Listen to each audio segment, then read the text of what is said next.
for giving me the motivation to decide what to be and go be it. Part 1. Chapter 1. I'm as nowhere as I can be. Could you add some somewhere to me? The Avett Brothers, Selena. Cal and I load the last 2 boxes into the U-Haul. I slide the door down and pull the latch shut, locking up 18 years of memories, all of which include my dad. It's been 6 months since he passed away. Long enough that my 9-year-old brother, Kel, doesn't cry every time we talk about him, but recent enough that we're being forced to accept the financial aftermath that comes to a newly single-parented household. A household that can't afford to remain in Texas, and in the only home I've ever known.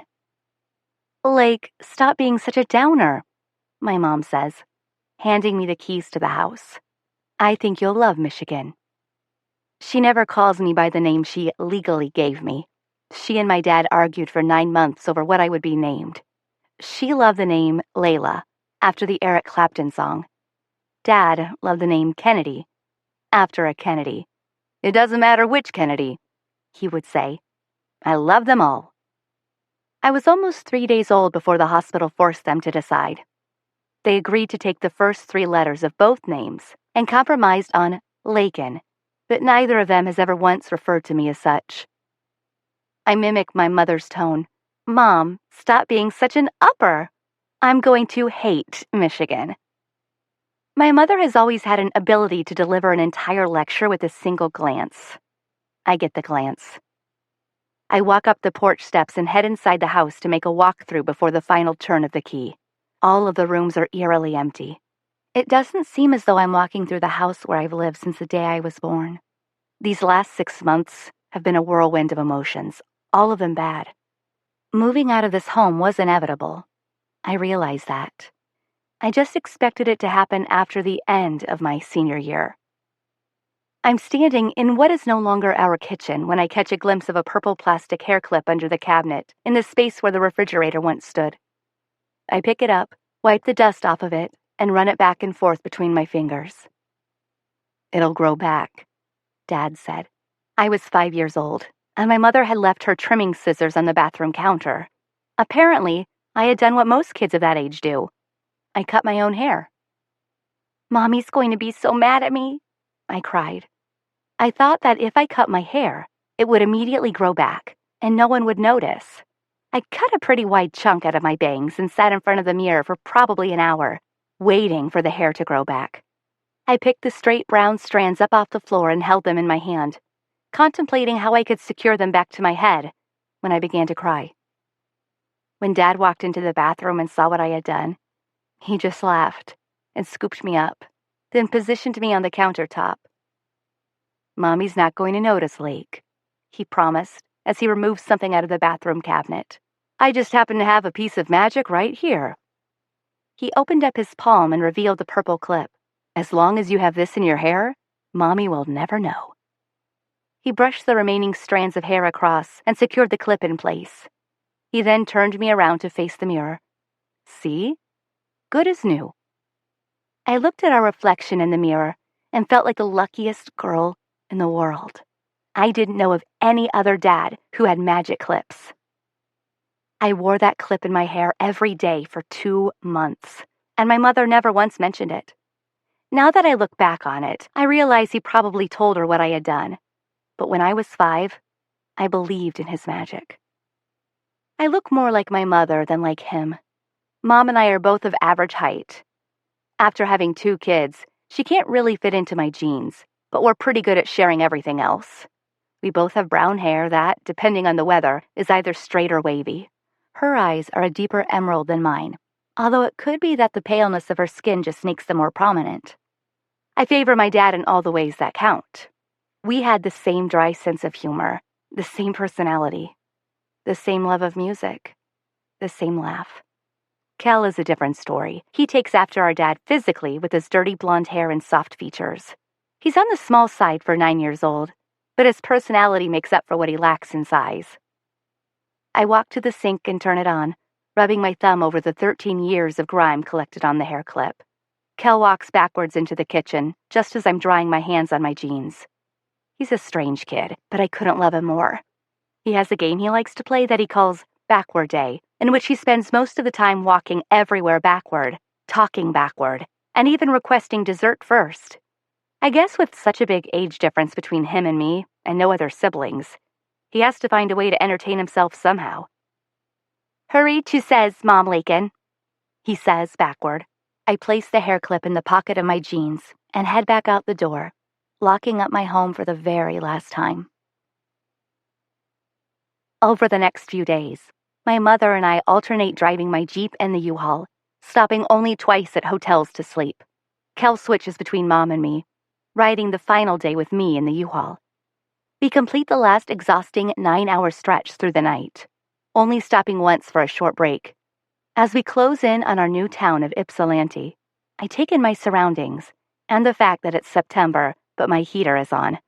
I'll definitely need a new wardrobe. As I make a final right-hand turn onto our street, my GPS informs me that I've reached my destination. My destination. I laugh aloud to myself. My GPS doesn't know squat. The cul-de-sac is not very long, lined with about 8 single-story brick houses on each side of the street.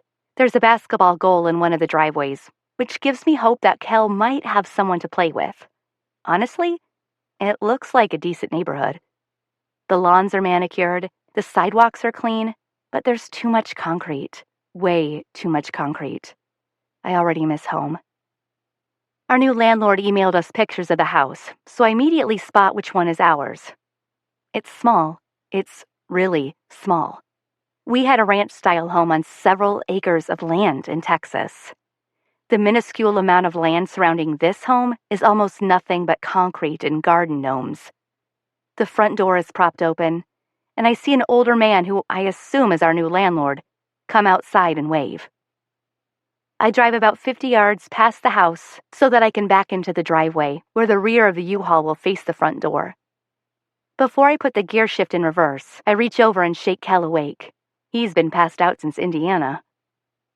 "Kel, wake up," I whisper. "We've reached our destination." He stretches his legs out and yawns, then leans his forehead against the window to get a look at our new house. "Hey, there's a kid in the yard," Kel says. "Do you think he lives in our house too?" "He better not," I reply. "But he's probably a neighbor. Hop out and go introduce yourself while I back up." When the U-Haul is successfully backed in, I put the gear shift in park, roll down the windows, and kill the engine. My mother pulls in beside me in my Jeep, and I watch as she gets out and greets the landlord. I crouch down a few inches in the seat and prop my foot against the dash, watching Kel and his new friend sword fight with imaginary swords in the street. I'm jealous of him. Jealous of the fact that he can accept the move so easily, and I'm stuck being the angry, bitter child. He was upset when Mom first decided on the move, mostly because he was in the middle of his Little League season. He had friends he would miss, but at the age of 9, your best friend is usually imaginary and transatlantic. Mom subdued him pretty easily by promising he could sign up for hockey, something he wanted to do in Texas.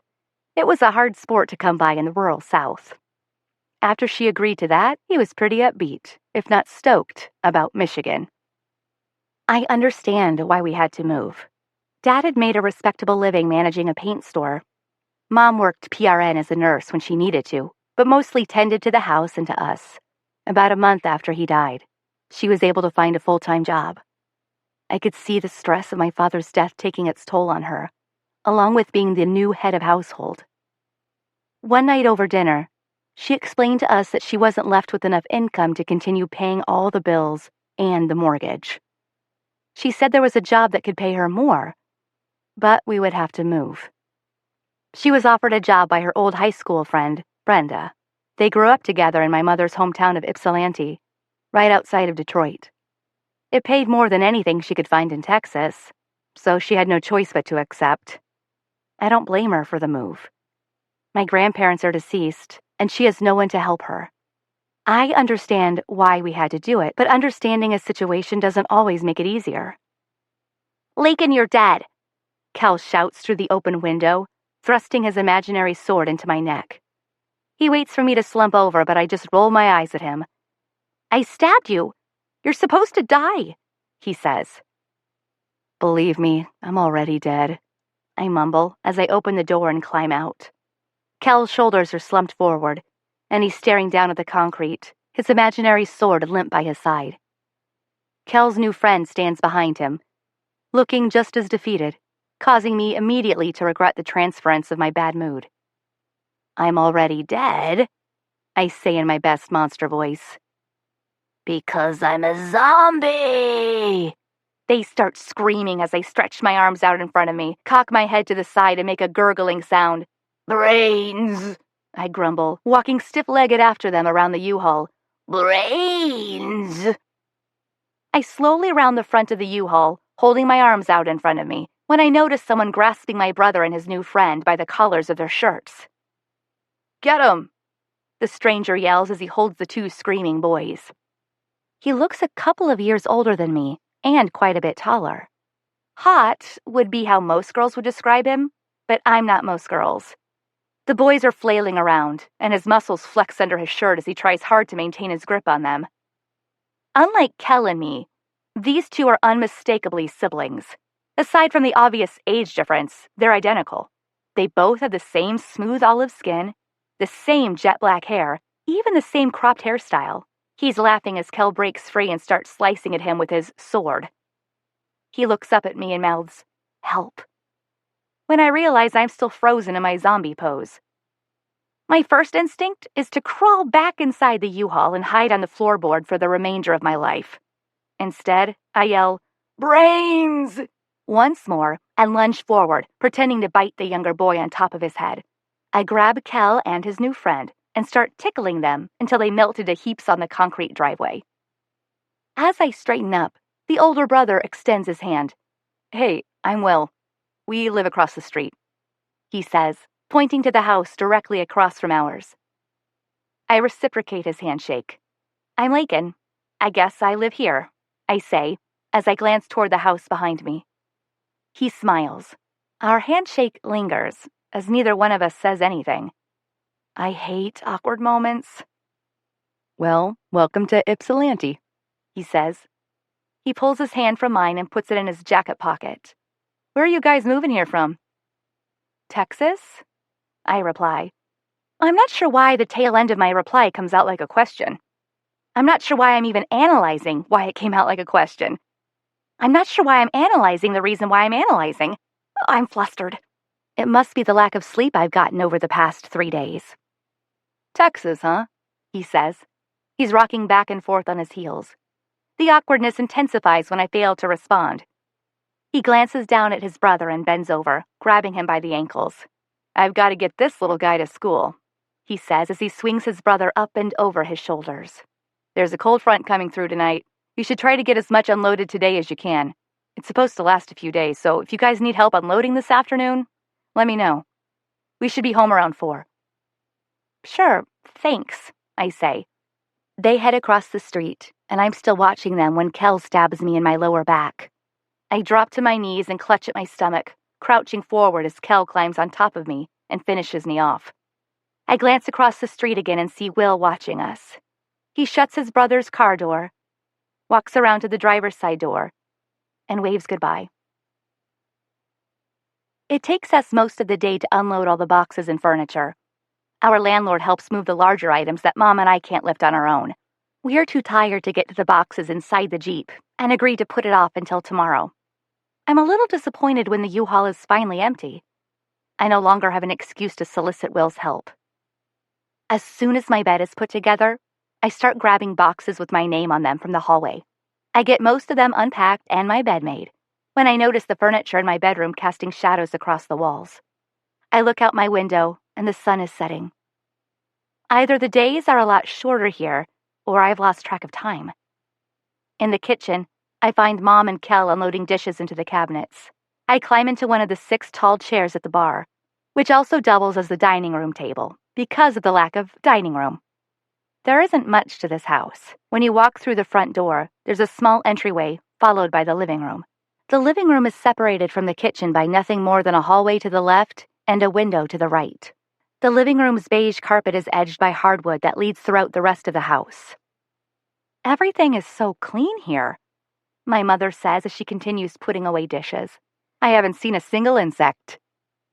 Texas has more insects than blades of grass. If you aren't swatting flies, you're killing wasps. That's one good thing about Michigan, I guess, I reply. I open up a box of pizza in front of me and eye the selection. One good thing. She winks at me as she leans across the bar, grabs the pepperoni and pops it into her mouth. I think that would be at least two good things. I pretend I'm not following. I saw you talking to that boy this morning, she says with a smile. Oh, please, Mom, I reply as indifferently as I can get away with. I'm pretty positive we'll find it no surprise that Texas isn't the only state inhabited by the male species. I walk to the refrigerator and grab a soda. What's inhabited? Cal asks. Inhabited, I correct him. It means to occupy, dwell, reside, populate, squat, live. My SAT prep courses are paying off. Oh, kind of like how we inhabited Ypsilanti, he says. Inhabited, I correct him again. I finish my slice of pizza and take another sip of the soda. I'm beat, guys. I'm going to bed. You mean you're going to inhabit your bedroom? Kel says.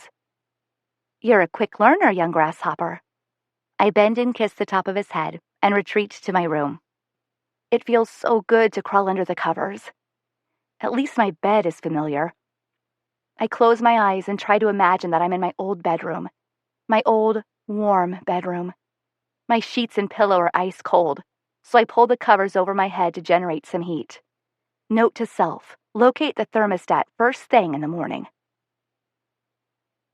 And that's exactly what I set out to do as soon as I crawl out of bed and my bare feet meet the ice-cold floor beneath them. I grab a sweater out of my closet and throw it on over my pajamas while I search for socks. It's a futile attempt. I quietly tiptoe down the hallway, trying not to wake anyone, while at the same time attempting to expose the least possible amount of foot to the coldness of the hardwood. As I pass Kel's room, I spot his Darth Vader house shoes on the floor. I sneak in and slip them on, finally finding some relief as I head into the kitchen. I look around for the coffee pot but don't find it. I remember packing it in the Jeep, which is unfortunate since the Jeep is parked outside in this absurdly cold weather. The jackets are nowhere to be found. Septembers in Texas rarely call for jackets. I grab the keys and decide I'll just have to make a mad dash to the Jeep. I open the front door and some sort of white substance is all over the yard. It takes me a second to realize what it is. Snow? In September? I bend down and scoop some up in my hands and examine it. It doesn't snow that often in Texas, but when it does, it isn't this kind of snow. Texas snow is more like minuscule pieces of rock-hard hail. Michigan snow is just how I imagined real snow would be. Fluffy, soft, and cold. I quickly drop the snow and dry my hands on my sweatshirt as I head toward the Jeep. I don't make it far. The second those Darth Vader house shoes meet the snow-dusted concrete, I'm no longer looking at the Jeep in front of me. I'm flat on my back, staring up at the clear blue sky. I immediately feel the pain in my right shoulder and realize I've landed on something hard. I reach around and pull a concrete garden gnome out from beneath me, half of his red hat broken off and shattered into pieces. He's smirking at me. I groan and raise the gnome with my good arm and pull it back, preparing to chuck the thing, when someone stops me. That's not a good idea. I immediately recognize Will's voice. The sound of it is smooth and soothing like my father's was, but at the same time has an authoritative edge to it. I sit upright and see him walking up the driveway toward me. Are you okay? He laughs. I'll feel a lot better after I bust this damn thing, I say, trying to pull myself up with no success. You don't want to do that. Gnomes are good luck, he says as he reaches me. He takes the gnome out of my hands and gently places it on the snow-covered grass. Yeah, I reply, taking in the gash on my shoulder that has now formed a bright red circle on my sweater sleeve. Real good luck. Will stops laughing when he sees the blood on my shirt. Oh my God, I'm so sorry. I wouldn't have laughed if I knew you were hurt. He bends over and takes my uninjured arm and pulls me up. You need to get a bandage on that. I wouldn't have a clue where to find one at this point, I reply, referring to the mounds of unopened boxes we have yet to unpack. You'll have to walk with me. There's some in our kitchen. He removes his jacket and wraps it around my shoulders, holding onto my arm as he walks me across the street. I feel a little pathetic with him assisting me. I can walk on my own. I don't object, though, and I feel like a hypocrite to the entire feminist movement. I've regressed to the damsel in distress. I remove his jacket and lay it across the back of the couch, then follow him into the kitchen. It's still dark inside, so I assume everyone is still asleep. His house is more spacious than ours. The open floor plans are similar, but the living room seems to be a few feet larger. A large bay window with a sitting bench and large pillows looks out over the backyard. Several family pictures hang along the wall opposite the kitchen. Most of them are of Will and his little brother, with a few pictures that include his parents. I walk over to inspect the pictures while Will looks for a bandage. They must have gotten their genes from their dad. In one picture, which seems like the most recent but still looks a few years dated, his dad has his arms around the two boys, and he's squeezing them together for an impromptu photo. His jet black hair is speckled with gray, and a thick black mustache outlines his huge smile. His features are identical to Will's. They both have eyes that smile when they laugh, exposing perfect white teeth. Will's mother is breathtaking. She has long blonde hair and, from the pictures at least, looks tall. I can't pick out any facial features of hers that were passed on to her boys. Maybe Will has her personality. All of the pictures on the wall prove one big difference between our houses. This one is a home. I walk into the kitchen and take a seat at the bar. It needs to be cleaned before you put the bandage on it, he says as he rolls up his shirt sleeves and turns on the faucet. He's wearing a pale yellow button-down collared shirt that is slightly transparent under the kitchen lights, revealing the outline of his undershirt. He has broad shoulders, and his sleeves are snug around the muscles in his arms. The top of his head meets the cabinet above him, and I estimate from the similarities in our kitchens that he stands about 6 inches taller than me. I'm staring at the pattern on his black tie, which is flipped over his shoulder to avoid getting it wet, when he turns the water off and walks back to the bar. I feel my face flush as I grab the wet napkin out of his hands, not proud of the amount of attention his physique is getting from me. It's fine, I say, pulling my sleeve down over my shoulder. I can get it. He opens the bandage as I wipe the blood off the wound. So, what were you doing outside in your pajamas at 7 o'clock in the morning? He asks. Are you guys still unloading? I shake my head and toss the napkin into the trash can. Coffee. Oh, I guess you aren't a morning person. Will says this is more of a statement than a question. As he moves in closer to place the bandage on my shoulder, I feel his breath on my neck. I rub my arms to hide the chills that are creeping up them. He adheres it to my shoulder and pats it. There, good as new, he says. Thanks, and I am a morning person, I say, after I get my coffee. I stand up and look over my shoulder, pretending to inspect the bandage as I plot my next move. I already thanked him. I could turn and walk out now, but that would seem rude after he just helped me. If I just stand here waiting on him to make more small talk, I might look stupid for not leaving. I don't understand why I'm even contemplating basic actions around him. He's just another inhabitant. When I turn around, he's at the counter, pouring a cup of coffee. He walks toward me and sets it on the bar in front of me. You want cream or sugar? I shake my head. Black is fine, thanks. He's leaning across the bar watching me as I drink the coffee. His eyes are the exact same hue of deep green as his mother's are in the picture. I guess he did get a feature from her. He smiles and breaks our gaze by looking down at his watch. I need to go. My brother's waiting in the car, and I've got to get to work, he says. I'll walk you back. You can keep the cup. I look at the cup before taking another sip and notice the big letters emblazoned on the side. World's Greatest Dad. It's exactly the same as the cup my father used to drink coffee from. I'll be okay, I say as I head toward the front door. I think I've got the whole walking erect thing down now. He follows me outside and shuts his front door behind him, insisting I take his jacket with me. I pull it on over my shoulders, thank him again, and head across the street. Layken! he yells just as I'm about to walk back inside my house. I turn back toward him and he's standing in his driveway. May the force be with you. He laughs and hops into his car as I stand there, staring down at the Darth Vader house shoes I'm still sporting. Classic.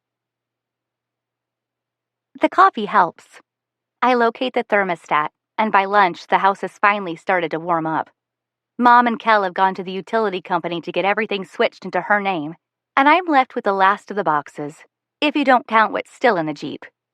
I get a few more things unpacked and decide it's high time for a shower.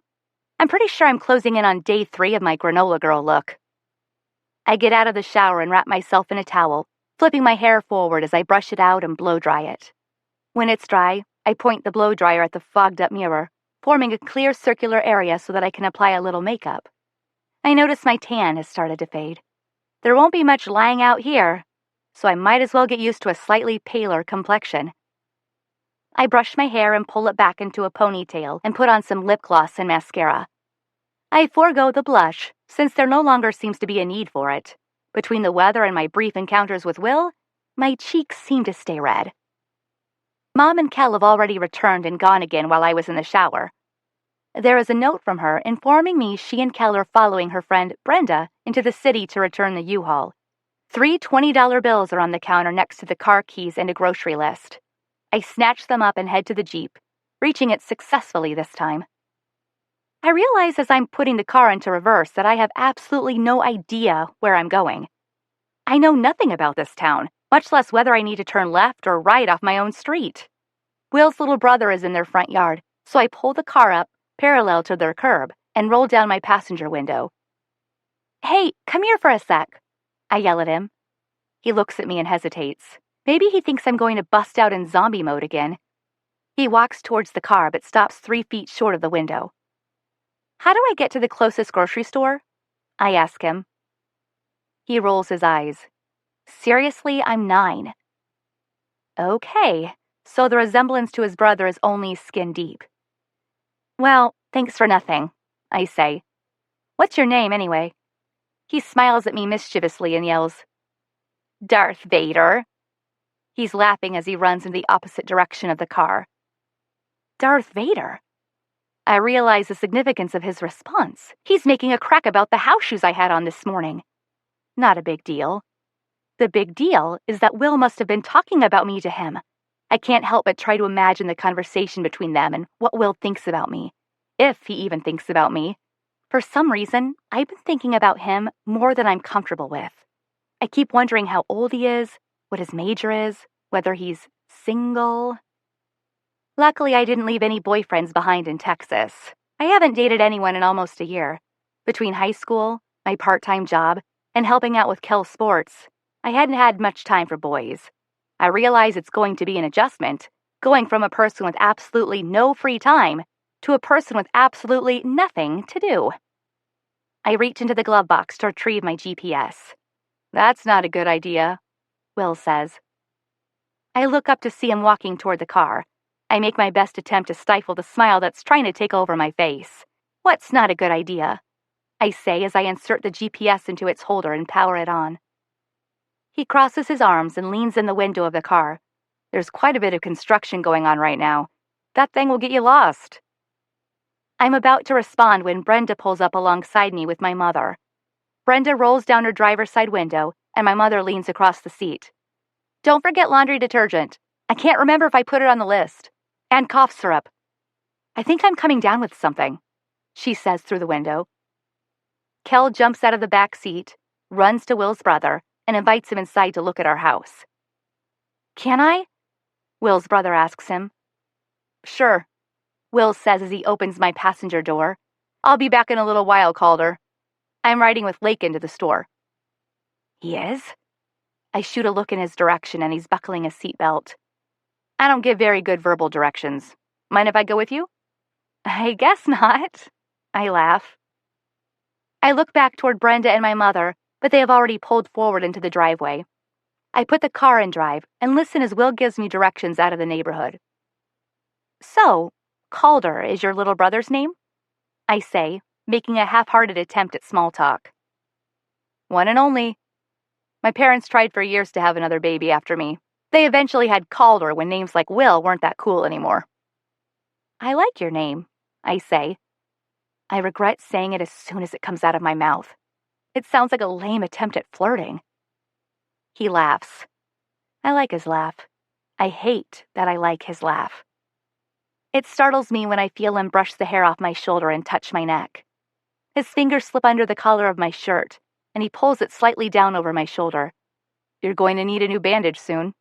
He pulls my shirt back up and gives it a pat. His fingers leave a streak of heat across my neck. Remind me to grab some at the store, I say, trying to prove that his actions and his presence have no effect on me whatsoever. So, Layken, he pauses as he glances past me at the boxes still piled high in the back seat. Tell me about yourself. No, that's so cliché, I say. He laughs. Fine, I'll figure you out myself. He leans forward and hits eject on my CD player. His movements are so fluid, like he's been rehearsing them for years. I envy this about him. I've never been known for my grace. You know, you can tell a lot about a person by their taste in music. He pulls the CD out and examines the label. Layken's shit? He says aloud and laughs. Is shit descriptive here or possessive? I don't like Kel touching my shit, okay? I grab the CD out of his hands and insert it back into the player. When the banjo pours out of the speakers at full volume, I'm immediately embarrassed. I'm from Texas, but I don't want him mistaking this for country music. If there's one thing I don't miss about Texas, it's the country music. I reach over and turn down the volume when he grabs my hand in objection. Turn it back up, I know this, he says. His hand remains clasped on top of mine. My fingers are still on the volume, so I turn it back up. There's no way he knows this. I realize he's bluffing, his own lame attempt at flirting. Oh yeah? I say. I'll call this bluff. What's it called? It's the Avett Brothers, he says. I call it Gabriella, but I think it's the end to one of their Pretty Girl songs. I love the end of this one when they break out with the electric guitars. His response to my question startles me. He really does know this. You like the Avett Brothers? I love them. They played in Detroit last year. Best live show I've ever seen. A rush of adrenaline shoots through my body as I look down at his hand, still holding on to mine, still holding on to the volume button. I like it, but I'm mad at myself for liking it. Boys have given me the butterflies before, but I usually have more control over my susceptibility to such mundane movements. He notices me noticing our hands, and he lets go, rubbing his palms on his pant legs. It seems like a nervous gesture, and I'm curious whether he shares my uneasiness. I tend to listen to music that isn't mainstream. It's rare when I meet someone that has even heard of half the bands I love. The Avett Brothers are my all-time favorite. My father and I would stay up at night and sing some of the songs together as he attempted to work out the chords on his guitar. He described them to me once. He said, Lake, you know a band has true talent when their imperfections define perfection. I eventually understood what he meant when I started really listening to them. Broken banjo strings, momentary passionate lapses of harmony, voices that go from smooth to gravelly to all-out screaming in a single verse. All these things add substance, character, and believability to their music. After my father died, my mother gave me an early present he had intended to give me for my 18th birthday, a pair of Avett Brothers concert tickets. I cried when she gave them to me, thinking about how much my father was probably looking forward to giving me the gift himself. I knew he would have wanted me to use them, but I couldn't. The concert was just weeks after his death, and I knew I wouldn't be able to enjoy it. Not like I would have if he were with me. I love them, too, I say unsteadily. Have you ever seen them play live? Will asks. I'm not sure why, but as we talk, I tell him the entire story about my dad.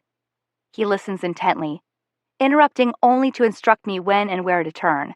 I tell him all about our passion for music. I tell him about how my father died suddenly and extremely unexpectedly of a heart attack. I tell him about my birthday present and the concert we never made it to. I don't know why I keep talking, but I can't seem to shut myself up. I never divulge information so freely, especially to people I barely know. Especially to guys I barely know. I'm still talking when I realize we've come to a stop in a grocery store parking lot. Wow, I say as I take in the time on the clock. Is that the quickest way to the store? That drive took 20 minutes. He winks at me and opens his door. No, actually it's not. That's definitely flirting, and I definitely have butterflies. The snow flurries start to mix with sleet as we're making our way through the parking lot. Run, he says. He takes my hand in his and pulls me faster toward the entrance. We're out of breath and laughing when we make it inside the store, shaking the wetness from our clothes. I take my jacket off and shake it out when his hand brushes against my face, wiping away a strand of wet hair that's stuck to my cheek. His hand is cold, but the moment his fingers graze my skin, I forget about the frigid temperatures as my face grows warm. His smile fades as we both stare at each other. I'm still trying to become accustomed to the reactions I have around him. The slightest touch and simplest gestures have such an intense effect on my senses. I clear my throat and break our stare as I grab an available cart next to us. I hand him the grocery list. Does it always snow in September? I ask in an attempt to appear unfazed by his touch. No, it won't last more than a few days, maybe a week. Most of the time, the snow doesn't start until late October, he says. You're lucky. Lucky? Yeah. It's a pretty rare cold front. You got here right in time. Huh. I assumed most of y'all would hate the snow. Doesn't it snow here most of the year? He laughs. Y'all? What? Nothing, he says with a smile. I've just never heard anyone say y'all in real life before. It's cute. So Southern Belle. Oh, I'm sorry, I say. From now on, I'll do like you Yankees and waste my breath by saying, all you guys. He laughs and nudges my shoulder. Don't. I like your accent. It's perfect. I can't believe I've actually turned into a girl who swoons over a guy. I detest it so much. I start to inspect his features more intently, trying to find a flaw. I can't. Everything about him so far is perfect. We get the items on our list and head to the checkout. He refuses to let me put anything on the conveyor belt, so I just stand back and watch as he unloads the items from the buggy. The last item he places on the line is a box of bandages. I never even saw him grab them. When we pull out of the grocery store, Bill tells me to turn in the direction opposite to the one from which we came. We drive maybe 2 whole blocks when he instructs me to turn left, onto our street. The drive that took us 20 minutes on the way there takes us less than a minute on the way back. Nice, I say when I pull in my driveway. I realize what he's done and that the flirtation on his end is blatantly obvious. Will is already rounded to the back of the Jeep, so I press the trunk lever for him. I get out and walk to where he is, expecting him to have an armload of groceries. Instead, he's just standing there holding the trunk up, watching me. With my best Southern Belle impression, I place my hand across my chest and say, Why, I never would have been able to find the store without your help. Thank you so much for your hospitality, kind sir. I sort of expect him to laugh, but he just stands there, staring at me. What? I say nervously. He takes a step toward me and softly cups my chin with his free hand. I'm shocked by my own reaction, the fact that I allow it. He studies my face for a few seconds as my heart races within my chest. I think he's about to kiss me. I attempt to calm my breathing as I stare up at him. He steps in even closer and removes his hand from my chin and places it on the back of my neck, leaning my head in toward him. His lips press gently against my forehead, lingering a few seconds before he releases his hand and steps back. You're so cute, he says. He reaches into the trunk and grabs 4 sacks with one hefty swoop. He walks toward the house and sets them outside the door. I'm frozen, attempting to absorb the last 15 seconds of my life. Where did that come from? Why did I just stand there and let him do that? Despite my objections, I realize, almost pathetically, that I have just experienced the most passionate kiss I've ever received from a guy, and it was on the freaking forehead. As Will reaches into the trunk for another handful of groceries, Kel and Calder run out of the house, followed by my mother. The boys dart across the street to check out Calder's bedroom. Will politely extends his hand out to my mother when she walks toward us. You must be Layken and Kel's mom. I'm Will Cooper. We live across the street. Julia Cohen, she says. You're Calder's older brother? Yes, ma'am, he replies. Older by 12 years. So that makes you 21? She glances at me and gives me a quick wink. I am standing behind Will at this point, so I take the opportunity to reciprocate one of her infamous glares. She just smiles and turns her attention back to Will. Well, I'm glad Kel and Lake were able to make friends so fast, she says. Me too, he replies. She turns and heads inside but purposely nudges me with her shoulder as she passes. She doesn't speak a word, but I know what she's hinting at. She's giving me her approval. Will reaches in for the last 2 sacks. Lake, huh? I like that. He hands me the sacks and shuts the trunk. So, Lake. He leans back against the car and crosses his arms. Calder and I are going to Detroit on Friday. We'll be gone until late Sunday, family stuff, he says, with a dismissing wave of his hand. I was wondering if you had any plans for tomorrow night before I go. It's the first time anyone has ever called me Lake, other than my mom and dad. I like it. I lean my shoulder against the car and face him. I try to keep my cool, but inside I'm screaming with excitement.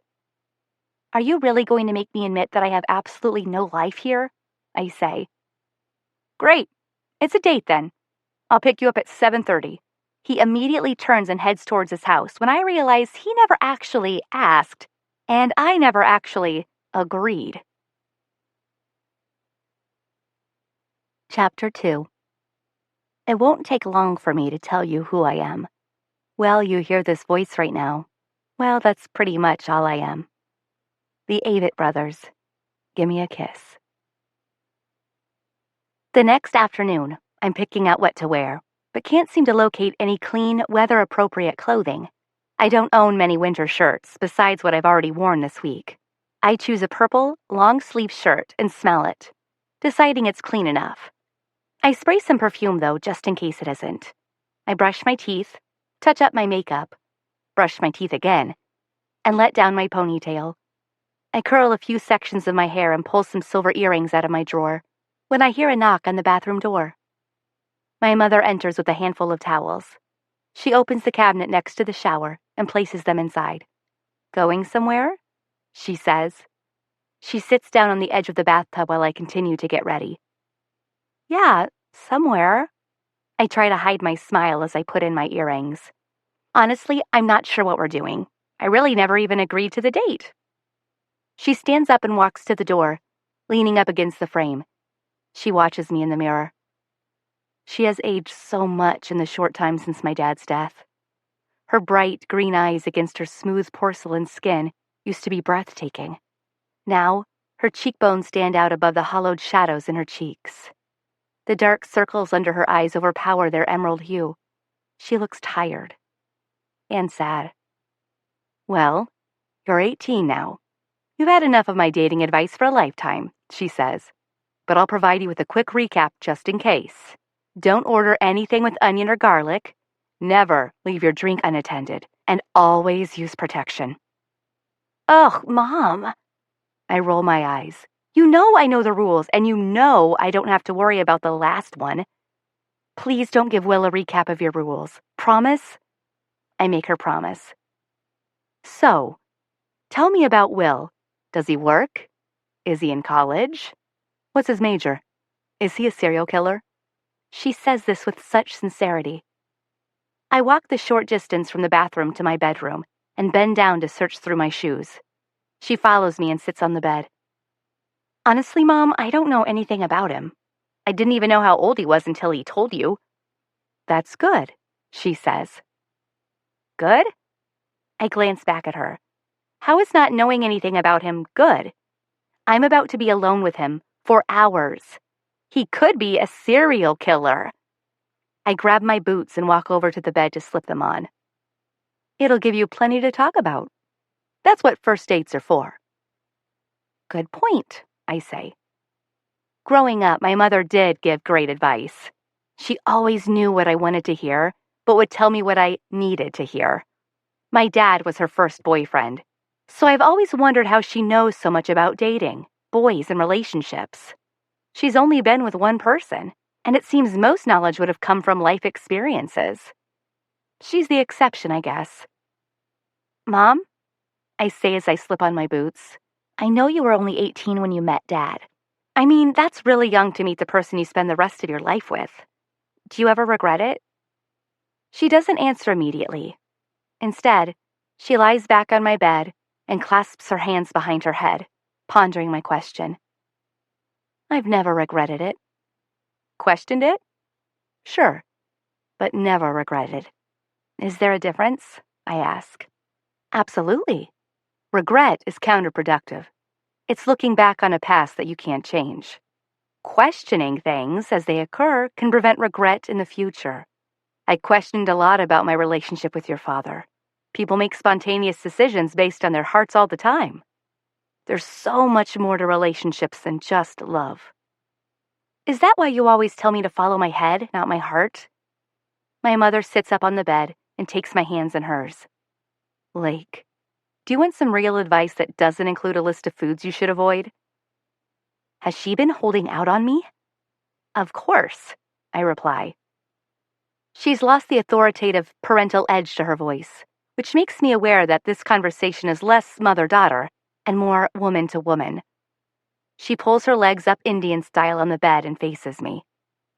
There are 3 questions every woman should be able to answer yes to before she commits to a man. If you answer no to any of the 3 questions, run like hell. It's just a date, I laugh. I doubt we'll be doing any committing. I know you're not, Lake. I'm serious. If you can't answer yes to these 3 questions, don't even waste your time on a relationship. When I open my mouth, I feel like I'm just reinforcing the fact that I'm her child. I don't interrupt her again. Does he treat you with respect at all times? That's the first question.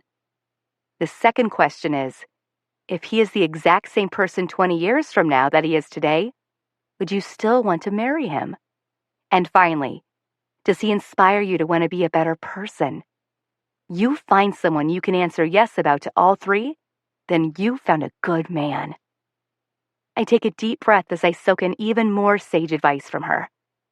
Wow, those are some intense questions, I say. Were you able to answer yes to all of them when you were with Dad? Absolutely, she says without hesitation. Every second I was with him. A sadness enters her eyes as she finishes her sentence. She loved my dad. I immediately regret bringing it up. I put my arms around her and embrace her. It's been so long since I've hugged her. A twinge of guilt rises up inside me. She kisses my hair, then pulls away and smiles. I stand up and run my hands down my shirt, smoothing out the folds. Well, how do I look? Like a woman, she sighs. It's 7:30 sharp, so I go to the living room, grab the jacket Will insisted I borrow the day before, and head to the window. He's coming out of his house, so I walk outside and stand in my driveway. He looks up and notices me as he's opening his car door. You ready? He yells. Yes. Well, come on then. I don't move. I just stand there and fold my arms across my chest. What are you doing? He throws his hands up in defeat and laughs.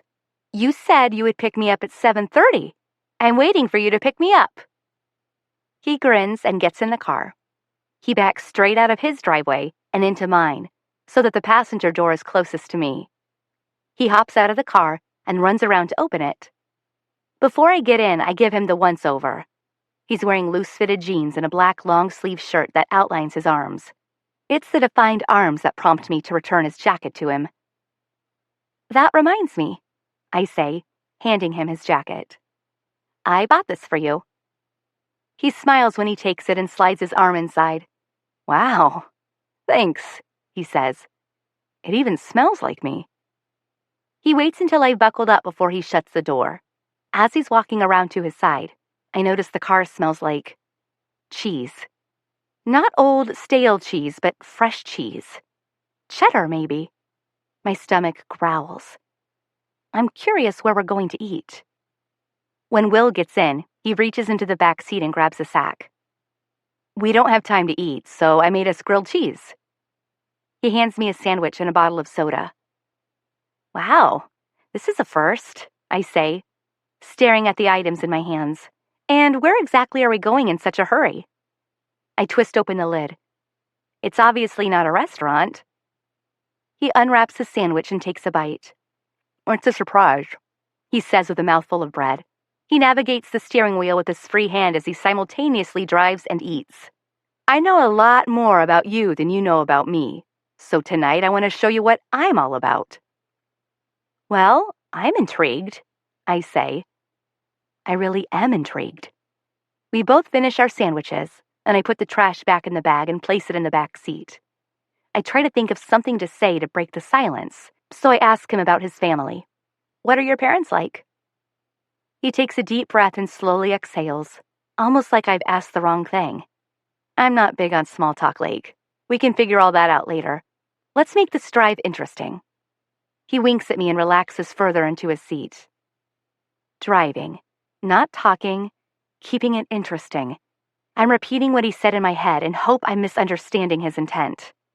He laughs when he sees the hesitation on my face, and it dawns on him that I've misinterpreted what he said. Blake, no, he says. I just meant let's talk about something besides what we're expected to talk about. I breathe a sigh of relief. I thought I had found his flaw. Good. I know a game we can play, he says. It's called Would You Rather. Have you played it before? I shake my head. No, but I know I would rather you go first. Okay.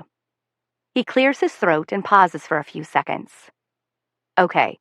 Would you rather spend the rest of your life with no arms, or would you rather spend the rest of your life with arms you couldn't control?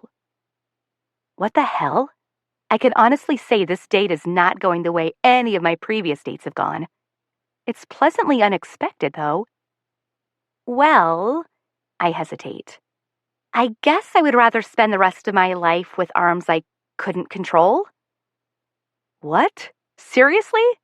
But you wouldn't be controlling them, he says, flapping his arms around in the car. They could be flailing around you and you'd be constantly punching yourself in the face.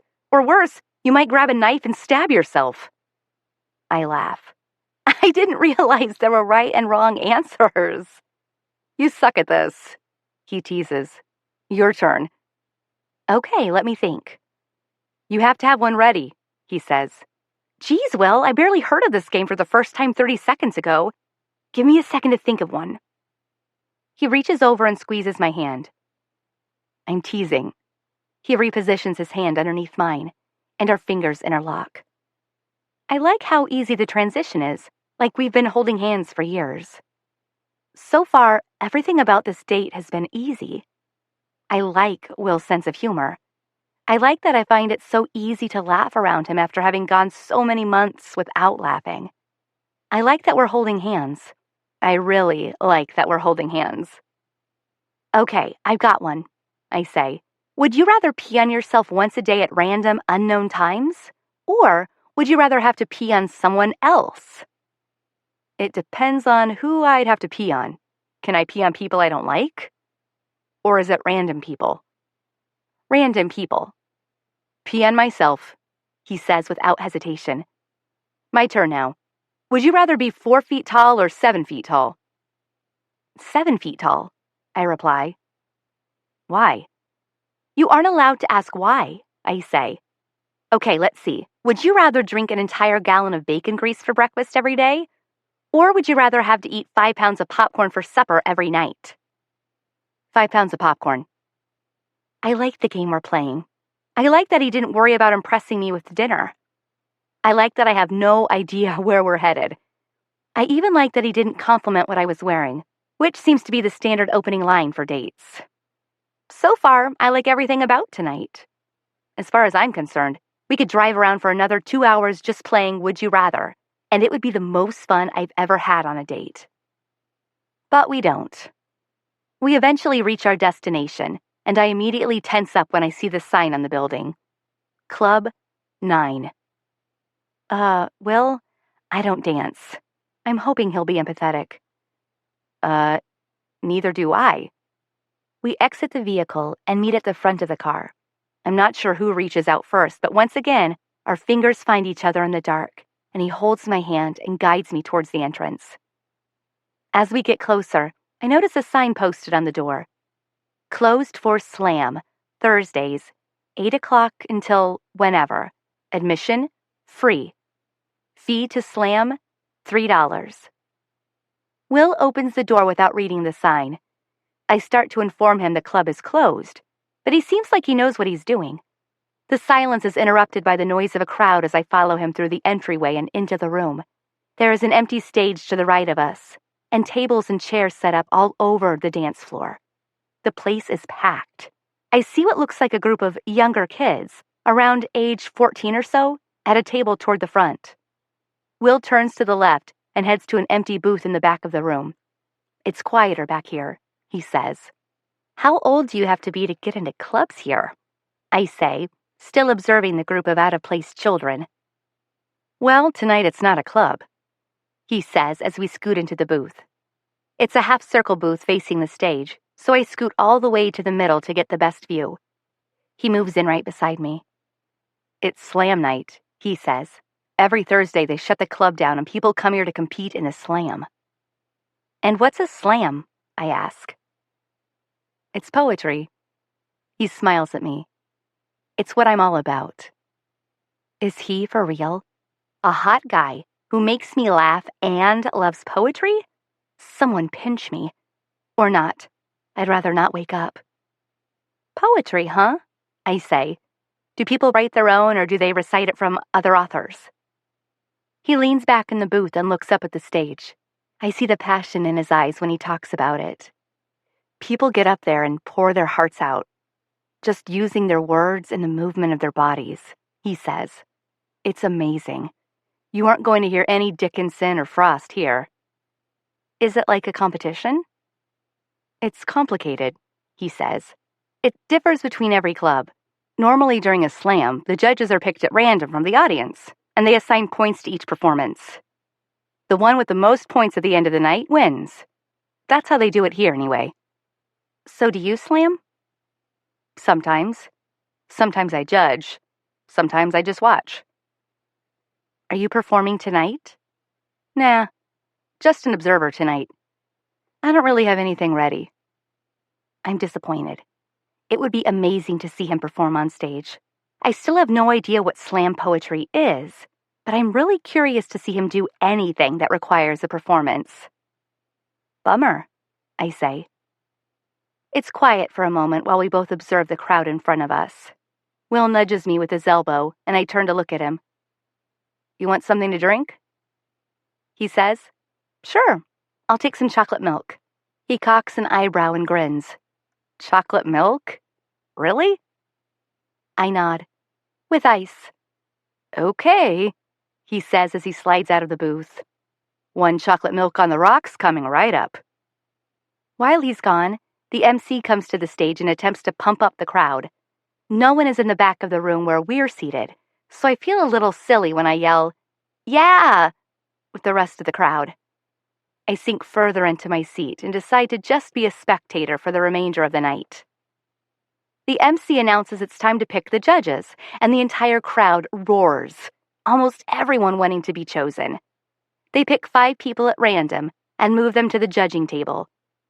As Will walks toward our booth with our drinks, the MC announces it's time for the sack and chooses someone at random.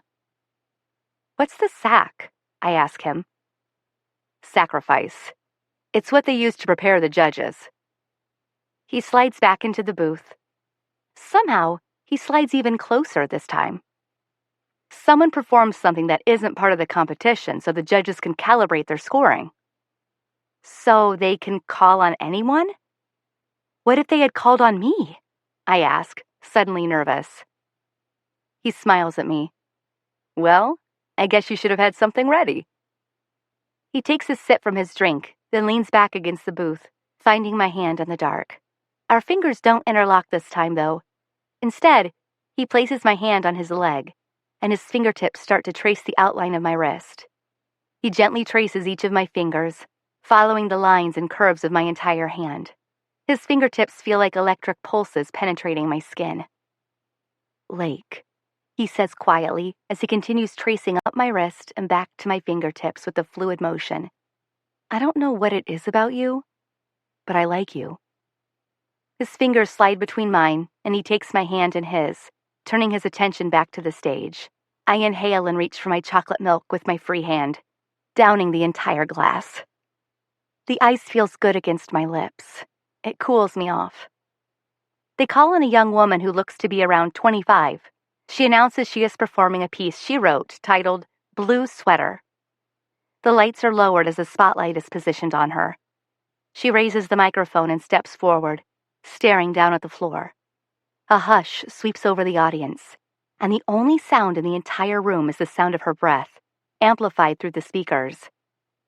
She raises her hand to the microphone, still staring down to the floor. She begins to tap her finger against it in a repetitive motion, resonating the sound of a heartbeat. I realize I'm holding my own breath as she begins her piece. Bum bum, bum bum, bum bum. "Do you hear that?" Her voice lingering on the word "hear." "That's the sound of my heart beating." She taps the microphone again. Bum bum, bum bum, bum bum. "Do you hear that? That's the sound of your heart beating." She begins to speak faster, much louder than before. "It was the first day of October. I was wearing my blue sweater. You know the one I bought at Dillard's? The one with a double-knitted hem and holes in the ends of the sleeves? That I could poke my thumbs through when it was cold, but I didn't feel like wearing gloves? It was the same sweater you said made my eyes look like reflections of the stars on the ocean. You promised to love me forever that night. And boy, did you ever." It was the first day of December this time. I was wearing my blue sweater, you know the one I bought at Dillard's? The one with a double-knitted hem and holes in the ends of the sleeves that I could poke my thumbs through when it was cold, but I didn't feel like wearing gloves? It was the same sweater you said made my eyes look like reflections of the stars on the ocean. I told you I was 3 weeks late. You said it was fate. You promised to love me forever that night, and boy, did you ever. It was the first day of May. I was wearing my blue sweater, although this time the double-stitched hem was worn and the strength of each thread tested as they were pulled tight against my growing belly. You know the one, the same one I bought at Dillard's, the one with holes in the ends of the sleeves that I could poke my thumbs through when it was cold, but I didn't feel like wearing gloves? It was the same sweater you said made my eyes look like reflections of the stars on the ocean. The same sweater you ripped off of my body as you shoved me to the floor, calling me a whore, telling me you didn't love me anymore. Bum bum, bum bum, bum bum. Do you hear that? That's the sound of my heart beating. Bum bum, bum bum, bum bum. Do you hear that? That's the sound of your heart beating. There is a long silence as she clasps her hands to her stomach, tears streaming down her face. Do you hear that? Of course you don't. That's the silence of my womb. Because you ripped off my sweater. The lights come back up and the audience roars. I take a deep breath and wipe tears from my eyes.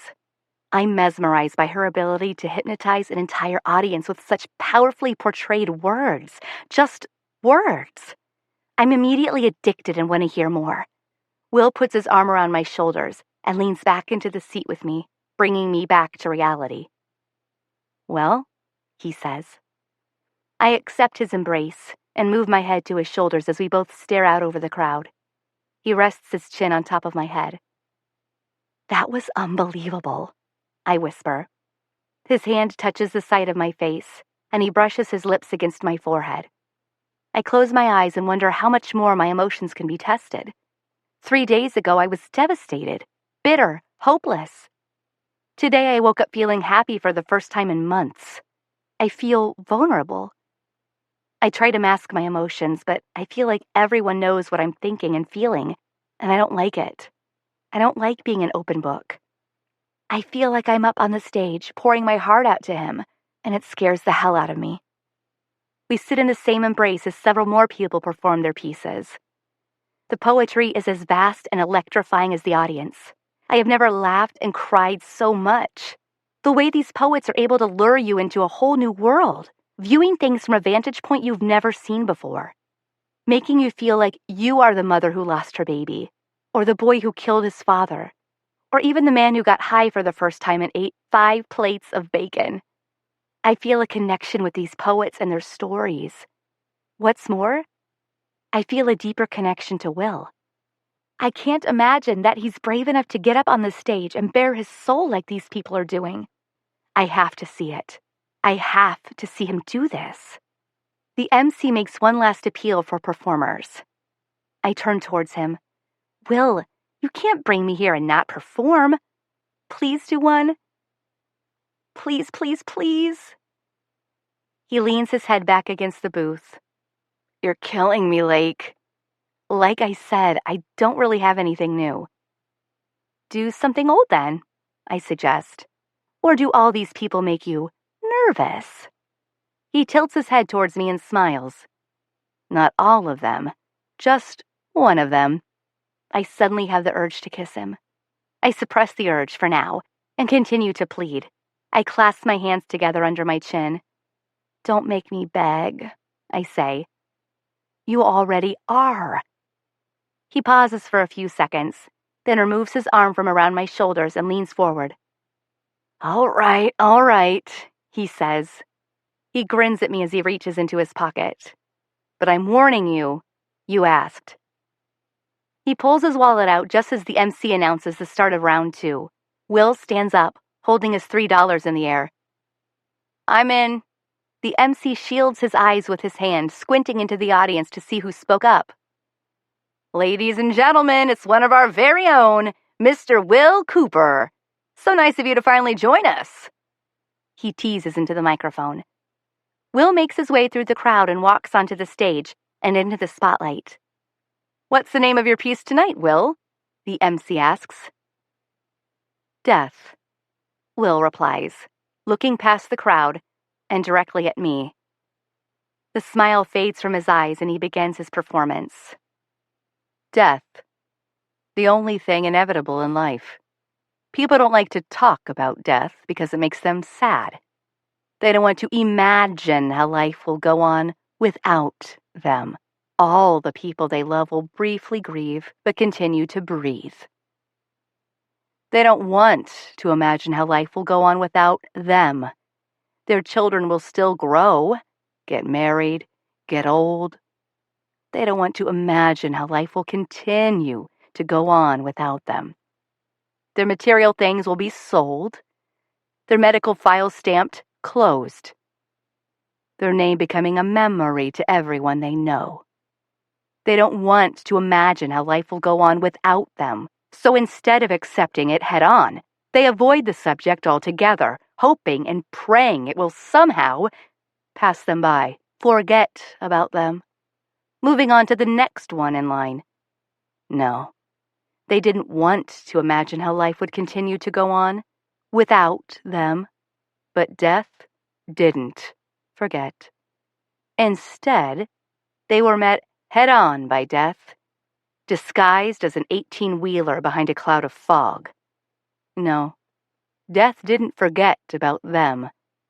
If only they had been prepared, accepted the inevitable, laid out their plans, understood that it wasn't just their lives at hand. I may have legally been considered an adult at the age of 19, but I still felt very much all of just 19.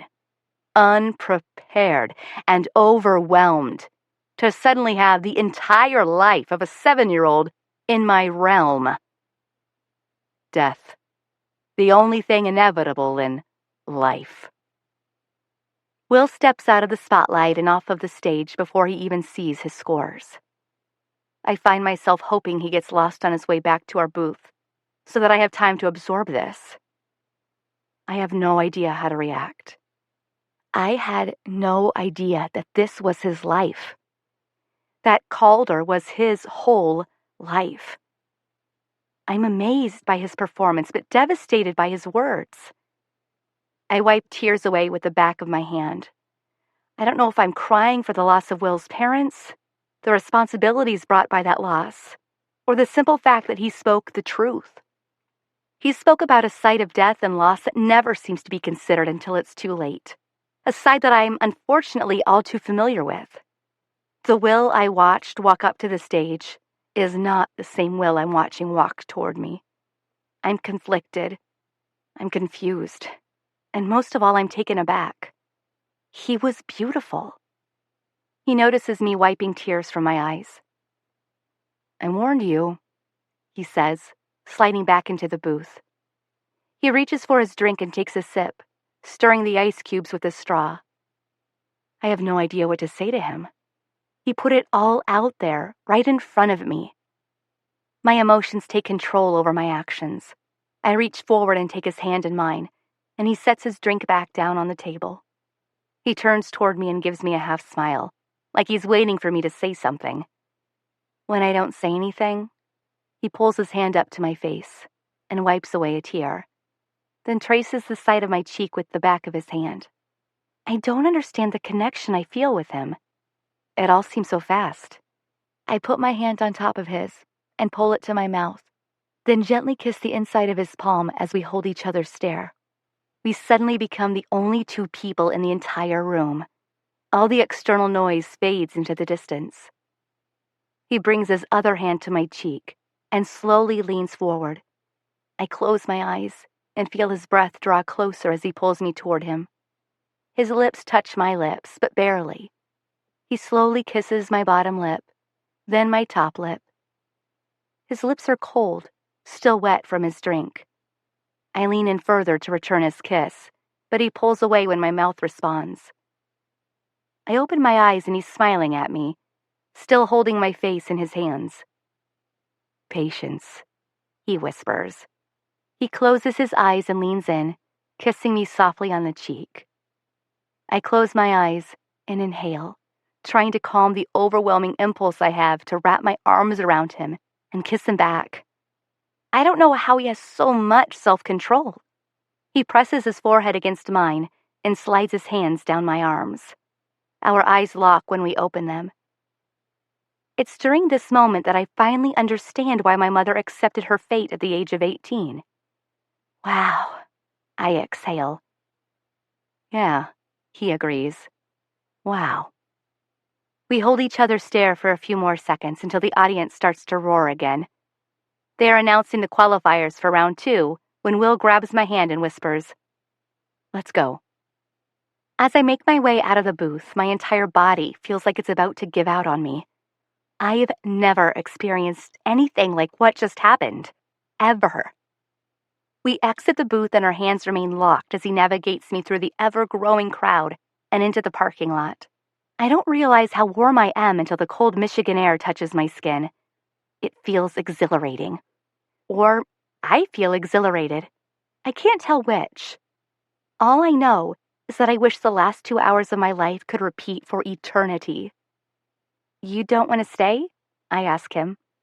Lake, you've been moving and unpacking for days. You need sleep. His mention of sleep induces an involuntary yawn from me. Sleep does sound good, I say. He opens my door, but before I get in, he wraps his arms around me and pulls me to him in a tight embrace. Several minutes pass while we just stand there, holding on to the moment. I could get used to this, which is a completely foreign feeling. I've always been so guarded. This new side of me that Will brings out is a side of me I didn't know I had. We eventually break apart and get into the car. As we drive away from the parking lot, I lean my head against the window and watch the club minimize in the rearview mirror. Will? I whisper, without breaking my gaze from the building disappearing behind us. Thank you for this. He takes my hand into his and I eventually fall asleep, smiling. I wake up as he's opening my door and we're in my driveway. He reaches in and grabs my hand, helping me out of the car. I can't remember the last time I fell asleep in a moving vehicle. Will was right. I am tired. I rub my eyes and yawn again as he walks me to the front door. He wraps his arm around my waist, and I raise mine around his shoulders. Our bodies are a perfect fit. A chill runs down my body as his breath warms my neck. I can't believe we met only 3 days ago. It seems like we've been doing this for years. Just think, I say. You'll be gone 3 whole days. That's the same length of time I've known you. He laughs and pulls me even closer. This will be the longest 3 days of my life, he says. If I know my mother at all, then we've got an audience. So I'm relieved his final kiss is nothing more than a quick peck on the cheek. He slowly walks backward, his fingers sliding out of mine, eventually letting go. My arm falls limp to my side as I watch him get into his car. He cranks the engine and rolls down his window. Lake, I've got a pretty long drive home, he says. How about one for the road? I laugh, then walk to the car and lean through his window, expecting another peck. Instead, he slips his hand behind my neck and gently pulls me toward him, our lips opening when they meet. Neither of us holds back this time. I reach through the window and run my fingers through the back of his hair as we continue kissing. It takes all I have not to swing open the car door and crawl into his lap. The door between us feels more like a barricade. We finally come to a stop. Our lips are still touching as we both hesitate to part. Damn, he whispers against my lips. It gets better every time. I'll see you in 3 days, I say. You be careful driving home tonight. I give him one final kiss and reluctantly pull away from the window. He backs out of the driveway and again straight into his own. I'm tempted to run after him and kiss him again to prove his theory. Instead, I avoid temptation and turn to head inside. Lake! I turn around, and he shuts his car door and jogs toward me. He smiles when he reaches me. I forgot to tell you something, he says, wrapping his arms around me again. You look beautiful tonight. He kisses me on top of my head, releases his hold, and turns back toward his house. Maybe I was wrong earlier about me liking the fact that he didn't compliment me. I was definitely wrong. When he gets to his front door, he turns around and smiles before he goes inside. Just as I had imagined, my mother is sitting on the sofa with a book, attempting to appear uninterested when I walk through the front door. Well, how'd it go? Is he a serial killer? She says. My smile is uncontrollable now. I walk to the sofa opposite her and throw myself on it like a rag doll and sigh. You were right, Mom. I love Michigan. Chapter 3. But I can tell by watching you that there's no chance of pushing through. The odds are so against us. You know, most young love, it ends like this. The Avett brothers. I would be sad. I'm more nervous than I anticipated when I wake up Monday morning. My mind has been so preoccupied with all things Will, I haven't had time to process my impending doom, or rather, my first day at a brand new school. Mom and I finally had a chance to go shopping for weather-appropriate clothing over the weekend. I throw on what I picked out the evening before and slide on my new snow boots. I leave my hair down for the day, but slide an extra band onto my wrist for when I want to pull it back, which I know I'll do. After I finish up in the bathroom, I move to the kitchen and grab my backpack and my class schedule off the counter. Mom began her new night shift at the hospital last night, so I agreed to take Kel to school. Back in Texas, Kel and I went to the same school. In fact, everyone in the vicinity of our town went to the same school. Here, there are so many schools, I have to print out a district map just to be sure I'm taking him to the right place. When we pull up to the elementary school, Kel immediately spots Calder and jumps out of the car without even saying goodbye. He makes life look so easy. Luckily, the elementary is only a few blocks from the high school. I'll have extra time to spare so that I can locate my first class. I pull into the parking lot of what I consider to be a massive high school and search for a spot. When I find one available, it's as far from the building as it could be, and there are dozens of students standing around their vehicles, chatting. I am hesitant to get out of my car, but realize when I do that no one even notices me. It's not like in the movies when the new girl steps out of her car onto the lawn of the new school, clutching her books, everyone stopping what they're doing to stare. It's not like that at all. I feel invisible, and I like it. I make it through first period. Math without being assigned homework, which is good. I plan on spending the entire evening with Will. When I went to leave this morning, there was a note on my Jeep from him. All it said was, "Can't wait to see you.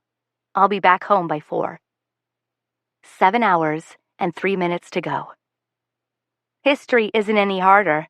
The teacher is giving notes on the Punic Wars, something we had just covered in my previous school. I find it hard to focus as I literally count down the minutes. The teacher is very monotonous and mundane. If I don't find something to be interesting, my mind tends to wander. It keeps wandering to Will. I am methodically taking notes, trying my best to focus, when someone behind me pokes my back. "Hey, let me see your schedule," the girl directs. I inconspicuously reach for my schedule and fold it up tightly on my left hand. I raise my hand behind me and quickly drop the schedule on her desk. "Oh, please," she says louder. "Mr. Hansen is half blind and can barely hear. Don't worry about him." I stifle a laugh and turn toward her while Mr. Hansen is facing the board. "I'm Layken." "Eddie," she says. I look at her questioningly and she rolls her eyes. "I know. It's a family name, but if you call me Eddie Spaghetti, I'll kick your ass." She threatens mildly. "I'll keep that in mind." "Cool. We have the same third period," she says, inspecting my schedule. "It's a bitch to find. Stick with me after class and I'll show you where it is." Eddie leans forward to write something down, and her slinky blonde hair swings forward with her. It falls just below her chin in an asymmetrical style. Her nails are each painted a completely different color, and she has a variety of about 15 bracelets on each of her wrists that rattle and clank every time she moves. She has a small, simple outline of a black heart tattooed on the inside of her left wrist. When the bell rings, I stand up and Eddie passes me back the schedule. She reaches into my jacket pocket and pulls out my phone and starts punching numbers. I look at the schedule she has returned to me, and it's now covered in websites and phone numbers in green ink. Eddie sees me looking and points to the first web address on the page. "That's my Facebook page, but if you can't find me there, I'm also on Twitter. Don't ask me for my MySpace username because that shit's lame," she says, strangely serious. She scrolls down the remaining numbers jotted on my schedule with her finger. "That's my cell phone number, that's my home phone number, and that's the number to Getty's Pizza," she says. "Is that where you work?" "No, they just have great pizza." She moves past me and I start to follow her out the door, when she turns and hands me back my phone. "I just called myself, so I have your number now too. Oh, and you need to go to the office before next period." "Why? I thought you wanted me to follow you?" I ask, feeling slightly overwhelmed by my new friend. "They have you in B lunch. I'm in A lunch. Go switch yours to A lunch and meet me in third period." And she's gone. Just like that. The administration office is just 2 doors down. The secretary, Mrs. Alex, makes rolling her eyes a new form of art as she prints my new schedule just as the second bell for third period rings. "Do you know where this English elective is located?" I say before I leave. She gives me somewhat lengthy and confusing directions, assuming that I know where Hall A is and Hall D. I wait patiently until she's finished and walk out the door, more confused than before. I wander across 3 different hallways, entering 2 wrong classrooms and 1 janitor's closet.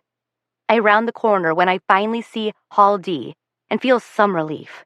I set my backpack down on the floor and place a schedule between my lips, then pull the rubber band off my wrist. It's not even 10 in the morning and I'm already pulling my hair up. It's that kind of day already. "Lake?" My heart nearly jumps out of my chest when I hear his voice. I turn around and see Will standing next to me with a confused look on his face. I pull the schedule out of my mouth and smile, then instinctively wrap my arms around him. "Will! What are you doing here?" He hugs me back, but only for a second before he wraps his hands around my wrists and removes my arms from around his neck. "Lake," he says, shaking his head. What are you doing here?" I sigh and thrust my schedule into his chest. "I'm trying to find this stupid elective, but I'm lost," I whine. "Help me." He takes another step back against the wall. Lake, no, he says, putting the schedule back into my hands without even looking at it. I watch him react for a moment, and he seems almost horrified to see me. He turns away and clasps his hands behind his head. I don't understand his reaction. I stand still, waiting for some sort of explanation, when it dawns on me. He's here to see his girlfriend. The girlfriend that he failed to mention. I snatch my backpack up and immediately start to walk away when he reaches out and pulls me to a stop. Where are you going? He demands. I roll my eyes and let out a short sigh. I get it, Will. I get it. I'll leave you alone before your girlfriend sees us. I'm trying to hold back tears at this point, so I step out of his grasp and turn away from him. Girlfriend? No, Lake, I don't think you get it. The faint sound of footsteps quickly becomes louder as they round the corner to Hall D. I turn to see another student barreling toward us. Oh man, I thought I was late, the student says when he spots us in the hallway. He comes to a stop in front of the classroom. You are late, Javier, Will replies, opening the door behind him, motioning for Javier to enter. Javi, I'll be there in a few minutes. Let the class know they have 5 minutes to review before the exam. Will closes the door behind him, and we're once again alone in the hallway. The air is all but gone from my lungs. I feel pressure building in my chest as this new realization sinks in. This can't be happening. This can't be possible. How is this possible? Will, I whisper, not able to get a full breath out. Please don't tell me. His face is red and he has a pained look in his eyes as he bites his lower lip. He leans his head back and looks up at the ceiling, rubbing his palms on his face while he paces the length of the hallway between the lockers and the classroom door. With each step he takes, I catch a glimpse of his faculty badge as it sways back and forth from his neck. He flattens his palms against the lockers, repeatedly tapping his forehead against the metal as I stand frozen, unable to speak. He slowly drops his hands and turns toward me. How did I not see this? You're still in high school? Chapter 4. I am sick of wanting, and it's evil how it's got me, and every day is worse than the one before. The Avett Brothers. Ill with Want. Will leans with his back against the lockers. His legs are crossed at the feet, and his arms are folded across his chest as he stares at the floor. The events unfolding have caught me so off guard I can barely stand. I go to the wall opposite him and lean against it for support. Me? I reply. How did the fact that you're a teacher not come up? How are you a teacher? You're only 21. Layken, listen, he says, ignoring my questions. He didn't call me Lake. There has apparently been a huge misunderstanding between the two of us. He doesn't make eye contact with me as he speaks. We need to talk about this, but now is definitely not the right time. I agree, I say. I want to say more, but I can't. I'm afraid I'll cry. The door to Will's classroom opens, and Eddie emerges. I selfishly pray that she, too, is lost. This cannot be my elective. Layken, I was just coming to look for you, she says. I saved you a seat. She looks at Will, then back at me, and realizes she's interrupted a conversation. Oh, sorry, Mr. Cooper. I didn't know you were out here. It's fine, Eddie. I was just going over Layken's schedule with her. He says this as he walks toward the classroom and holds the door for both of us. I reluctantly follow Eddie through the door, around Will, and to the only empty seat in the room, directly in front of the teacher's desk. I don't know how I am expected to sit through an entire hour in this classroom. The walls won't stop dancing when I try to focus, so I close my eyes. I need water. Who's the hottie? Asks the boy I now know as Javier. Shut it, Javi. Will snaps as he walks towards his desk, picking up a stack of papers. Several students let out a small gasp at this reaction. I guess Will isn't his usual self right now either. Chill out, Mr. Cooper. I was paying her a compliment. She's hot. Look at her. Javi says this as he leans back in his chair, watching me. Javi, get out. Will says, pointing to the classroom door. Mr. Cooper, geez, what's with the temp? Like I said, get out. You will not disrespect women in my classroom. Javi grabs his books and snaps back. Fine, I'll go disrespect them in the hallway. After the door shuts behind him, the only sound in the room is the distant second hand ticking on the clock above the blackboard. I don't turn around, but I can feel most of the eyes in the classroom on me, waiting for some sort of reaction. It's not so easy to blend in now. Class, we have a new student. This is Layken Cohen, Will says, attempting to break the tension. Review is over. Put up your notes. You're not going to have her introduce herself? Eddie asks. We'll get to that another time. Will holds up a stack of papers. Tests. I'm relieved Will has spared me from having to get in front of the class and speak. It's the last thing I would be able to do right now. It feels like there is a ball of cotton in my throat as I unsuccessfully try to swallow. Lake. Will hesitates, then clears his throat, realizing his slip. Layken, if you have something else to work on, feel free. The class is completing a chapter test. I'd rather just take the test. I say. I have to focus on something.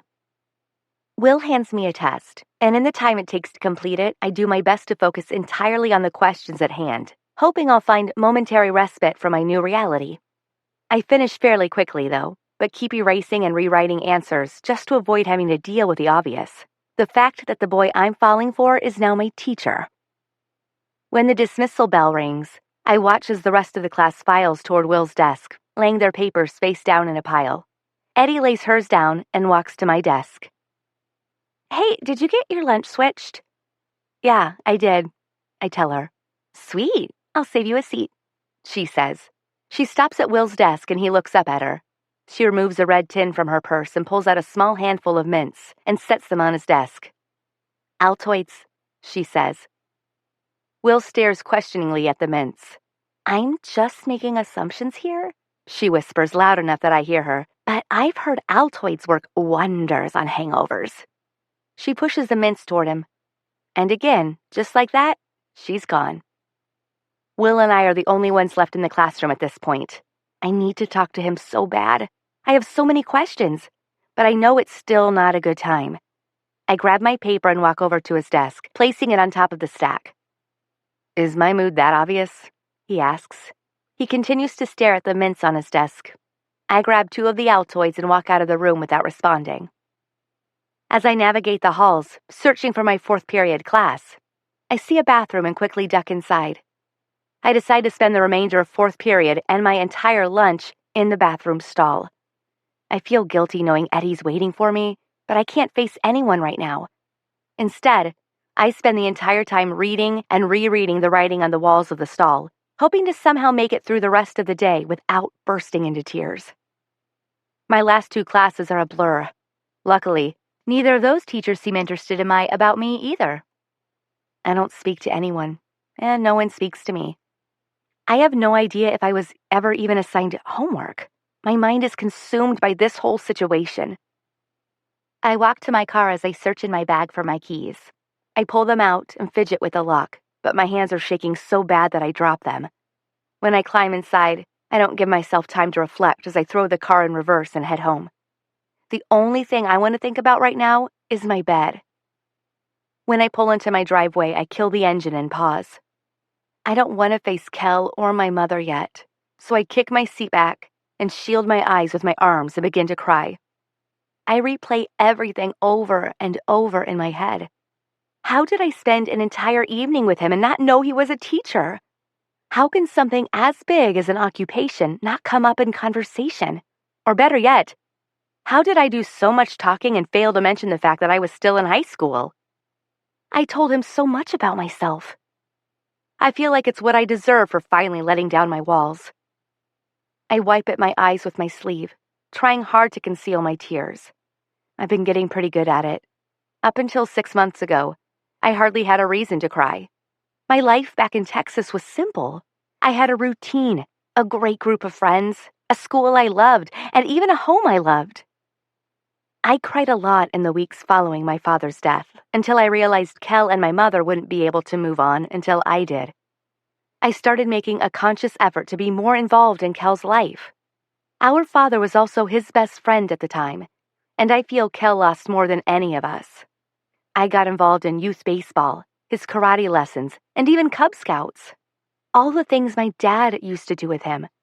It kept both Kel and me preoccupied, and the grieving eventually started to subside. Until today. A tap on the passenger window brings me back to reality. I don't want to acknowledge it. I don't want to see anyone, let alone speak to anyone. I look over and see someone standing there. The only thing visible is his torso and faculty ID. I flip the visor down and wipe the mascara from my eyes. I divert my gaze out the driver's side window and press the automatic unlock button, focusing on the injured garden gnome, who is staring back at me with a smug little grin. Will slides into the passenger seat and shuts the door. He lays the seat back a few inches and sighs, but says nothing. I don't think either of us knows what to say at this point. I glance over at him, and his foot is resting on the dash. He's stiff against the seat with his arms folded across his chest. He's staring directly at the note he wrote this morning that's still sitting on my console. I guess he made it by 4 o'clock after all. "What are you thinking?" he asks. I pull my right leg up into the seat and hug it with my arms. I'm confused as hell, Will. I don't know what to think. He sighs and turns to look out the passenger window. "I'm sorry, this is all my fault," he says. "It's nobody's fault," I say. "In order for there to be fault, there has to be some sort of conscious decision. You didn't know, Will." He sits up and turns to face me. The playful expression in his eyes that drew me to him is gone. "That's just it, Lake. I should have known. I'm in an occupation that doesn't just require ethics inside the classroom. They apply to all aspects of my life. I wasn't aware because I wasn't doing my job. When you told me you were 18, I assumed you were in college." His obvious frustration seems entirely directed toward himself. "I've only been 18 for 2 weeks, I reply. I don't know why I felt the need to clarify that. After I say it, I realize it sounds like I'm placing blame on him. He's already blaming himself. He doesn't need me to be angry at him, too. This was an outcome that neither of us could possibly have predicted. "I student teach," he says in an attempt to explain. "Sort of." "Sort of?" "After my parents died, I doubled up on all my classes. I have enough credits to graduate a semester early. Since the school was so short-handed, they offered me a 1-year contract. I have 3 months left of student teaching. After that, I'm under contract through June of next year." I listen and take in everything he says. Really, though, all I hear is, "We can't be together. Blah, blah, blah. We can't be together." He looks me in the eyes. "Lake, I need this job. It's what I've been working toward for 3 years. We're broke. My parents left me with a mound of debt and now college tuition. I can't quit now." He breaks his gaze and leans back into the seat, running his hands through his hair. "Will, I understand. I'd never ask you to jeopardize your career. It would be stupid if you threw that away for someone you've only known for a week." He keeps his focus out the passenger window. "I'm not saying you would ask me that. I just want you to understand where I'm coming from." "I do understand," I say. "It's ridiculous to assume we even had anything worth risking." He glances at the note on my console again and quietly responds, "We both know it's more than that." His words cause me to wince, because I know deep down he's right. Whatever was happening with us, it was more than just an infatuation. I can't possibly comprehend at this moment what it must be like to actually have a broken heart. If it hurts even 1% more than the pain I'm feeling now, I'll forego love. It's not worth it. I attempt to stop the tears from welling up again, but the effort is futile. He brings his leg off the dash and pulls me to him. I bury my face in his shirt, and he puts his arms around me and gently rubs my back. "I'm so sorry," he says. "I wish there was something I could do to change things. I have to do this right. For Calder." The physical grip he has on me seems less like a consoling hug and more like a goodbye. I'm not sure where we go from here or how we'll transition, he says. Transition? I suddenly start to panic at the thought of losing him. But what if you talk to the school? Tell them we didn't know. Ask them what our options are. I realize as the words are coming out of my mouth that I'm grasping at straws. There is no way in which a relationship between us would be feasible at this point. I can't, Lake. His voice is small. It won't work. It can't work. A door slams, and Kel and Calder come bounding down the driveway. We immediately pull apart and reposition our seats. I rest my head against the headrest and close my eyes, attempting to conjure up a loophole in our situation. There has to be one. When the boys have crossed the street and are safely inside Will's house, he turns to me. Layken, he says nervously, there's one more thing I need to talk to you about. Oh God, what else? What else could be relevant at this moment? I need you to go to administration tomorrow. I want you to withdraw from my class. I don't think we should be around each other anymore. I feel the blood rushing from my face. My hands start to sweat, and the car is quickly becoming too small for the two of us. He really means it. Anything we had up to this point is over. He's going to shut me out of his life entirely. Why? I make no effort to mask the hurt in my voice. He clears his throat. What we have isn't appropriate. We have to separate ourselves. My hurt quickly succumbs to the anger building up inside of me. Not appropriate? Separate ourselves? You live across the street from me, Will. He opens the door and gets out of the car. I do the same and slam my door. We're both mature enough to know what's appropriate. You're the only person I know here. Please don't ask me to act like I don't even know you, I plead. Come on, Lake. You aren't being fair. He matches his tone to mine, and I know I've hit a nerve. I can't do this. We can't just be friends. It's the only choice we have. I can't help but feel like we're going through a horrible breakup, and we aren't even in a relationship. I'm angry at myself. I can't tell if I'm really just upset about what has happened today or about my entire life this year. The one thing I know for sure is that the only time I've been happy lately has been with Will. To hear him tell me that we can't even be friends hurts. It scares me that I'll go back to who I've been for the past 6 months, someone I'm not proud of. I open the door to the car and grab my purse and keys. So, you're saying it's either all or nothing, right? And since it obviously can't be all, I slam the car door again and head toward the house. You'll be rid of me by third period tomorrow, I say as I purposely kick the gnome over with my boot. I walk into the house and throw the keys toward the bar in the kitchen with such force that they glide completely across the surface and hit the floor. I step on the heel of my boot with my toe and kick it off in the entry when my mother comes in. What was that all about? She asks. Were you just yelling? Nothing, I say. That's what it's about. Absolutely nothing. I pick up my boots and walk to my room, slamming the door behind me. I lock my bedroom door and head straight to the hamper of clothes. I pick it up and dump the contents out onto the floor, searching through them until I find what I'm looking for. My hand slides into the pocket of my jeans, and I remove the purple hair clip. I walk over to the bed, pull back the covers, and climb in. My fist tightens around the clip as I pull my hands to my face and cry myself to sleep. When I wake up, it's midnight. I lie there a moment, hoping I'll come to the conclusion that this was all a bad dream. But the clarity never comes. When I pull back the covers, my hair clip falls from my hands and lands on the floor. This small piece of plastic, so old that it's probably covered in lead-ridden paint. I think about how I felt the day my father gave it to me, and how all the sadness and fears were eliminated as soon as he put it in my hair.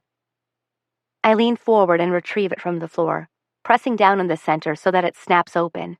I move a section of my bangs to the opposite side and secure it in place. I wait for the magic to take effect. But sure enough, everything still hurts. I pull the clip from my hair and throw it across the room and climb back into bed. Chapter 5. I keep telling myself that it'll be fine. You can't make everyone happy all of the time. The Avett brothers. Paranoia in B flat major.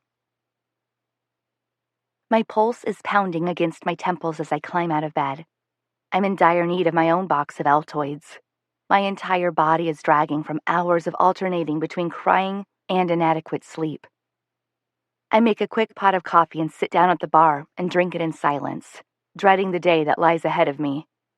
Kel eventually comes in, wearing his pajamas and Darth Vader house shoes. "Morning," he says groggily as he grabs a cup out of the dish strainer.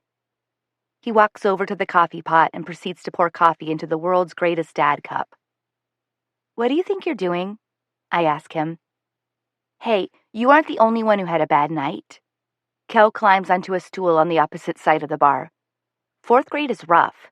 I had 2 hours of homework," he says as he brings the cup to his mouth. I take the coffee out of his hands and pour the contents into my own, then toss the mug into the trash can. I walk to the refrigerator, grab a juice, and place it in front of him. Kel rolls his eyes and pokes through the hole at the top of the pouch, bringing it to his mouth. "Did you see they delivered the rest of our stuff yesterday? Mom's van finally got here. We had to unpack the whole thing by ourselves, you know," he says, obviously trying to guilt me.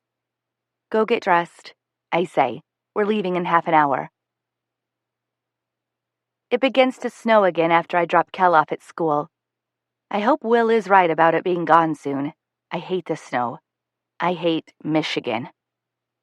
When I arrive at the school, I go straight to the administration office. Mrs. Alex is powering on her computer when she notices me and shakes her head. "Let me guess, you want sea lunch now?" I should have brought her Kel's coffee. "Actually, I need a list of third period electives. I want to switch classes." She tucks her chin in and looks up at me through the top of her glasses. "Aren't you in the poetry elective with Mr. Cooper? That's one of the most popular electives." "That's the one," I confirm. "I'd like to withdraw." "Well, you have until the end of the week before I submit your final schedule," she says as she grabs a sheet and hands it to me. "Which class do you prefer?" I look over the short list of available electives. Botany, Russian literature. My options are limited. "I'll take Russian literature for 200, Alex." She rolls her eyes and turns to enter the information into the computer. I guess she's heard that one before. She hands me yet another new schedule and a yellow form. "Have Mr. Cooper sign this and bring it back to me before third period, and you'll be all set." "Great," I mumble as I exit the office. When I successfully navigate my way to Will's classroom, I'm relieved to find the door locked and the lights turned out.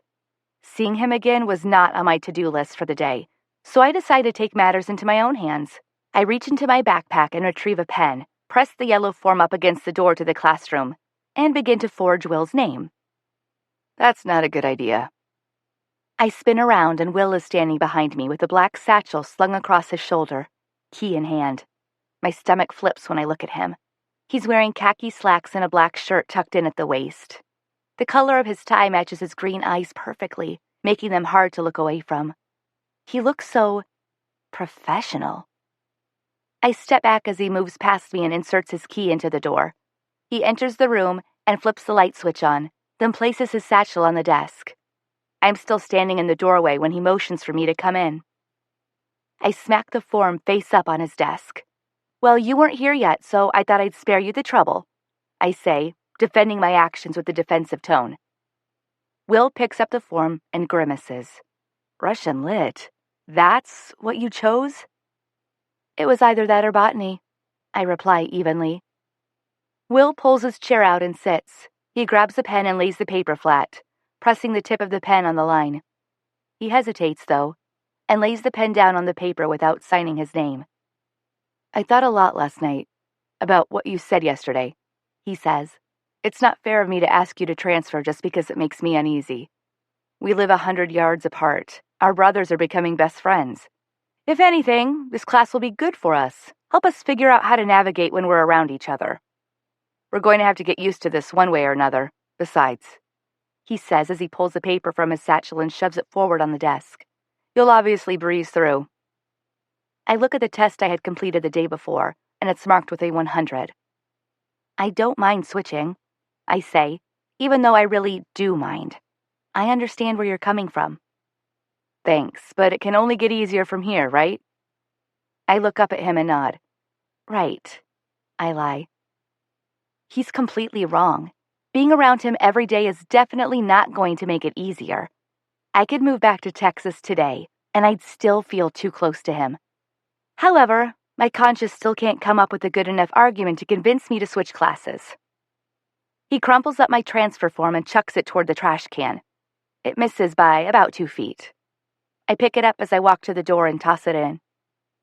I guess I'll see you third period, Mr. Cooper. I see him frown out of my peripheral vision as I exit. I feel somewhat relieved. I hated how we left things yesterday. Even though I would do whatever it took to rectify the awkward situation we're in, he still somehow finds a way to put me at ease. What happened to you yesterday? Eddie says as we enter second period. Get lost again? Yeah, sorry about that. Issues with admin. You should have texted. She teases in a sarcastic tone. I was worried about you. Oh, I'm sorry, dear. Dear, you trying to steal my girl? A guy I have yet to meet puts his arm around Eddie and kisses her on the cheek. Layken, this is Gavin, she says. Gavin, this is Layken, your competition. Gavin has blonde hair, almost identical to Eddie's, except in length. They could pass for brother and sister, although his eyes are chestnut while hers are blue. He is wearing a black hoodie and jeans, and when he moves his arm from Eddie's shoulder to shake my hand, I notice a tattoo of a heart on his wrist, the same as Eddie's. I've heard a lot about you, he says, extending his hand out to mine. I eye him curiously, wondering what he could have possibly heard. Not really, he admits, smiling. I haven't heard anything at all about you. That's usually just what people say when they're introduced. He turns toward Eddie and gives her another peck on the cheek. I'll see you next period, babe. I've got to get to class. I envy them. Mr. Hansen enters the room and announces there's a chapter test. I don't object when he hands me a test, and we spend the rest of the class period in silence. As I follow Eddie through the crowd of students, my stomach is in knots. I'm already regretting not having switched to Russian literature. How either of us thought this would help make things easier, I don't know. We arrive in Will's class, and he's holding the door open, greeting the students as they arrive. Mr. Cooper, you look a little better today. Need a mint? Eddie says as she walks to her seat. Javi walks in and glares at Will as he slides into his seat. All right, everyone, Will says, shutting the door behind him. Good efforts on your test yesterday. Elements of Poetry is a pretty mundane section, so I know you're all glad to have it out of the way. I think you'll find the performance section more interesting, which is what we'll focus on the rest of this semester. Performance poetry resembles traditional poetry, but with an added element, the actual performance. Performance? Javi asks, disdained. You mean like in that movie about the dead poets, where they had to read crap in front of the whole class? Not exactly, Will says. That's just poetry. He means slamming, Gavin adds, like they do down at Club 9 on Thursdays. What's slamming? A girl inquires from the back of the room. Gavin turns toward her. It's awesome. Eddie and I go sometimes. You have to see it to really get it, he adds. That's one form of it, Will says. Has anyone else ever been to a slam? A couple of other students raise their hands. I don't. Mr. Cooper, show them. Do one of yours, Gavin says. I can see the hesitation in Will's eyes. I know from experience he doesn't like being put on the spot. I'll tell you what. We'll make a deal. If I do one of my pieces, everyone has to agree to go to at least one slam this semester at Club 9. No one objects. I'd like to object, but that would require raising my hand and speaking, so I don't object. No objections? All right then. I'll do a short one I wrote. Remember, slam poetry is about the poetry and the performance. Will stands in front of the room and faces the students. He shakes his arms out and stretches his neck left and right in an attempt to relax himself. When he clears his throat, it's not the kind of throat clearing people do when they're nervous. It's the kind they do right before they yell. Expectations, evaluations, internal evasions. fly out of me like puddles of blood from a wound. A fetus from the womb of a corpse in a tomb, withered and strewn like red sheets on the bed of an immaculate room. I can't breathe. I can't win. From this indelible position I'm in. It controls the only piece of my unfortunate soul left to fend for itself in this hollowed-out hole that I dug from within like a prisoner in an unlocked cell sitting in the deepest pits of hell. Unencumbered he's not in his sweltering spot. He could open the door 'cause he don't need a damn key. But then again, why would he? Circumlocution is his revolution. The silence in the room is deafening. No one speaks. No one moves. No one claps. We are in awe. I am in awe. How does he expect me to transition if he keeps doing things like this? There you go, he says matter-of-factly as he walks back to his seat. The rest of the class period is spent talking about slam poetry. I try hard to follow along as he goes into further explanation, but the entire time I'm simply focused on the fact that he hasn't made eye contact with me. Not even once. I claim my seat next to Eddie at lunch. I notice the guy who sits a couple of rows behind me in Will's class walking toward us. He's balancing 2 trays with his left arm and his backpack and a bag of chips in his right. He positions himself in the seat across from me and proceeds to combine the food onto one tray. When that task is complete, he pulls a 2-liter of Coke out of his backpack and places it in front of him. He unscrews the lid and drinks directly from it. As he is chugging the soda, he looks at me, then places it back down on the table, wiping his mouth. You gonna drink that chocolate milk, new girl? I nod. That's why I got it. What about that roll? You gonna eat that roll?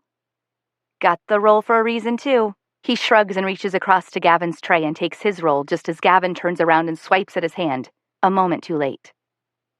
Dude, Nick, there's no way you're gaining 10 pounds by Friday. Give it up, Gavin says. 9. Nick corrects him with a mouthful of bread. Eddie takes her roll and throws it across the table. Nick catches it midair and gives her a wink. Your girl has faith in me, Nick says to Gavin. He lifts weights. Eddie is directing her comment to me. He's got to be 9 pounds heavier by Friday to compete in his weight class, and it's not looking good. With that, I grab my roll and toss it on Nick's tray. He winks at me and dips it in a mound of butter. I'm thankful to Eddie for accepting me into her group of friends so easily. Not that I had a choice. It was done pretty forcibly. In Texas, there were 21 people in my entire senior class. I had friends, but with such a limited pool to choose from, I never really considered any of them to be my best friend. I mostly hung out with my friend Karis, but I haven't even spoken to her since the move. From what I've seen of Eddie so far, she's intriguing enough that I can't help but hope we become closer. So, how long have you and Gavin been dating? I ask her. Since sophomore year. I hit him with my car. She looks at him and smiles. It was love at first swipe. What about you? She asks. You got a boyfriend? I wish I could tell her about Will. I want to tell her about how when we met, I immediately felt something I had never felt about a guy before. I want to tell her about our first date and how the entire night seemed like we had known each other for years. I want to tell her about his poetry, our kiss, everything. Most of all, though, I want to tell her about seeing him in the hallway, when we realized our fate was not our own to decide. But I know I can't. I can't tell anyone. So I don't. I simply reply, no. Really? No boyfriend? Well, we can fix that, she says. No need. It's not broken. Eddie laughs and turns to Gavin, discussing possible suitors for her new lonely friend. The end of the school week finally arrives, and I have never felt more relieved to pull out of a parking lot in my entire life. Even though Will lives across the street from me, I feel less vulnerable when I'm inside my house than I do 2 feet from him in a classroom. He successfully achieved an entire week of absolutely no eye contact. Not saying I didn't do my best to catch even a glimpse in my direction. I practically stared him down. During the drive home, I make a detour to better formulate my plan to spend the entire weekend indoors. It's called Movies and Junk Food. Mom is sitting at the bar in the kitchen when I walk through the front door. I can see by the stern look on her face that she isn't particularly happy to see me. I walk into the kitchen and lay the movies and bags of junk food on the counter in front of her. I'm spending the weekend with Johnny Depp, I say, attempting to appear oblivious to her demeanor. She doesn't smile. I took Calder home from school today, she says. He mentioned something very interesting. Oh, yeah? You sound sick, Mom. Do you have a cold? I try to sound nonchalant, but I can tell by the tone in her voice that what she's really trying to say is, I found out something from your little brother's friend that I should have found out from you. Anything you want to tell me? She asks, staring daggers through me. I sip from a bottle of water and take a seat at the bar. I had planned on talking to her about everything tonight, but it looks like it's going to happen sooner rather than later. Mom, I was going to talk to you about it, I swear. He's a teacher at your school, Lake. She starts coughing and grabs at a Kleenex, then gets up from the bar. After she regains her composure, she lowers her voice in an attempt to avoid attracting the attention of the 9-year-olds, who are somewhere within our vicinity. Don't you think that's something you should have mentioned before I allowed you out of the house with him? I didn't know. He didn't know, I say in an overly defensive tone. She cocks her head to the side and rolls her eyes as though I've insulted her. What are you doing, Lake? Don't you realize he's raising his little brother? This can ruin his... Both of our eyes dart to the front door when we hear Will's car pull into his driveway. I quickly head to the front door in an attempt to block it so she'll let me explain. She beats me to it, so I follow her outside, pleading. Mom, please, just let me explain everything. Please. She's walking up Will's driveway when he notices us bombarding him. He smiles when he first notices my mother, but his smile fades when he sees I'm right behind her. He has surmised that this is not a friendly visit. Julia, please, he says. Can we go inside to talk about this? She doesn't respond. She just marches toward his front door and lets herself in. Will looks at me questioningly. Your brother mentioned you were a teacher. I haven't had a chance to explain anything to her, I say. He sighs, and we reluctantly make our way inside. It's the first time I've been inside his home since I found out about the death of his parents. Nothing has changed, yet at the same time, everything has changed. That first day when I was at his bar, I assumed that everything in the house belonged to his parents. That Will's situation was not unlike my own. Now, when I take in my surroundings, it sheds a different light on him. A light of responsibility, maturity. My mother is sitting stiffly on the sofa. Will walks quietly across the room and sits on the edge of the couch across from her. He leans forward and clasps his hands in front of him, his elbows resting on his knees. I'll explain everything. He says this with a serious, respectful tone to his voice. I know you will, she replies evenly. Basically, I made a lot of assumptions. I thought she was older. She seemed older. Once she told me she was 18, I guess I assumed she was in college. It's only September. Most students aren't 18 when they start their senior year. Most of them. She's only been 18 for 2 weeks. Yeah, I realize that now, he says, shooting a look in my direction. She wasn't attending school the first week you guys moved in, so I guess I just assumed. Somehow the topic never came up while we were together. My mother starts to cough again. Will and I wait, but the coughing intensifies and she stands and takes a few deep breaths. I would think she was having a panic attack if I didn't already know she was coming down with something. Will goes to the kitchen and comes back with a glass of water. She takes a sip and turns toward the living room window that faces the front yard. Calder and Kel are outside now. I can hear them laughing. My mother walks to the front door and opens it. Kel, Calder, don't lie in the street. She closes the door and turns toward us. Tell me, when did the topic come up? She asks, looking at both of us now. I can't answer her. Somehow in the presence of the two of them, I feel small. Two adults hashing it out in front of the children. That's what this feels like. We didn't find out until she showed up for my class, Will replies. My mother looks at me, and her jaw gapes open. You're in his class? She looks at Will and repeats what she said. She's in your class? God, it sounds really bad coming from her mouth. She stands up and paces the length of the living room as both Will and I allow her time to process. You're telling me that both of you deny having any knowledge of this prior to the first day of school? We both nod in agreement. Well, what the hell happens now? She asks. She has both of her hands on her hips. Will and I are silent, hoping she can magically come up with the solution that we've both been searching for all week. Well, Will replies, Lake and I are doing our best to work through this a day at a time. She glares at him accusingly. Lake? You call her Lake? Will looks down at the floor and clears his throat, unable to meet her stare. My mother sighs and takes a seat next to Will on the sofa. Both of you need to accept the severity of this situation. I know my daughter, and my daughter likes you, Will, a lot. If you share even a fraction of those feelings, you will do whatever you can to distance yourself from her. That includes ditching the nicknames. This will jeopardize your career and her reputation. She stands up and walks to the front door, holding it open for me to follow her out. She isn't allowing us the opportunity for any private time. Cal and Calder brush past us and run toward Calder's bedroom. Mom watches as they disappear down the hallway. Kel and Calder don't need to be affected by this, she says, bringing her attention back to Will. I suggest we work something out now so that the contact between you and Lake can be minimized.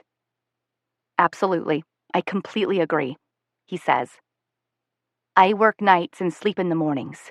If you want to take them to school, Lake and I will pick them up after school. Where they go from there can be up to them. They seem to do pretty well going back and forth. That sounds good, thank you. He's a good kid, Will. Really, Julia, it's all fine with me. I haven't seen Calder this happy in a... Will's voice trails off, and he doesn't finish his sentence. Julia, he asks, will you be talking to the school about this?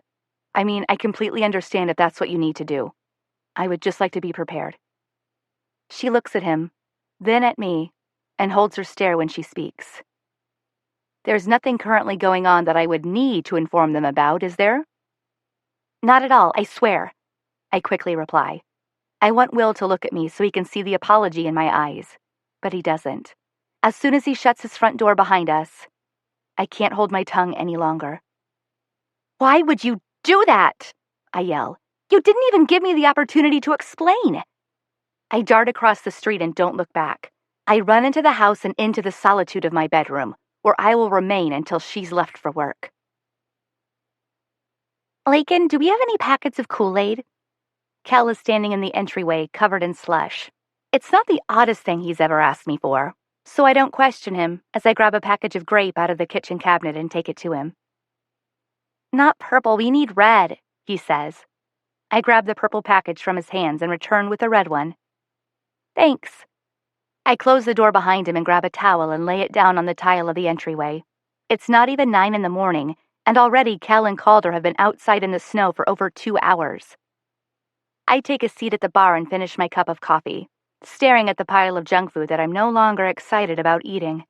My mother got home around 7:30 this morning and climbed into bed, where she'll stay until around 2 o'clock. I'm still angry with her and don't feel like confronting this situation at all today. So it looks like I have about 5 more hours before I'll lock myself into my bedroom again. I grab a movie off the bar and, despite my lack of appetite, a bag of chocolate. If there is any man who can take my mind off of Will, it's definitely Johnny Depp. Halfway through my movie, Kel comes bounding in the house, still covered in snow and slush as he grabs my hand and starts to pull me outside. Kel, stop, I'm not going outside. I snap. Please, just for a minute, you have to see the snowman we made. Fine, let me get some shoes on at least. As soon as I pull the second boot on, Kel grabs my hand again and pulls me out the door. I continue to allow Kel to pull me along as I shield my eyes. It's taking them a moment to adjust to the sun's reflection on the snow. It's right over here, I hear Calder saying, but not to me. I look up to see Calder handling his brother in the same way Kel is handling me. We are both led to the rear of the Jeep, where they position us inches apart, directly in front of a casualty. I now know the purpose behind the demand for red Kool-Aid. In front of us, lying flat on the ground beneath the rear of my Jeep, is a dead snowman. His eyes are small pieces of twig, shaped into a grim expression. His arms are two thin branches lying on his side, and one of them broken in half under my rear tire. His head and neck are sprinkled with a trail of red Kool-Aid that's led to a pool of bright red snow about a foot down from the snowman. He was in a terrible accident, Kel says seriously, before he and Calder break out into a fit of giggles. Will and I look at one another, and for the first time in a week, he smiles at me. Wow, I need my camera, he says. I'll grab mine, I say. I smile back at him and head inside. So this is what it's going to be like from now on? Conversing under false pretenses in front of our brothers? Avoiding each other in public? I hate the transition. When I return with the camera, the boys are still admiring the murder scene, so I snap a couple of pictures. Kel, let's kill a snowman with Will's car now, Calder says before they dart across the street. The tension is thick as Will and I stare excessively at the snowman in front of us, not knowing what else to look at. He eventually glances toward his house at our brothers. They're lucky to have each other, you know, he says quietly. I analyze this sentence and wonder if it has a deeper meaning, or if he was just making an observation. Yeah, they are. I agree. We both stand there watching them gather more snow. Will takes a deep breath and stretches his arms out above his head. Well, I better get back inside, he says. He turns away. Will, wait. He swings back around and puts his hands in his pockets, but doesn't say anything. I'm sorry about yesterday. About my mom. I say as I stare at the ground between us. I can't look him in the eye for two reasons. One, the snow is still blinding me. Two, it hurts when I look at him. It's fine, Layken. And we're back to the official first name. He stares at the ground where the blood has tinted the snow, and he kicks at it with his shoe. She's just doing her job as a mom, you know. He pauses and lowers his voice even more. Don't be so mad at her. You're lucky to have her. He spins and walks back to his house. Guilt overcomes me as I think of what it's like for them to just have each other, and here I sit complaining about the only parent left among the four of us. I feel ashamed for bringing it up. I feel more ashamed of having been mad at my mother for what she did. It was my fault for not talking to her about it sooner. Will is right, as usual. I am lucky to have her. The shower in my mother's bedroom is running after lunch, so I heat up some leftovers and make her a glass of tea. I place them at her usual seat at the bar and wait for her. When she finally emerges from the hallway and sees the food, she gives me a slight smile and takes her seat. Is this a peace offering, or did you poison my food? She asks as she unfolds a napkin into her lap. I guess you'll have to eat it first to find out. She eyes me cautiously and takes a bite of her food. She chews for a minute and takes another bite after she fails to keel over. I'm sorry, Mom. I should have talked to you about it sooner. I was just really upset.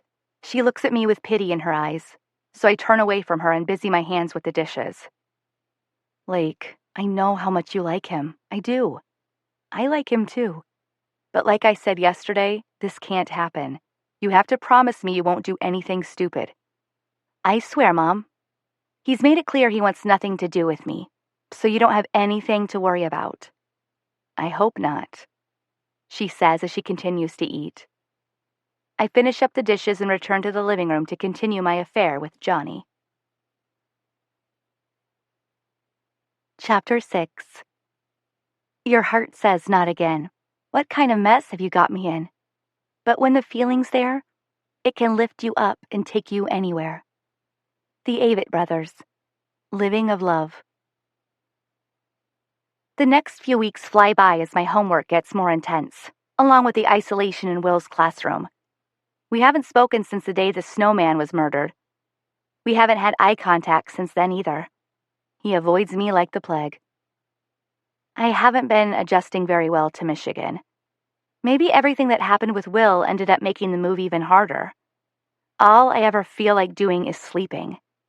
I guess because it doesn't hurt as bad when you're asleep. Eddie keeps bringing up possible fillers for the obvious hole in my boyfriend department, but I've rejected them all.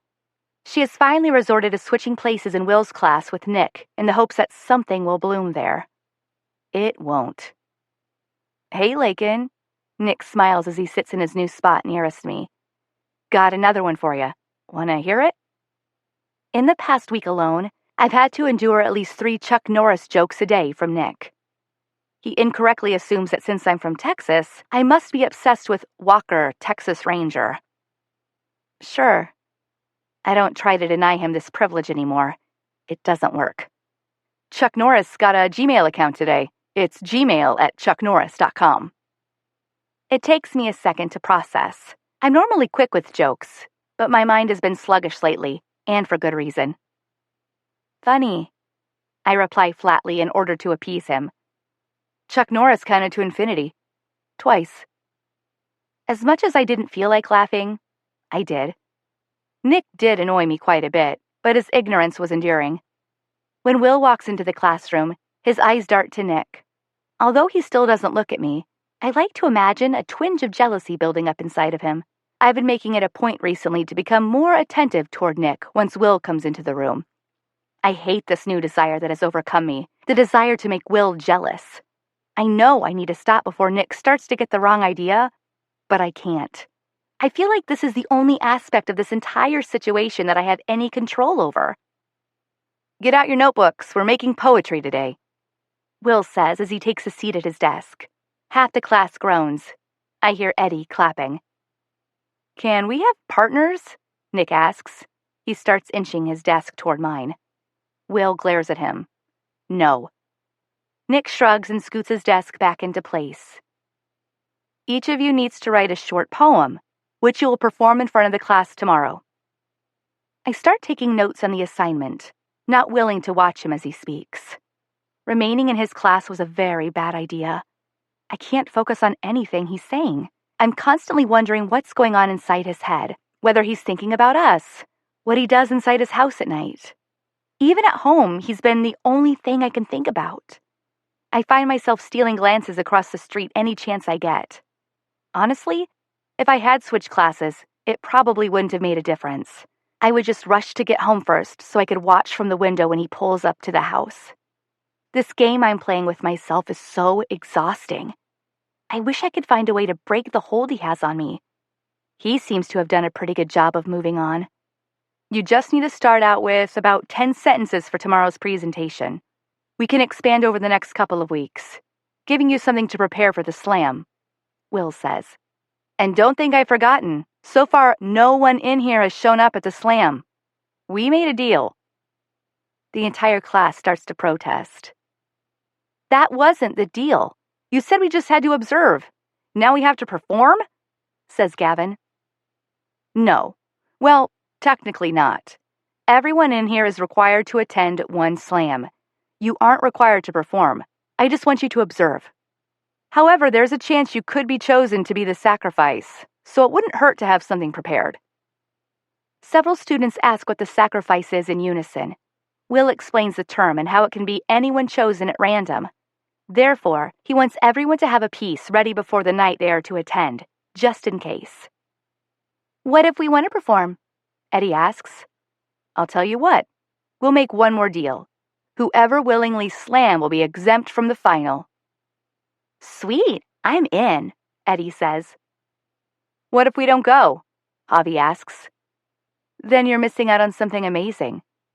And you get an F for participation, he replies. Javi rolls his eyes and groans at Will's response.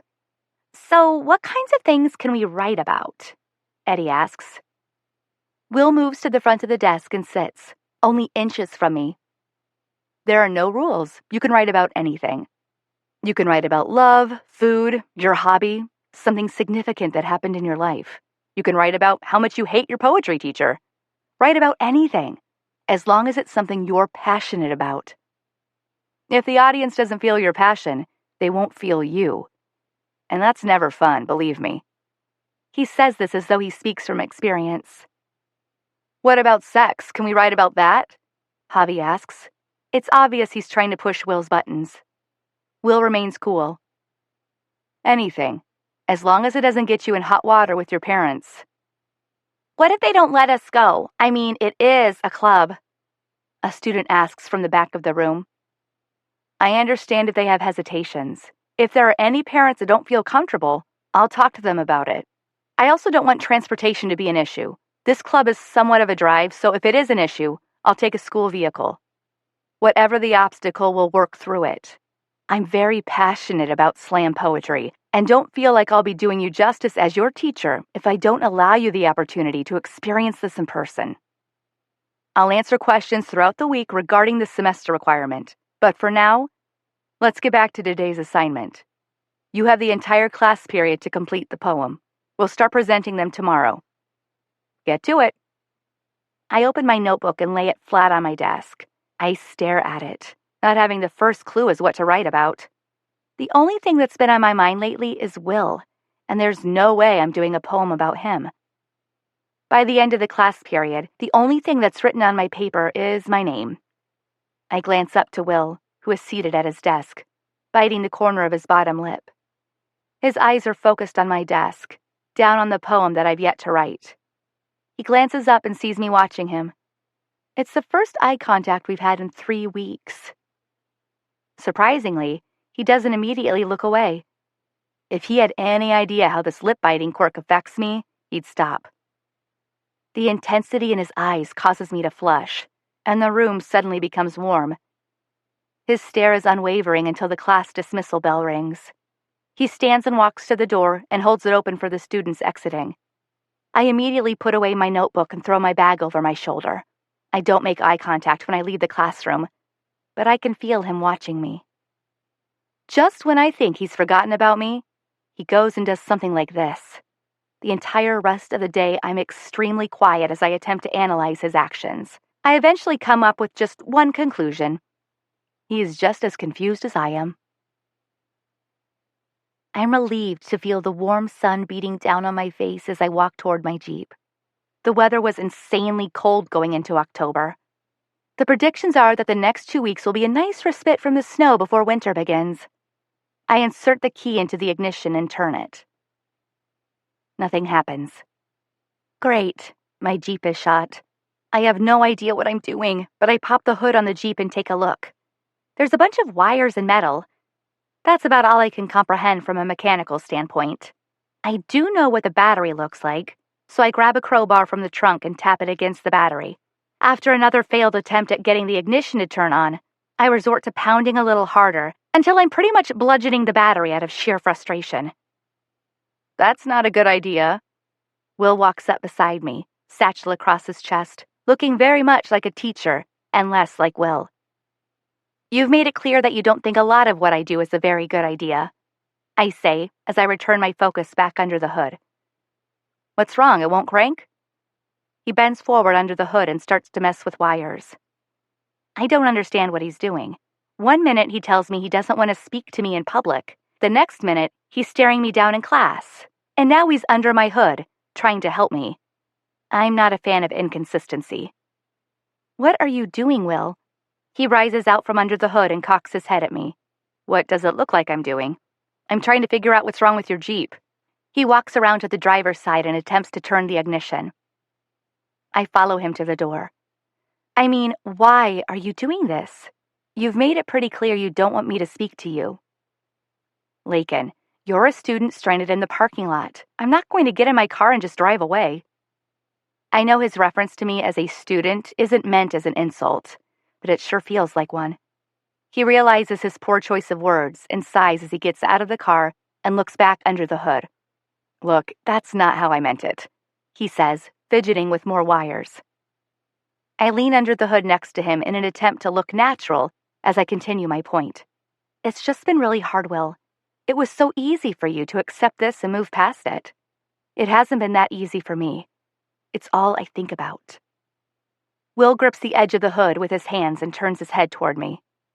You think this is easy for me? He whispers. Well, that's how you make it seem. Lake, nothing about this has been easy. It's a daily struggle for me to come to work, knowing this very job is what's keeping us apart. He turns away from the car and leans against it. If it weren't for Calder, I would have quit the first day I saw you in the hallway. I could have taken the year off. Waited until you graduated to go back. He turns toward me, his voice lower than before. Believe me, I've run every possible scenario through my mind. How do you think it makes me feel to know that I'm the reason you're hurting? That I'm the reason you're so sad? The sincerity in his voice is surprising. I had no idea. I'm sorry, I just thought. Will cuts me off mid-sentence and turns back toward the car. Your battery is fine. Looks like it might be your alternator. Car won't start? Nick asks as he walks up beside us, explaining the reason behind Will's sudden guarded behavior. No, Mr. Cooper thinks I need a new alternator.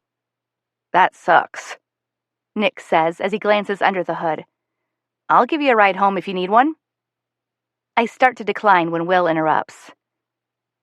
That would be great, Nick, Will says as he closes the hood of the Jeep.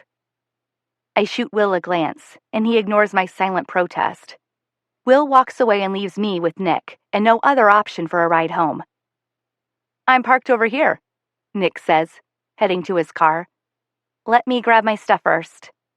I reach for my bag, and my hand goes up to find the ignition empty. Will must have accidentally taken my keys. I leave the door unlocked just in case he doesn't have them. I don't want to add a locksmith charge on top of our already mounting debt. Wow, nice car, I say when we reach Nick's vehicle.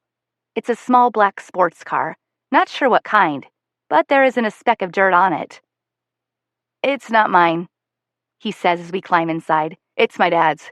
He lets me drive it when he's off work. Still, it's nice. Do you mind if we swing by Chapman Elementary? I'm supposed to pick up my little brother. No problem, he says, turning left out of the parking lot. So, new girl, you missed Texas yet? Although it's been a month, he still calls me new girl. Yep, I reply shortly. He attempts to make more small talk, but I treat his questions as if they were rhetorical, even though they aren't. I can't stop thinking about the things Will said to me before Nick interrupted us. Nick finally grasps the idea that I'm not in a chatty mood, so he turns on the radio. We pull up to Kel's school and I get out of the car so Kel can spot me, since I'm not in my Jeep. When Kel notices me, he comes running up to me, followed by Calder. Hey, where's your Jeep? Won't start. Hop in. Nick is giving us a ride home. Oh, well, Calder's supposed to go with us today. I open the back door as the two climb in the small back seat. They immediately start oohing and awing. The remainder of the short drive consists of Transformer comparisons in Nick's car. When we arrive at the house, Kel and Calder jump out of the car and run inside. I thank Nick and follow the boys toward the house when I hear Nick open his door. Layken, wait, Nick calls after me. Ugh, almost in the clear. I turn to see him standing in my driveway, looking nervous. Later this week, Eddie and Gavin and I are going to Getty's. You want to come? I definitely should have laid off on the obvious flirtations with Nick. I feel guilty, knowing good and well I've sent him the wrong signals. I don't know. I'd have to run it by my mom. I'll let you know tomorrow, okay? I see the hope fill in his eyes and wish I had gone ahead and turned him down. I don't want to give him any more false hope than I already have. Yeah, tomorrow. See ya, Nick says. When I walk in the house, Kel and Calder are both at the bar with their homework out. Calder, do you live with us now or what? He looks at me with his big green Will-looking eyes. I can go home if you want me to. No, I was just kidding. I like you being here. It keeps this little creeper away from me. I squeeze Kel's shoulders and then walk into the kitchen and grab a drink. So is that Nick guy your boyfriend? I thought my brother was going to be your boyfriend. Calder catches me off guard with his observation, causing juice to spew from my mouth. No, neither of them is my boyfriend. Your brother and I are just friends, Calder. But Layken, Kel gives Calder a mischievous grin. I saw you kissing him that night y'all came home. In the driveway. I was watching from my bedroom window. My heart jumps to my throat. I walk over to them and place my hands firmly on the bar in front of them. Kel, don't you ever repeat what you just said. Do you hear me? His eyes get big, and he and Calder both lean back in their chairs as I lean forward across the bar. I'm serious. You did not see what you thought you saw. Will can get in a lot of trouble if you repeat what you said. I mean it."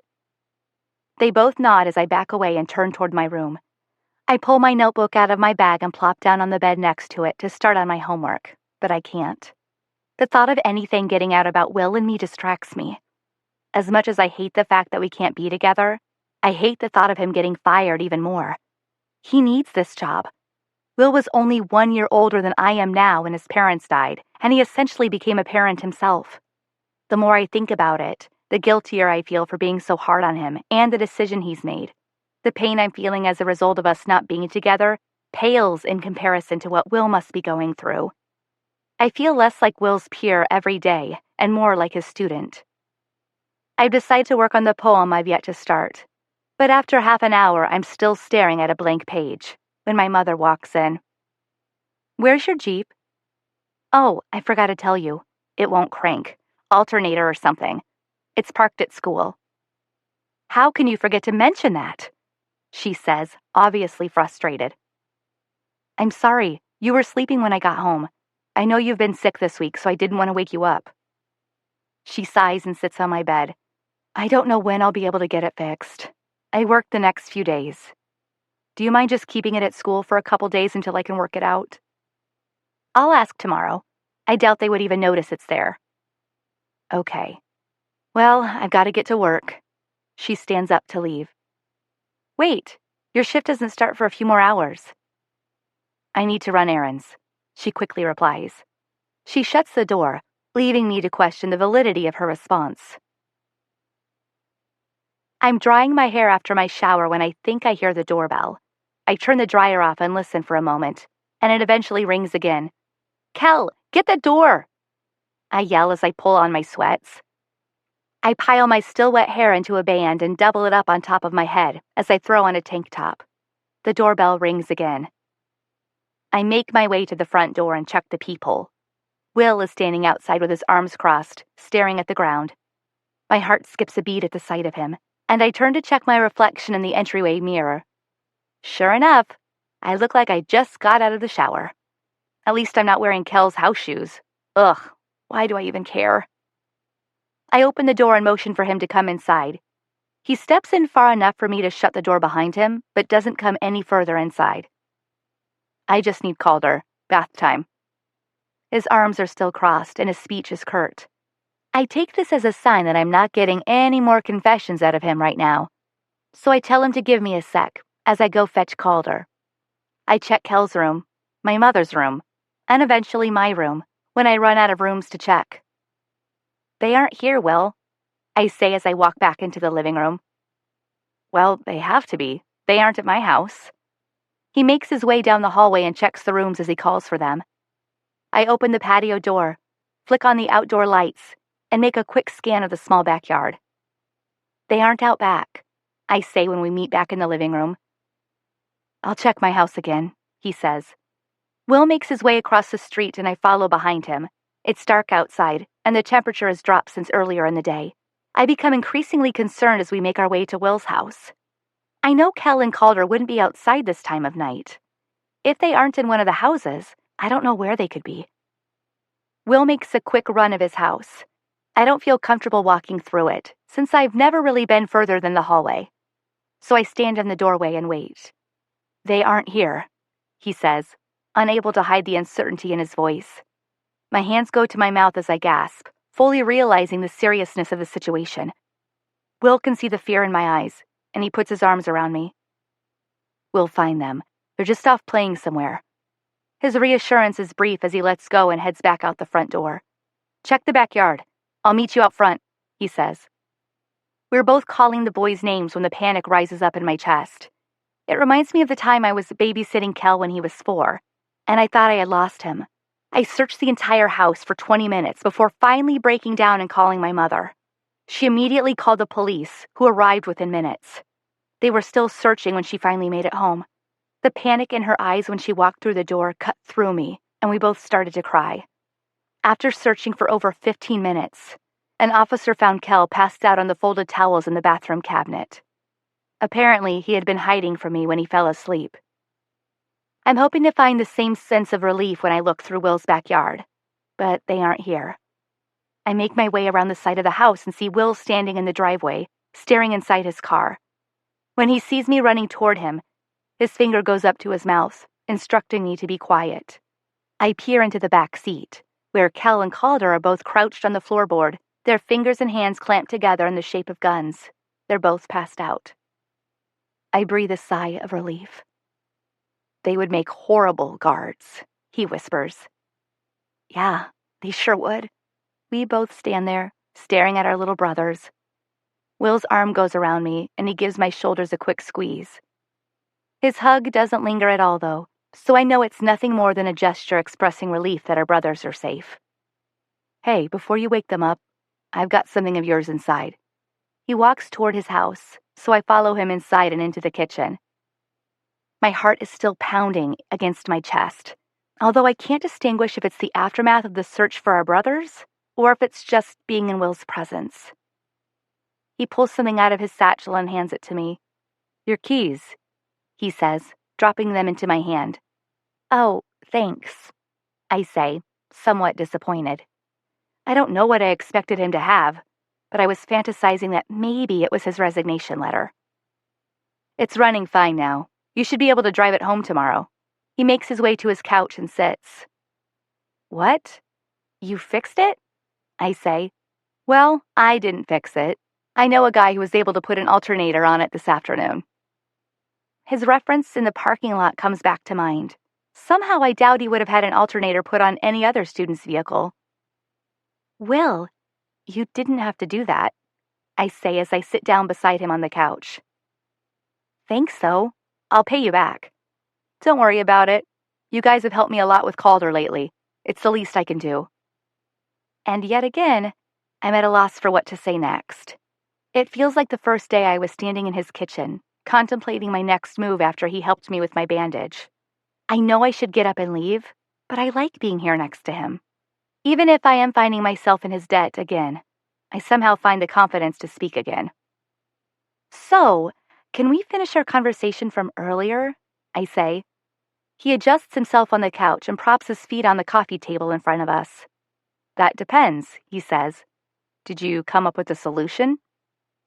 Well, no, I reply, just as a possible solution comes to mind. I lean my head against the back of the couch and meekly suggest my idea. Suppose these feelings we have just got more complex. I pause for a moment. I'm not sure how he's going to take this new suggestion of mine, so I tread lightly. I wouldn't be opposed to the idea of getting a GED. That's ridiculous, he says, eyeing me sharply. Don't even think like that. There's no way you're quitting school, Lake. I'm Lake again. It was just an idea, I say. Well, it was a dumb one. We both think silently, neither of us coming up with any other solutions. My head is still resting against the back of the couch as I watch him. His hands are clasped behind his head, and he's staring up at the ceiling. His jaw is clenched tight, and he's absent-mindedly popping his knuckles. He's no longer wearing the clothes he wears as a teacher. Instead, he has a plain white fitted t-shirt on and gray jogging pants that are almost identical to the ones I'm wearing. For the first time tonight, I notice his hair is wet. I haven't been this close to him in weeks. I was beginning to forget what he smells like. I inhale and take in the scent of his aftershave. It smells like the air in Texas, right before it starts to rain. There's a small dab of shaving cream right below his left ear. My hand instinctively moves up his neck, and I wipe it away. He flinches and turns toward me, so I defensively hold up my finger, as if to prove my reason for touching him. He pulls my hand toward him and rubs my finger across his shirt, wiping off the excess shaving cream. Our hands come to rest on his chest, and we continue to look at each other in silence. My palm is flat against his heart, and I can feel it rapidly beating against my hand. I know this exchange between us is wrong, but it feels incredibly right. He allows my hand to remain on his chest as it moves up and down to the rhythm of his breath. The look in his eyes is the exact look he had when he was watching me in class today. But this time my physical response is more intense, and I struggle to control the powerful urge to lean in and kiss him. I've wanted to talk to him like this for over a month now. I still had so much to say before he started pretending I didn't exist. I'm afraid that as soon as I walk out of his house tonight, the isolation will return. So I decide to tell him what I've wanted to say to him for weeks. Well, I whisper, I'll wait for you until I graduate. He exhales and closes his eyes, stroking his thumb across the back of my hand. That's a long wait, Lake. A lot can happen in a year. His pulse increases against my palm. I don't know what comes over me, but I lean closer and turn his face toward mine. I just need him to look at me. He doesn't meet my gaze. Instead, his eyes focus on his hand as he slowly moves it up my arm. All the same sensations that flowed over me the first night we kissed come flooding back. I've missed his touch so much. He moves his hand to my shoulder and slides his fingers underneath the strap of my shirt, slowly tracing along the edges of it. His movements are slow and methodical as he pulls his legs off the table in front of him and turns his body toward me. His expression seems full of conflict, but he slowly leans in and presses his lips against my shoulder. I place my hands on the back of his neck and inhale. His breath becomes heavier as his lips slowly move across my shoulder and onto my neck. The room starts to spin, so I close my eyes. His lips make their way to my jaw and closer to my mouth. When I feel him pull away, I open my eyes and he's watching me. There's a slight moment of hesitation in his eyes just before his lips close over mine. In the past, his kisses have been very delicate and smooth. There's a different hunger behind him now. He slides his hands under my shirt and grasps at my waist. I return his kisses with the same feverish passion. I run my hands through his hair and pull him to me as I lie back on the couch. As soon as he begins to ease his body on top of mine, his lips break away and he sits back up. We've got to stop, he says. We can't do this. He squeezes his eyes shut and rests his head against the couch. I sit back up and ignore his protest, sliding my hands up his neck and through his hair. I press my lips to his and pull myself onto his lap. His hands wrap around my waist again, and he pulls me into him, returning my kiss with even more intensity than before. He's right. They do get better every time. My hands find the bottom edge of his shirt, and I slide it up. Our lips separate for a brief moment when his shirt passes between us. I place my hands on his chest and run them over the contours of his muscles as we continue to kiss. He grips my arms and pushes me down onto the couch. I wait for him to find his way back to my mouth, but instead, he pushes away from me and stands up. Layken, get up, he demands. He grabs my hand and pulls me up from the couch. I stand up, still caught up in the moment and unable to catch my breath. This can't happen. He's attempting to catch his breath, too. I'm your teacher now. Everything has changed. We can't do this. His timing sucks. My knees are weak, so I sit back down on the couch for support. Will, I won't say anything, I swear. I don't want him to regret what just happened between us. For a moment, it felt like we were back where we belonged. Now, seconds later, I'm confused again. I'm sorry, Layken, but it's not right, he says, pacing the floor. This isn't good for either of us. This isn't good for you. You don't know what's good for me. I snap. I'm getting defensive again. He stops pacing and turns toward me. You won't wait for me. I won't let you give up what should be the best year of your life. I had to grow up way too fast. I'm not taking that away from you, too. It wouldn't be fair. I don't want you to wait for me, Layken. The shift in his demeanor and the way my entire first name is flowing from his mouth is causing the oxygen to deplete from the room. I'm dizzy. I won't be giving anything up, I reply weakly. I would have screamed if I could muster enough energy. He grabs his shirt and pulls it over his head as he moves further away from me. He walks to the opposite side of the living room and around the back of the couch. He grips the back of it and lets his head fall between his shoulders, avoiding eye contact again. My life is nothing but responsibilities. I'm raising a child, for Christ's sake. I wouldn't be able to put your needs first. Hell, I wouldn't even be able to put them second. He slowly raises his head and brings his gaze back to mine. You deserve better than third. I go to him and kneel on the couch in front of him, placing my hands on top of his. Your responsibilities should come before me, which is why I want to wait for you, Will. You're a good person. This thing about you that you think is your flaw, it's the reason I'm falling in love with you. My last few words trickle out as though I've lost what little control over myself I had left. I don't regret saying it, though. He pulls his hands out from under mine and places them firmly on either side of my face. He looks me directly in the eyes. You are not falling in love with me. He says this as if it's a command. You cannot fall in love with me. His eyes are hard and he clenches his jaw again. I feel the tears begin to well in my eyes as he releases me and walks toward the front door. What happened tonight? He's pointing to the couch as he speaks. That can't happen again. That won't happen again. He says this as though he's trying to convince more than just me. After he walks outside, he slams the door behind him, and I am left alone in his living room. My hands clutch at my stomach. My nausea intensifies. I'm afraid if I don't regain my composure soon, I won't be able to stand long enough to make it out of the house. I inhale through my nose and exhale from my mouth, then count backward from 10. It's a coping technique I learned from my father when I was younger. I used to have what my parents referred to as emotional overloads. My dad would wrap his arms around me and squeeze me as tight as he could as we counted down. Sometimes I would fake the tantrums just so he would have to squeeze me. What I wouldn't give for my dad's embrace right now.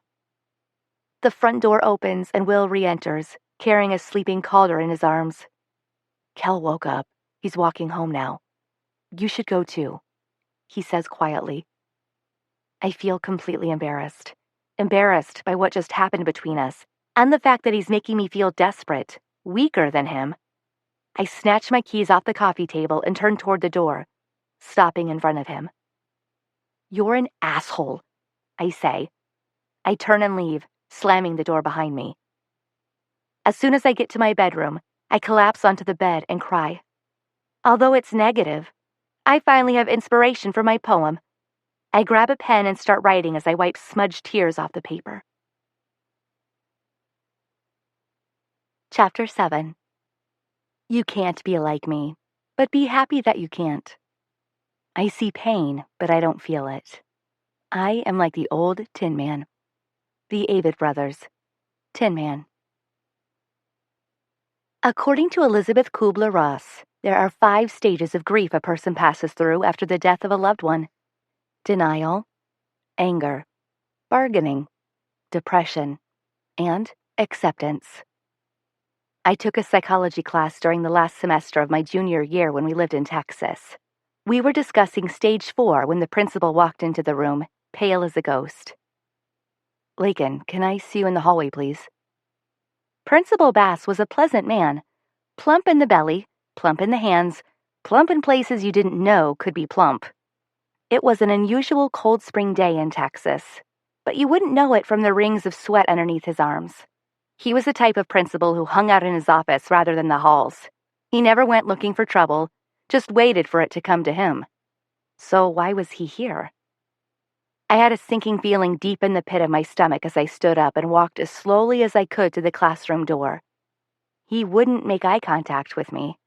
I remember I looked right at him, and his eyes darted to the floor. He felt sorry for me. But why? When I walked into the hallway, my mother was standing there, mascara streaked down her cheeks. The look in her eyes told me why she was there. Why she was there, and my father wasn't. I shook my head, refusing to believe what I knew to be true. No, I cried repeatedly. She threw her arms around me and started to collapse to the floor. Rather than hold her up, I simply melted with her. That day, I experienced my first stage of grief in the hallway floor of my high school. Denial. Gavin is preparing to perform his poetry. He's standing in front of the class, his paper shaking between his fingers as he clears his throat and prepares to read from it. I wonder, as I ignore Gavin's presence and focus on Will, do the 5 stages of grief only apply to the death of a loved one? Could it not also apply to the death of an aspect of your life? If it does, then I'm definitely smack dab in the center of stage 2, anger. What's it called, Gavin? Will asks. He's sitting at his desk, writing notes into his pad as students perform. It pisses me off, the way he's being so attentive, focused on everything except me. His ability to make me feel like this huge invisible void pisses me off. The way he pauses to chew on the tip of his pen pisses me off. Just last night, those same lips that are wrapped around the tip of his ugly red pen were making their way up my neck. I pushed the thought of his kiss out of my mind as quickly as it crept in. I don't know how long it will take, but I'm determined to break from this hold he has on me. I didn't really give it a title. Gavin responds. He's standing at the front of the classroom, second to last person to perform. I guess you can call it pre-proposal? Pre-proposal. Go ahead, then. Will states in a teacherish voice, which also pisses me off. Ahem. Gavin clears his throat. His hands start trembling even more as he begins to read. 1,051,200 minutes. That's approximately how many minutes I've loved you. It's how many minutes I've thought about you. How many minutes I've worried about you. How many minutes I've thanked God for you. How many minutes I've thanked every deity in the universe for you. 1,051,200 minutes. 1,051,200 times. It's how many times you've made me smile. How many times you've made me dream. How many times you've made me believe. How many times you've made me discover. How many times you've made me adore. How many times you've made me cherish my life. Gavin walks toward the back of the room where Eddie is sitting. He bends down on one knee in front of her as he reads the last line of his poem. And exactly 1,051,200 minutes from now, I'm going to propose to you and ask that you share all the rest of the minutes of your life with me. Eddie is beaming as she leans down and hugs him. The classroom is divided as the boys groan and the girls swoon. I simply squirm in my seat, anticipating the last poet of the day, me. Thanks, Gavin. You can take your seat. Good job. Will doesn't look up from his notes when he calls me to read my poem. His voice is soft, full of trepidation when he says my name. Layken, it's your turn. I'm ready. I feel good about my piece. It's short, but to the point. I already have it memorized, so I leave the poem on my desk and walk to the front of the classroom. I have a question. My heart races when I realize this is the first time I've spoken out loud to Will in his classroom since I entered it a month ago. He hesitates, as though he can't decide if he should acknowledge that I even have a question. He gives me a slight nod. Is there a time minimum? I say. I'm not sure what he thought I was about to ask, but he looks relieved that this was my question. No. It's fine as long as you get your point across. Remember, there are no rules.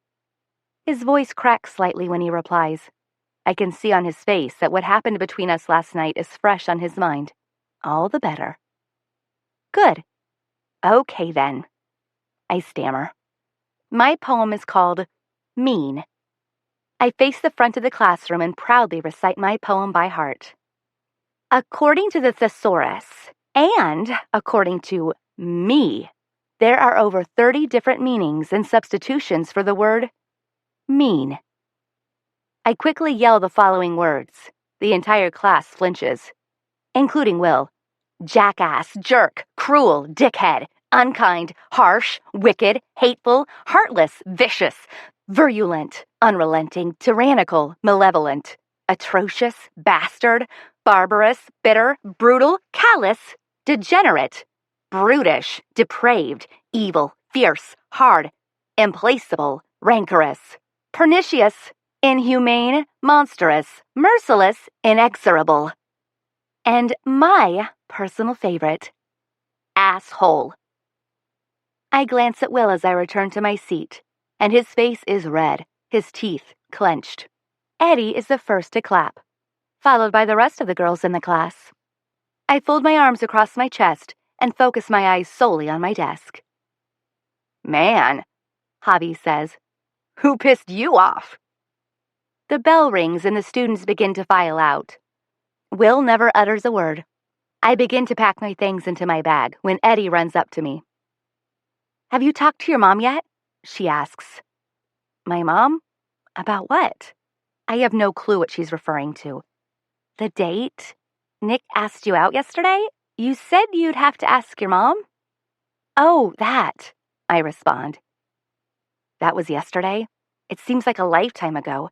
I shoot a quick glance in Will's direction and see that he's watching me, waiting for my response to Eddie. His expression is stone cold. I wish at this moment he were easier to read. I assume his internal expression is jealousy, so I go with it. Yeah, sure. Tell Nick I'd love to. I lie as I keep my eyes locked on Will. He grabs his pen and paper and opens one of the desk drawers and drops them in, slamming it shut. The action startles Eddie and she jumps, spinning around to look at him. He's aware of the attention he brought upon himself, so he stands up and acts oblivious to us as he erases chalk off the board. Eddie turns back toward me. Great. Oh, and we decided on Thursday, so after Getty's we can go to the Slam. We've only got a few weeks. Might as well get it out of the way. You want us to pick you up? Sure. Eddie claps excitedly and bounces out of the room. Will continues to erase away nothing as I start toward the exit. Layken, he says with a hardness to his voice. I pause at the door but don't turn toward him. Your mom works Thursday nights. I always get a sitter for Thursday since I go to the Slams. Just send Kel over before you leave. You know, before your date. I don't respond. I simply walk out. Lunch is awkward. Eddie has already informed Nick that I've agreed to go out with them, so everyone is extremely chatty about our new plans. Everyone except me. Other than the occasional nod and mutters of agreement, I don't speak. I have no appetite. So Nick eats the majority of my food. I stir the rice pudding around on my tray with my spoon, dribbling in traces of ketchup here and there. It reminds me of the remnants of the murdered snowman in my driveway. For days, every time I backed out, my tire would glide over his ice-hard body. I wonder if that's how quiet my Jeep would be if I were to run over Will. Just accidentally back up over him, then put my car in drive and continue on. Layken, are you just going to ignore him? Eddie says. I look up to see Will standing behind Nick, staring down at the mess I've made of my tray. What? I say to Eddie. Mr. Cooper needs to see you, she says, nudging her head in Will's direction. I bet you're in trouble for saying asshole, Nick says. I put my hand against my throat, afraid it's about to explode. What is he doing? Why is he asking me to go with him in front of everyone? Has he lost his mind? I slide my chair back and leave my tray on the table as I eye him cautiously. He walks out of the cafeteria toward his classroom, and I follow him. It's a long walk. A long, awkward, tension-filled, quiet walk. We need to talk, he says as he shuts his door behind us. Now. I don't know if he's being Will right now. I don't understand the angle he's coming at me from. I don't know whether to obey him or punch him. I don't walk very far into his room. I fold my arms across my chest and attempt to look annoyed. Then talk, I say. Damn it, Lake. I'm not your enemy. Stop hating me. He's being Will. I rush toward him and throw my hands up in the air in frustration. Stop hating you? Make up your freaking mind, Will. Last night you told me to stop loving you. Now you're telling me to stop hating you. You tell me you don't want me to wait for you. Yet you act like an immature little boy when I agree to go out with Nick. You want me to act like I don't know you. But then you pull me out of the lunchroom in front of everyone. We've got this whole facade between us, like we're different people all the time, and it's exhausting. I never know when you're Will or Mr. Cooper, and I really don't know when I'm supposed to be Layken or Lake. I'm tired of playing his head games. I'm so tired. I throw myself into the seat I occupy during his class. He's hard to read as he stands motionless, Expressionless, he slowly walks around me and takes a seat in the desk behind me. I continue facing forward when he leans forward over the desk, close enough to whisper. My body tenses and my chest tightens when he speaks. I didn't think it would be this hard, he says. I don't want to give him the gratification of seeing the tears that are making their way down my cheeks. I'm sorry I said that to you earlier, about Thursday, he says. I was being sincere for the most part. I know you'll need someone to watch Kel, and I did make the slam a required assignment, but I shouldn't have reacted like that. That's why I asked you to come here. I just needed to apologize. It won't happen again, I swear. The door to the classroom swings open, and Will hops up out of the seat. His sudden movement startles Eddie, and she eyes us curiously from the doorway. She's holding the backpack that I left in the cafeteria. I can't conceal the tears that are still flowing from my eyes, so I turn away from her. There's nothing Will or I could do at this point to mask the tension between us. Eddie holds her palms up and gently lays my backpack on the desk closest to the door. She heads back out of the room and whispers, "My bad. Continue." She closes the door behind her. Will runs his hands through his hair and paces the floor. "That's just great," he mutters. "Let it go, Will," I say as I stand up and walk to my backpack. "If she asks me about it, I'll just tell her you were upset because I said asshole, and jackass, and dickhead, and bastard. I get your point." My hand is on the doorknob when he calls my name again, so I pause. "I also want to say I'm sorry. About last night," he says. I turn toward him when I speak. "Are you sorry it happened? Or sorry about the way you stopped it?"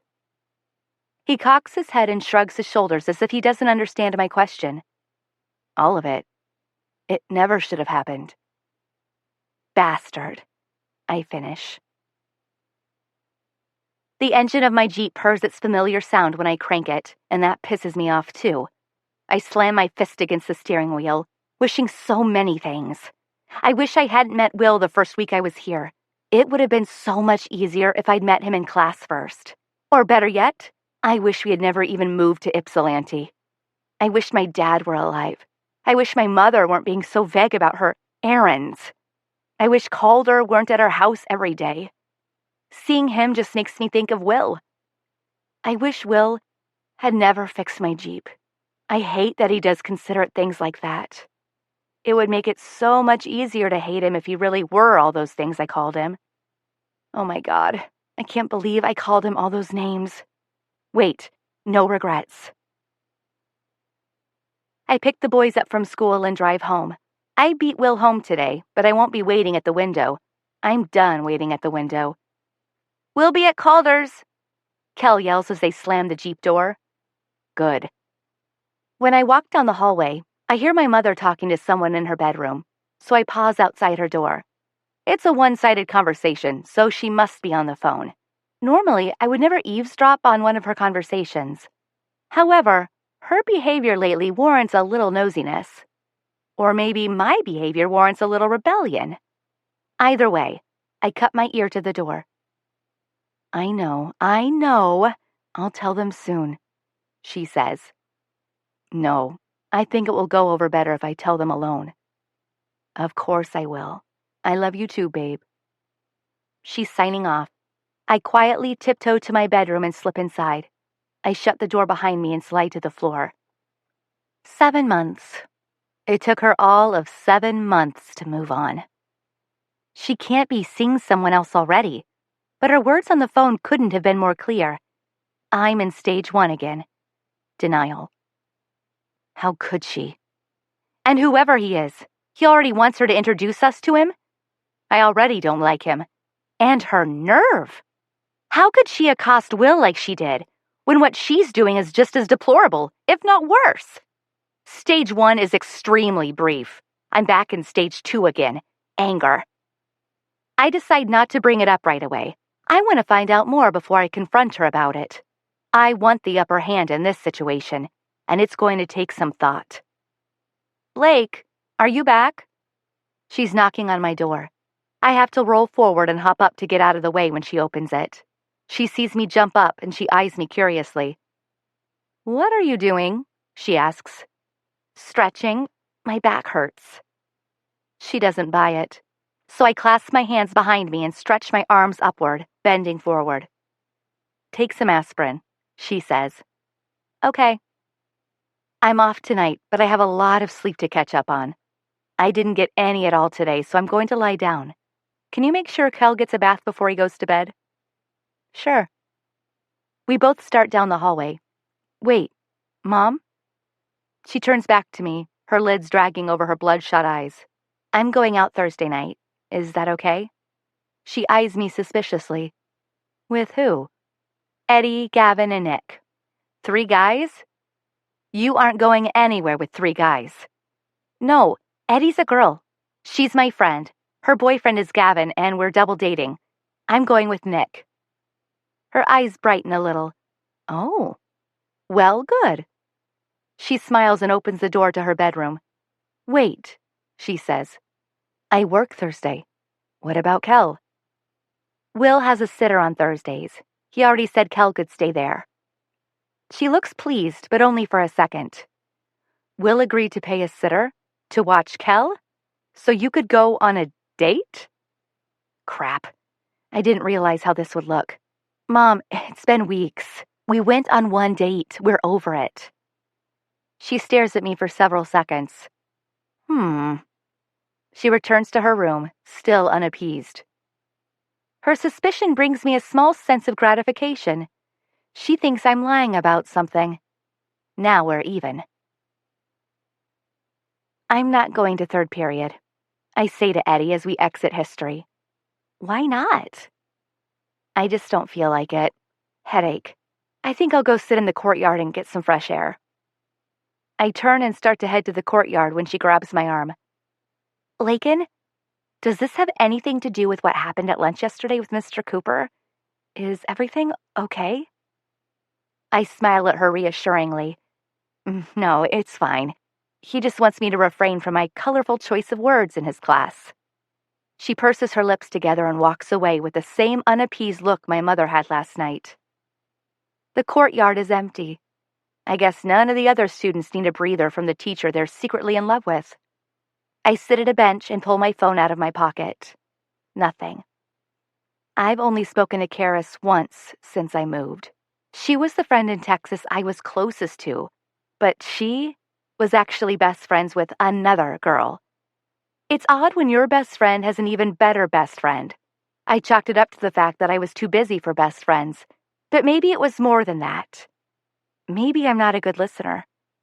Maybe I'm not a good sharer. Mind if I join you?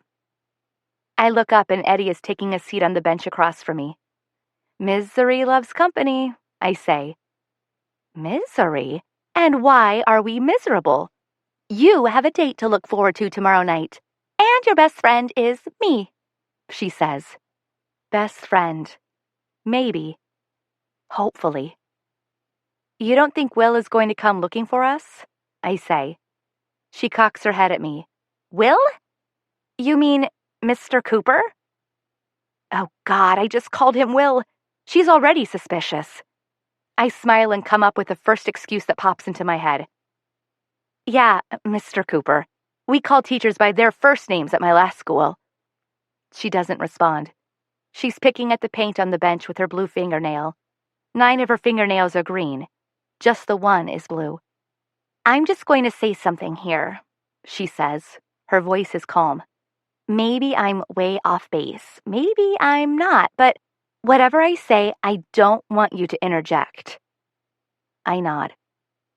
I think what was happening at lunch yesterday was more than just a slap on the wrist for inappropriate verbal usage. I don't know how much more, and honestly, it's none of my business. I just want you to know you can talk to me if you need to. I'd never repeat anything. I don't have anyone besides Gavin to repeat stuff to. No one? Best friends? Siblings? I hope this changes the subject. Nope. He's all I have, she says. Well, technically, if you want to know the truth, I've had 17 sisters, 12 brothers, 6 moms, and 7 dads. I can't tell if she's making a joke, so I don't laugh in case she isn't. Foster care, she says. I'm on my 7th home in 9 years. Oh, I'm sorry. I don't know what else to say. Don't be. I've been with Joel for 4 of those 9 years. He's my foster dad. It works. I'm content. He gets his check. Were any of your 29 siblings blood related?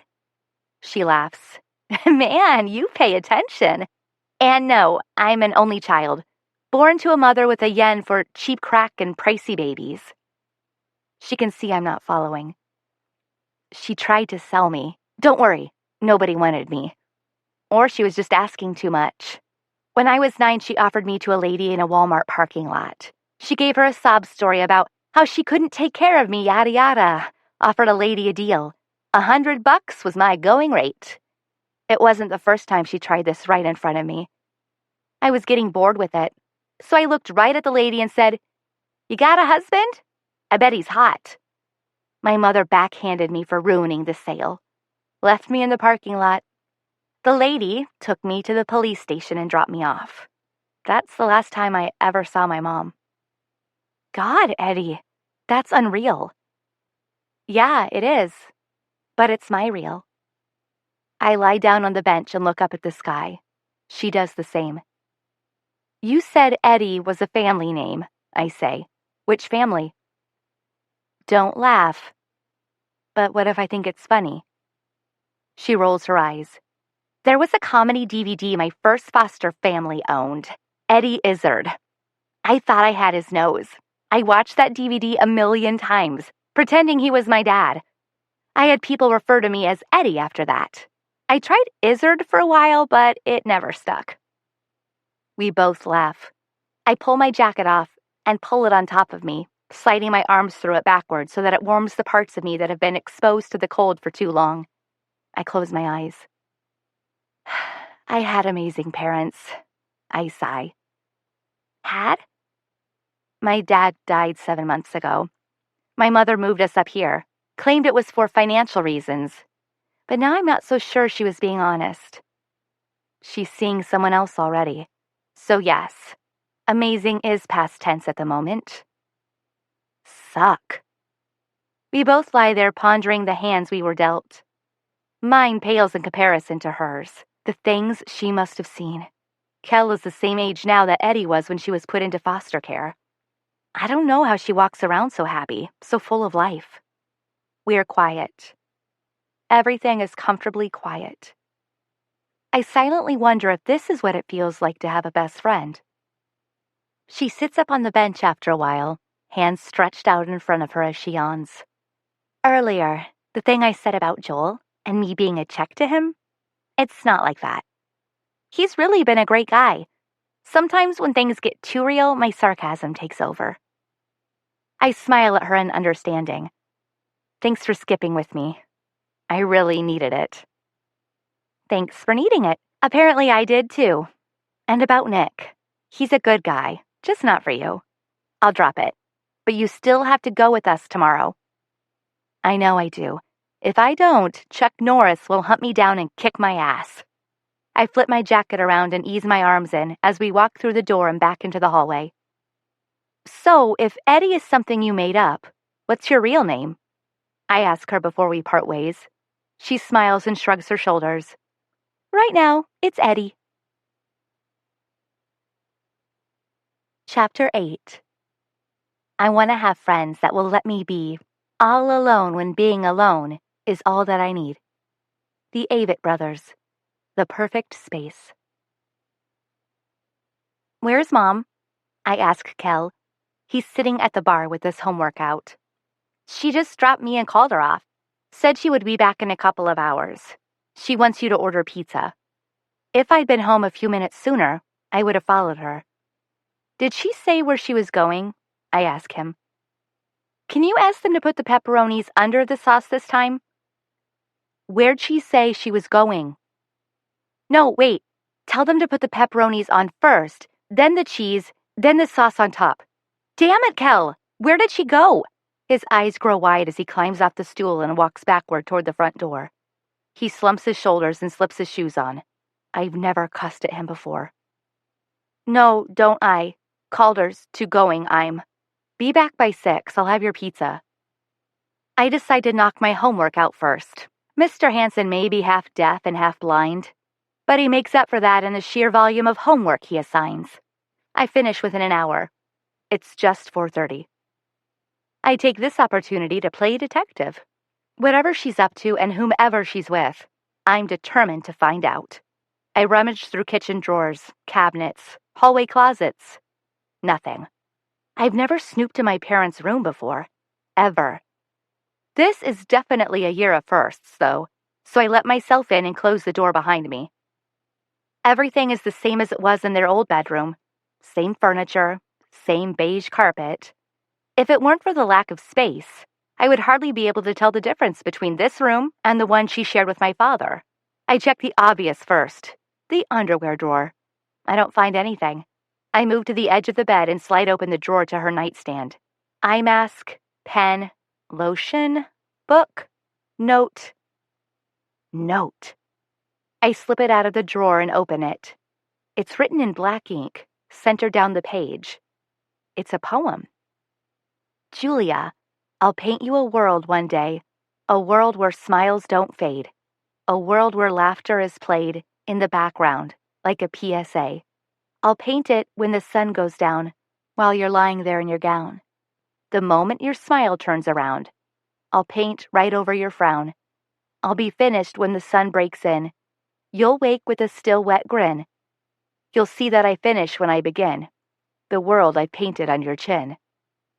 It's pathetic. The world I've painted on your chin? Like a PSA? What is that anyway? Public service announcement? Who rhymes with acronyms? Whoever he is, I don't like him. I hate him. I fold the note up and put it back in its place. I call Getty's and order 2 pizzas. Mama's pulling up in the driveway when I hang up the phone. Perfect opportunity for a shower. I lock myself in the bathroom before she makes it inside. I don't want to see the look on her face. That look of falling in love. What the hell? My mother says when she opens up the box of pizza. That's Kel's. It's backward, I tell her. She rolls her eyes as she pulls the second box toward her. It makes me cringe how her eyes scroll over all the slices of pizza, like she's trying to find the one that tastes the best. They're all slices from the same pizza. Just pick one, I snap. She flinches. Geez, Lake, have you eaten today? Quite the crab, are we? She picks up a slice and thrusts it towards me. I throw it on my plate and plop down at the bar when Kel comes running in backward. Here pizza thee is? He asks right before he trips over the rug and lands on his butt. God, Kel, grow up. I snap. My mother shoots me a look. Lake, what is your problem? Is there something you need to talk about? I push my pizza across the table and get up from the bar. I can't pretend anymore. No, Mother, there's nothing I need to talk about. I don't keep secrets. She sucks in a small gasp of air. This is it. She knows I know. I expect her to defend herself, yell at me, put up a fight, send me to my room. Something. Isn't that what happens when things come to fruition? The climax? Instead, she simply looks away and grabs a plate for Kel, filling it with slices of backward pizza. I march to my room and slam the door. Again. Who knows how many doors I've slammed since we moved here? I'm constantly leaving or entering rooms, pissed off at someone. Will slams poems. I slam doors. The alarm clock is flashing red when I wake up. The power must have gone out overnight. The sun is unusually bright for this early in the morning, so I grab my phone to check the time. And sure enough, we overslept. I jump out of bed and throw on my clothes, brush my teeth, and pull my hair on top of my head. No time for makeup. I wake Kel up and rush him to get dressed while I gather my homework. No time for coffee either. But I ride to school with Calder in the mornings. Kel whines as we pull our jackets on. Not today. We overslept. It's apparent we aren't the only ones who overslept when I see Will's car still in his driveway. Great. I can't just leave and not wake them up. Kel, go knock on their door and wake them up. Kel runs across the street and beats on the door as I climb inside my Jeep and crank it. I turn the heater up full blast and grab the scraper and start wiping the frost away from the windows.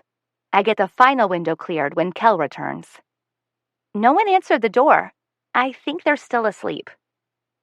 Ugh! I hand the scraper to Kel and tell him to get inside the Jeep. Then I walk to Will's house. Kel already tried the front door, so I walk to the side of the house that the bedrooms are on. I don't know which one is Will's, so I knock on all 3 windows just to be sure I wake someone up. As I round the front of the house, the front door swings open, and Will is standing there, shielding his eyes from the sun, shirtless. My hands have touched those abs before. I force myself to look away. Power went out. We overslept. I tell him. We feels odd. It's like I'm insinuating we're a team. What? He says groggily, rubbing his face. What time is it? Almost 8. He immediately perks up. Shit, he says, remembering something. I've got a conference at 8. He turns back inside but leaves the door open. I peek my head further inside but don't dare step over the threshold. Do you need me to take Calder to school? I yell after him. He reappears from the hallway. Would you? Can you? You don't mind? He's really frantic. He's got a tie around his neck, but still no shirt. I don't mind. Which one is his room? I'll get him ready. Oh, yeah, that would be great. Thanks. First one on the left. Thank you. He disappears down the hallway again. I go to Calder's room and shake him awake. Calder, I'm taking you to school. You need to get dressed. I assist Calder while he gets ready, catching glimpses of Will running back and forth. The front door eventually shuts, followed by a car door. He's gone. I'm in his house. Awkward. Ready, buddy? I'm hungry. Oh, yeah, food. Let me see. I rummage through cabinets in Will's kitchen. The canned goods are stacked according to their labels. There's an abundance of pasta. It's easy enough to cook, I guess. Everything's so clean. Not like most 21-year-old guys' kitchens. I locate some Pop-Tarts above the fridge and grab one for Kel and one for Calder. I'm half an hour late for my first period, so I decide to sit it out in my Jeep. That's 2 classes in 2 days. I'm becoming a real rebel. I take my seat in history and Eddie swings in behind me. You skip math and you don't take me with you? She whispers from behind me. I turn around and she draws her neck in and pouts. Oh, you overslept. Makeup. I forgot to bring my makeup. Eddie reaches into her purse and pulls out a cosmetic bag. She can read my mind. Isn't that what best friends do? My hero, I say as I take it from her and turn around. I pull lipstick and mascara out, along with a mirror. I apply it quickly and hand her back the bag. When we walk into third period, Will makes eye contact with me and mouths, "Thank you." I smile and shrug my shoulders, letting him know it wasn't a big deal. Eddie pinches my arm when she walks past me, letting me know she saw our exchange. You wouldn't know by looking at him that Will got ready in less than 3 minutes. His black pants are wrinkle-free, his white shirt tucked in at the waist. His tie. Oh my God, his tie! I let out a laugh and he glances in my direction. He must not have noticed he put his tie on first this morning. It's barely visible underneath his white shirt. I tug at the collar of my shirt and point to him. He glances down and pats his chest where his tie should be. He laughs as he turns and faces the chalkboard and corrects his wardrobe malfunction. The other students were still taking their seats and chatting, but I know Eddie saw what just happened. I can feel her staring a hole into my back. Nick throws himself into the seat next to me at lunch. Eddie is sitting right across from me. I expect her to give me the eye, but she doesn't. She's just as exuberant as ever. She already knows too much. I'm afraid she may assume it's more than it is. I was late for school today. Will obviously got dressed in a hurry. She has every right to bombard me with questions, but she doesn't. I respect her for that. For respecting me. New girl, what time we leaving? Nick asks as he piles his food together. I don't know. Who's driving? I'll drive, Gavin says. Nick looks up at Gavin. No way, man. We're taking my dad's car. No way I'm riding in Monte Carlo. Monte Carlo? I look at Gavin. My car, Gavin replies. What's your address, Layken? Eddie asks. I'm shocked she failed to obtain it the first time we met. Oh, I know where she lives, Nick says. I gave her a ride home. Same street as Mr. Cooper. We'll pick her up last. How does Nick know that? I glance down to my tray and stir my mashed potatoes, attempting to see oblivious to Eddie's stare. Nick and Gavin are both sitting in the front seat, so I take the back seat with Eddie. When I climb in, she smiles a friendly smile. She's not going to press me. I breathe a sigh of relief. Layken, we need your help, Gavin says. Settle something for us, will ya? I like disputes. Shoot, I say as I put on my seatbelt. Nick here thinks Texas is nothing but tornadoes. He says they don't have hurricanes because there's no beach. School him. Well, he's wrong on both counts, I say. I can't be, Nick says. There are hurricanes, I say. You forgot about the little area known as the Gulf of Mexico. But there aren't any tornadoes. They both pause. There's definitely tornadoes, Gavin says. No, I say. There's no such thing as tornadoes, Gavin. Chuck Norris just hates trailer parks. There's a moment of silence before they break out in laughter. Eddie scoots closer to me in the back seat and cups her hand to my ear. He knows. I hold my breath, thinking back on conversations that might give me a clue who she's talking about. Who knows? And what does he know? I finally ask. Nick. He knows you aren't interested. He's fine with it. There's no pressure. We're just friends tonight. All of us. I'm relieved. So relieved. I was already planning out how I would let him down. I never did get to taste the pizza from Getty's that I had delivered the night before. It's heaven. We had to order 2 since Nick is eating a whole one by himself. I haven't thought about being mad at my mother so far. I haven't even thought about Will. That much. I'm having fun. It's nice. Gavin, what's the stupidest thing you've ever done? Nick asks. We all quiet down at this question. I can only pick one? Gavin asks. The one. The stupidest one, Nick replies. I guess it would have to be the time I was visiting my grandparents on the ranch right outside of Laramie, Wyoming. I had to use the bathroom so bad. It's not a big deal. I'm a guy. We can whip it out anywhere. The big deal was that it was my turn. For what? I ask. To complete the dare. My brothers used to dare me to do stuff all the time. They would do it first, and then I'd have to do it. The only problem was I was younger by several years. So they always outsmarted me somehow. This particular day, they told me my rubber boots were too wet to wear, so I had to throw on my hiking boots. They, of course, wore their rubber boots. Well, they came up with the dare to see who would pee on the electric fence. You didn't, Eddie laughs. Oh, just wait, babe. It gets better. They went first, and I realize now that rubber blocks electricity, so they didn't feel anything. I, on the other hand, was not so lucky. It knocked me on my back, and I was crying, trying to get up when I tripped. I fell forward and met the fence with my mouth. Saliva and electricity don't mix well either. It shocked me so bad. My tongue started to swell, and my brothers freaked out. Both of them ran home to get my parents while I lay there, unable to move, with my dick hanging out of my pants. Eddie, Nick, and I are all laughing so hard we get glares from the other customers. Eddie wipes away a tear when Gavin tells her it's her turn. I guess when I ran over you with my car, Eddie says. Try again, Gavin says. What? That's it. That's the stupidest thing I've ever done. What about after you ran over me?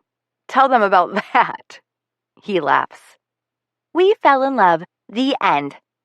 She's obviously embarrassed by the aftermath of the swipe. You have to tell us now, I say. Fine. It was the second day after I got my license. Joel let me drive his car to school, so I was being super careful. I was focused. When Joel was teaching me to drive, he paid careful attention to how I parked. He hates people who double park. In fact, I knew he was going to have someone drive him through the parking lot just to double-check my parking job. So I really wanted to be perfect. So that's what I was focused on. I didn't like how I parked the first time. Or the second, third, or fourth time, Gavin says. Eddie smirks at him. So on the fifth time, I was determined to get it right. I backed out extra far to get a better angle. And that's when it happened. The thud. I turned around and I didn't see anyone, so I panicked, thinking I had hit the car next to me or something. I continued to back out of the spot and threw the car in drive and was looking for a better spot so that I could inspect the car for damage. I pulled over in the next lot and got out. That's when I saw him. You dragged him? I asked. I'm trying to hold back the laughter. Over 200 yards. After I hit him the first time, I kept backing up, and his pant leg got hung up in the bumper. I broke his leg. Joel was so worried they were going to sue. He made me take food to him at the hospital every day for a week. That's when we fell in love. You're lucky you didn't kill him, Nick says. You'd be locked up on a hit-and-run charge and involuntary manslaughter. Poor Gavin would be 10 feet under. 6 feet under, I laugh. I'd love to hear your stupid story, Layken, but it's going to have to wait. We're going to be late, Eddie says as she scoots out of the booth. On our drive to the slam, Eddie pulls a folded-up sheet of paper out of her back pocket. What's that? I ask her. It's my poem. I'm going to slam tonight. Seriously? God, you're brave. I'm not really. The first time Gavin and I went, I promised myself I would do one before I turned 18. My birthday is next week. When Mr. Cooper told us we could skip the final if we performed, I took it as a sign. I would just say I did one. Mr. Cooper won't know. I doubt he'll be there, Nick says. No, Gavin says. He'll be there. He's always there. The empty feeling in my stomach returns, despite its being full from supper. I slide my hands across my pants and fix my eyes on a star outside the window. I'll wait to join back in the conversation until the subject changes. Man, Vaughn really did a number on him, Nick says. I cock my head in Nick's direction. Eddie sees the interest perk in me, and she folds up her paper and puts it back in her pocket. His ex, she says. They dated their last 2 years of high school. They were the couple. Homecoming queen, football star. Football? He played football? I'm shocked. This doesn't sound like Will. Oh yeah, star quarterback 3 years running, Nick says. We were freshmen when he was a senior. He was a nice guy, I guess. Can't say the same about Vaughn, Gavin says. Why? Was she a bitch? I ask. Honestly, she wasn't that bad in high school. It's what she did to him after they graduated. After his parents... Eddie's voice trails off. What'd she do? I sound too interested, I know. She dumped him. 2 weeks after his parents were killed in a car wreck. He had a football scholarship but lost it when he had to move back home to take care of his little brother. Vaughn told everyone she wasn't marrying a college dropout with a kid. So that's it. He lost his parents, his girlfriend, and his scholarship, and became a guardian all in the same 2-week time frame. I return my gaze out the window. I don't want Eddie to see the tears welling up in my eyes. This explains so much. It explains why he's scared to take everything away from me, like it was taken from him. I fade out of the conversation as we drive toward Detroit. Here, Eddie whispers, laying something in my lap. A tissue. I squeeze her hand to thank her, then wipe the tears from my eyes. Chapter 9. A slight figure of speech. I cut my chest wide open. They come and watch us bleed. Is it art like I was hoping now? The Avett Brothers. Slight figure of speech. When we enter the building, I immediately search for Will. Nick and Gavin lead us to a table on the floor, so much more exposed than the booth Will and I sat in. The sack has already performed, and they are well into round 1. Eddie goes to the judge's table and pays her money and comes back. Layken, come to the bathroom with me, she says as she pulls me out of my chair. When we get to the bathroom, she backs me up to the sink and stands in front of me with her hands on my shoulders. Snap out of it, girl. We're here to have fun. She reaches into her purse and pulls out her makeup bag. She wets her thumbs under the faucet and wipes mascara from underneath my eyes. She meticulously applies my makeup, extremely focused on the task. No one's ever done my makeup before besides me. She pulls a brush out of her purse and pushes me forward, brushing my hair upside down over my head. I feel like a rag doll. She pulls me back up and does some fancy handiwork as her fingers twist and pull at my hair. She steps back and smiles as though she's admiring her accomplishment. There. She turns me to the mirror and my jaw drops to the floor. I can't believe it. I look pretty. My bangs are pulled into a French braid that hangs loose down my shoulder. The soft amber hue of my eyeshadow brings out my eyes. My lips are defined, but not too colorful. I look just like my mother. Wow, you have a gift, Eddie. I know. 29 brothers and sisters in 9 years, you're bound to learn a few tricks. She pulls me out of the bathroom, and we head back. As we approach our seats, I stop. Eddie stops too, since she has hold of my hand and is suddenly being jerked back. She follows my gaze to our table and sees Javi and Will. Looks like we have company, she says. She winks at me and pulls me forward, but I pull her hand back. My feet are weighted to the floor beneath me. Eddie, it's not like that. I don't want you thinking it's like that. She faces me and takes my hand in hers. I don't think anything, Layken. But if it really is like that, it would explain the obvious tension between you two, she says. It's only obvious to you. And that's how it shall remain, she says, pulling me forward. When we reach the table, all 8 eyes are focused on me. I want to run. Damn, girl, you look good, Javi says. Gavin glares at Javi and then smiles back at me. Eddie got a hold of you, did she? He wraps his arm around Eddie's waist and pulls her to him, leaving me to fend for myself. Nick pulls a chair out for me and I take it. I glance up at Will, and he gives me a half smile. I know what it means. He thinks I look pretty. All right, we've got 4 more performers for round 1. Next one goes by the name of Eddie. Where is he? Eddie rolls her eyes and stands. I'm a she. Oh, my bad. There she is. Come on up, Ms. Eddie. Eddie gives Gavin a quick peck on the lips and bounces to the stage, her confidence pouring from her smile. Everyone but Will takes a seat. Javi takes a seat to my left, and the only available seat at the table is to my right. Will hesitates before he takes a step and finally sits. What are you performing, Eddie? The MC asks her. She leans into the microphone and says, Pink Balloon. As soon as the MC is off the stage, Eddie loses her smile and goes into her zone.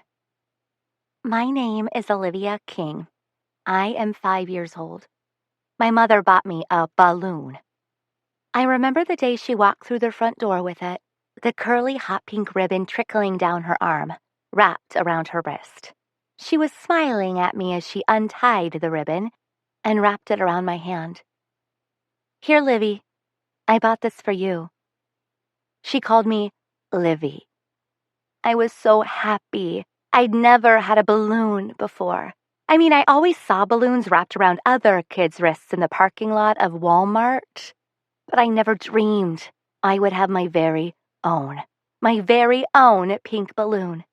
I was so excited, so ecstatic, so thrilled. I couldn't believe my mother bought me something. She'd never bought me anything before. I played with it for hours. It was full of helium, and it danced and swayed and floated as I pulled it around from room to room with me, thinking of places to take it, thinking of places the balloon had never been before. I took it into the bathroom, the closet, the laundry room, the kitchen, the living room. I wanted my new best friend to see everything I saw.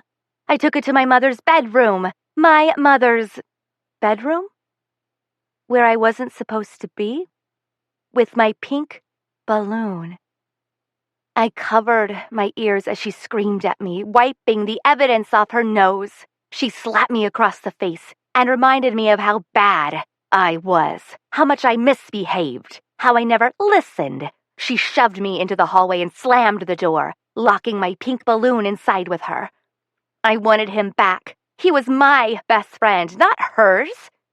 The pink ribbon was still tied around my wrist, so I pulled and pulled, trying to get my new best friend away from her, and it popped. My name is Eddie. I'm 17 years old. My birthday is next week. I'll be the big 1-8. My foster dad is buying me these boots I've been wanting. I'm sure my friends will take me out to eat. My boyfriend will buy me a gift, maybe even take me to a movie. I'll even get a nice little card from my foster care worker wishing me a happy 18th birthday, informing me I've aged out of the system. I'll have a good time. I know I will. But there's one thing I know for sure. I better not get any shitty-ass pink balloons. When the crowd cheers for her, Eddie eats it up. She's bouncing up and down on the stage and clapping along with the crowd, forgetting all about the somber poem she just performed. She's a natural. We give her a standing ovation when she comes back to the table.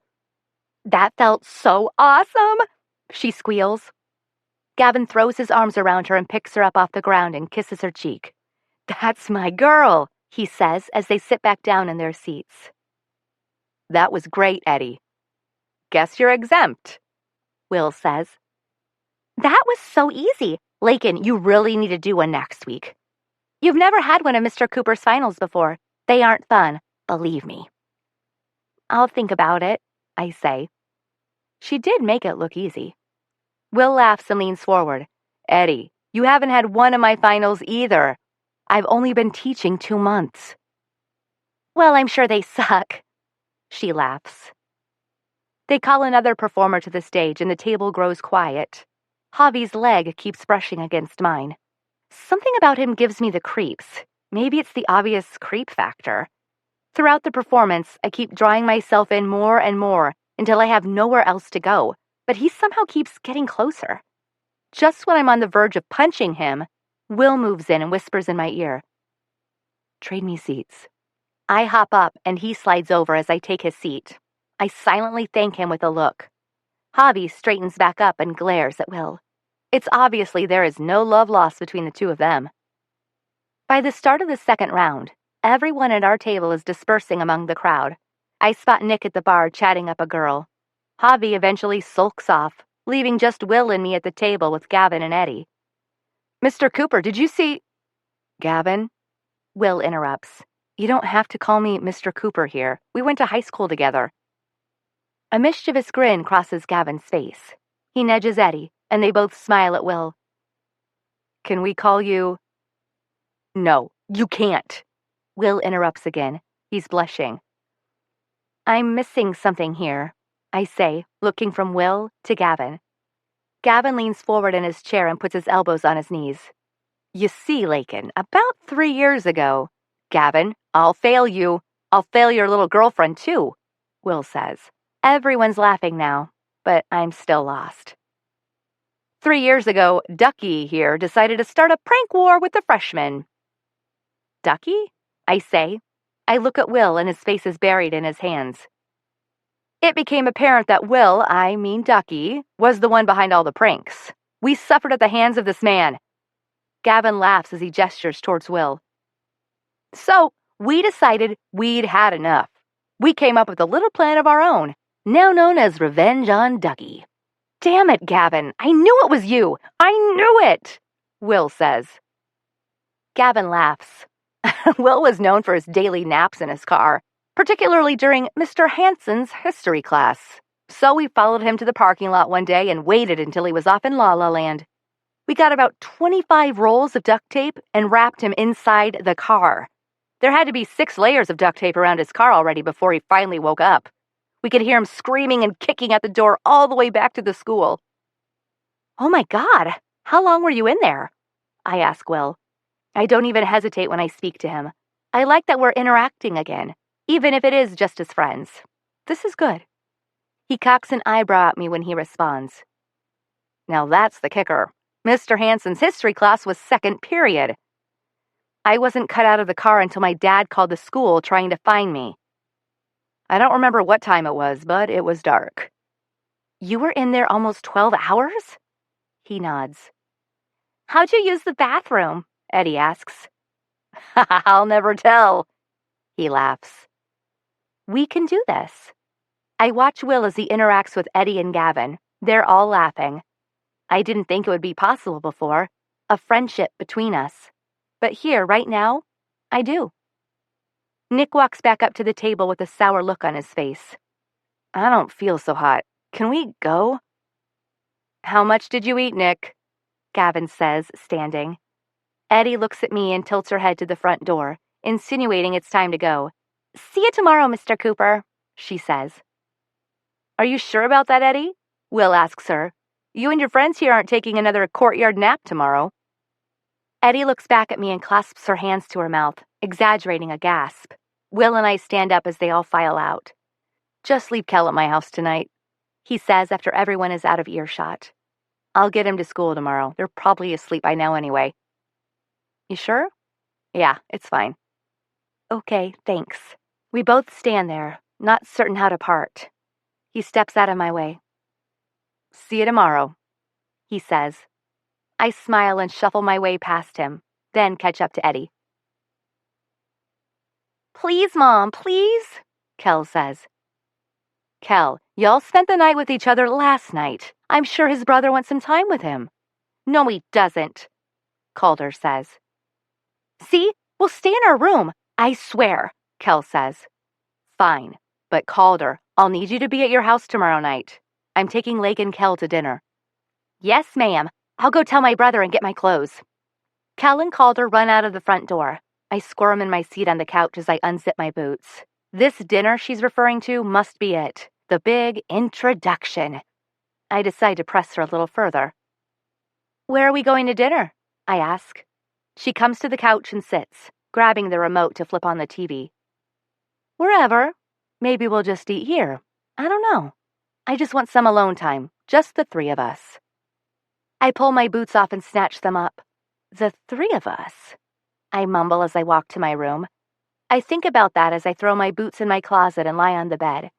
It used to be the four of us. Then it became the three of us. Now, in less than 7 months, she's making it the four of us again. Whoever he is, he will never be included in a count with Kel and me. She doesn't know I know about him. She doesn't even know I've already labeled him and her as the two of them, and Kel and me as the two of us. Divide and conquer. That's my new family motto. We've been living in Ypsilanti for a month now, and I've spent every single Friday night in my room. I grab my phone and text Eddie, hoping she and Gavin won't mind a third wheel tonight on their movie date. She texts me back in a matter of seconds, giving me 30 minutes to get ready. It isn't enough time to thoroughly enjoy a shower, so I go to the bathroom and touch up my makeup. The mail is in a pile on the bathroom counter next to the sink, so I pick it up and look at it. All 3 envelopes have a big red post office stamp across them. Forward to new address is stamped all over our old Texas address. 8 more months. 8 more months and I'm moving back home. I contemplate hanging a calendar on my wall so I can start marking down the days. I toss the envelopes back on the counter when the contents of one of them falls to the floor. When I pick it up, I notice the numbers printed in the top right-hand corner. $178,343. It's a bank statement. It's an account balance. I snatch up the rest of the mail and run to my room and shut the door. I look at the dates on the bank statement and then sort through the other envelopes. One of them is from a mortgage company, so I tear it open. It's an insurance invoice. An invoice for our house back in Texas that I was told we sold. Oh my God, I want to kill her. We aren't broke. We didn't even sell our house. She tore my brother and me from the only home we've ever known for some guy. I hate her. I have to get out of this house before I explode. I grab my phone and throw the envelopes in my purse. I'm going out, I say when I walk through the living room toward the front door. With who? She asks. Eddie, going to a movie. I keep my reply short and sweet so she won't hear the fury behind my voice. My whole body is shaking. I'm so angry. I just want to get out of the house and process things before I confront her. She walks over to me and grabs my cell phone out of my hand and starts pressing buttons. What the hell are you doing? I yell as I grab it back out of her grasp. I know what you're up to, Lake. Don't pretend with me.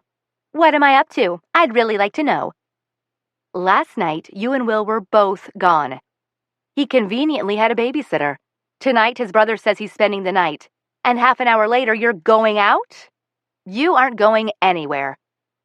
I throw my phone in my purse and wrap my purse across my shoulder as I head to the front door. As a matter of fact, I am going out with Eddie. You can watch me leave with Eddie. You can watch me return with Eddie. I walk out the front door and she follows me. Luckily, Eddie is pulling up in the driveway. Lake, get back here. We need to talk. She yells from the doorway. I open the door to Eddie's car and I turn to face her. You're right, Mom, but I think you're the one that needs to do the talking. I know why we're having dinner tomorrow. I know why we moved to Michigan. I know about everything. So don't you dare talk to me about hiding stuff. I don't wait for her to respond as I get in the back seat and slam the door. Get me out of here. Hurry, I say to Eddie. I start crying as we drive away. I never want to go back. Here, drink this. Eddie shoves another soda across the table as she and Gavin watch me drink and cry. We stopped at Getty's because Eddie said their pizza was the only thing that could help me right now. I couldn't eat. I'm sorry I ruined your date, I say to both of them. You didn't ruin it, did she, babe? Eddie says as she turns to Gavin. Not at all. It's a nice change of routine, he says, shoving his pizza into a takeout box. My phone is vibrating again. It's the 6th time my mother has called, so I hold down the power button and throw it back into my purse. Can we still make it to the movie? I ask. Gavin looks at his watch and nods. Sure, if you really feel like going. I do. I need to stop thinking about this for a little while. We pay our bill and head to the theater. It's not Johnny Depp, but any actor will do right now. Chapter 10. She puts her hands against the life she had. Living with ignorance, blissful and sad. But nobody knows what lies behind, the days before, the day we die. The Avett Brothers. Die, die, die. We pull up to my house a few hours later. I don't immediately get out of the car as I take a few deep breaths, preparing for the fight that's about to go down. Layken, call me later. I want to know everything. Good luck, Eddie says. Thanks, I will. I get out of the car and walk up to the door as they drive away. When I enter, my mother is lying on the couch. She hears the door close and jumps up. I expect her to continue yelling, but she runs to me and throws her arms around my neck. I stand stiff. Lake, I'm so sorry. I should have told you. I'm so sorry. She's crying. I back away from her and go sit on the couch. There are tissues all over both end tables. She's been crying a lot. Good. She should feel bad. Awful, even. Dad and I were going to tell you before he... Dad? You were seeing him before Dad even died? I stand up and pace the floor. Mom, how long has this been going on? I'm yelling now and crying again. I look at her, waiting for her to defend her repulsive behavior, but she's just staring at the table in front of her. She leans forward and cocks her head at me. Seeing who? What do you think's going on? I don't know who.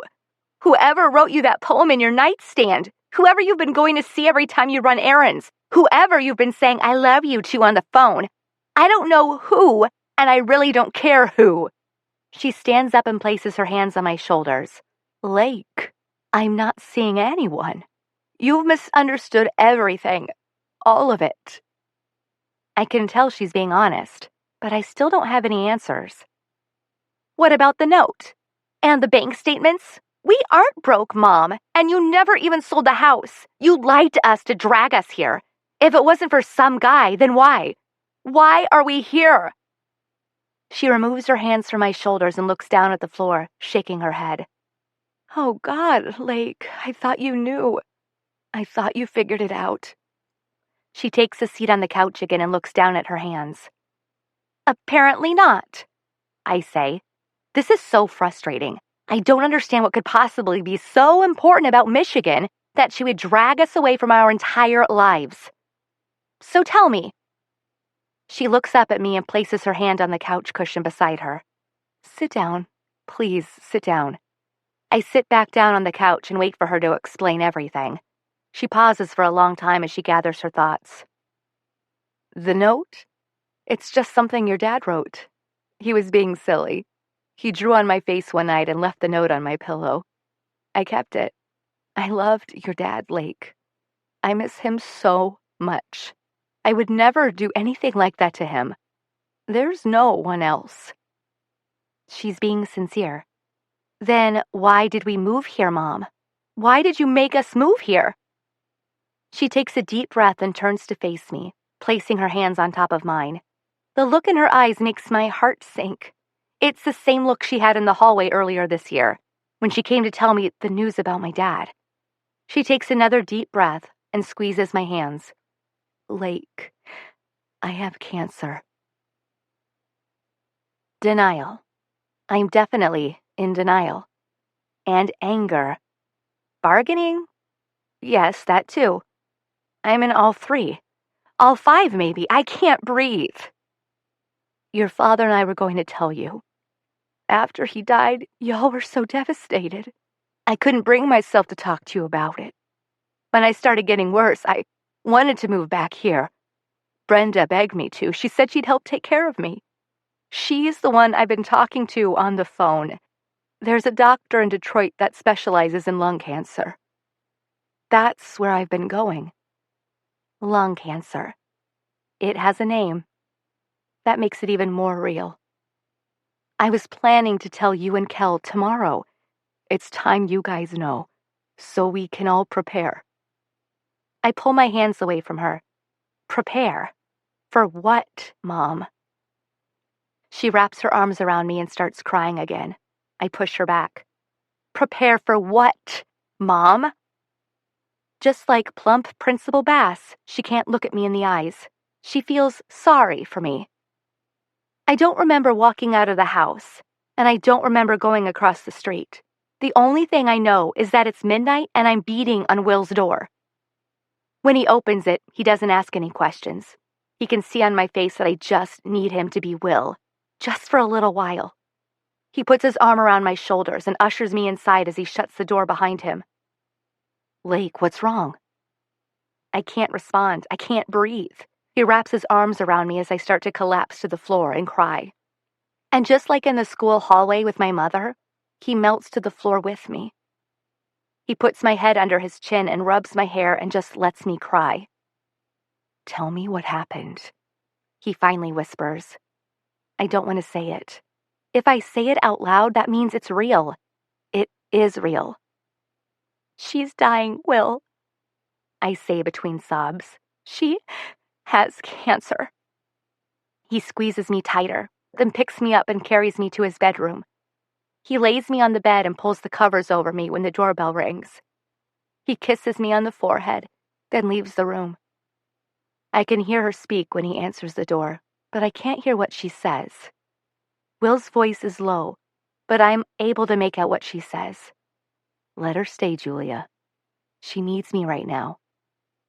A few more things are spoken that I can't make out. I hear him eventually shut the door, and he comes back to the bedroom.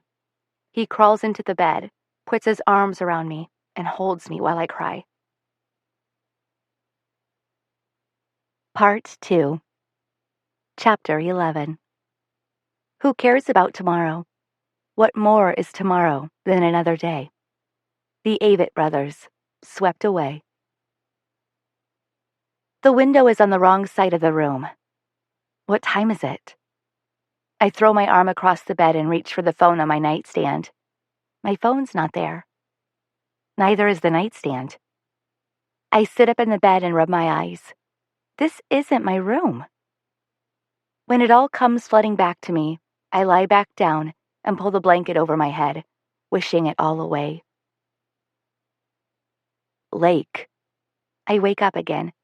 The sun isn't as bright, but it's still not my room.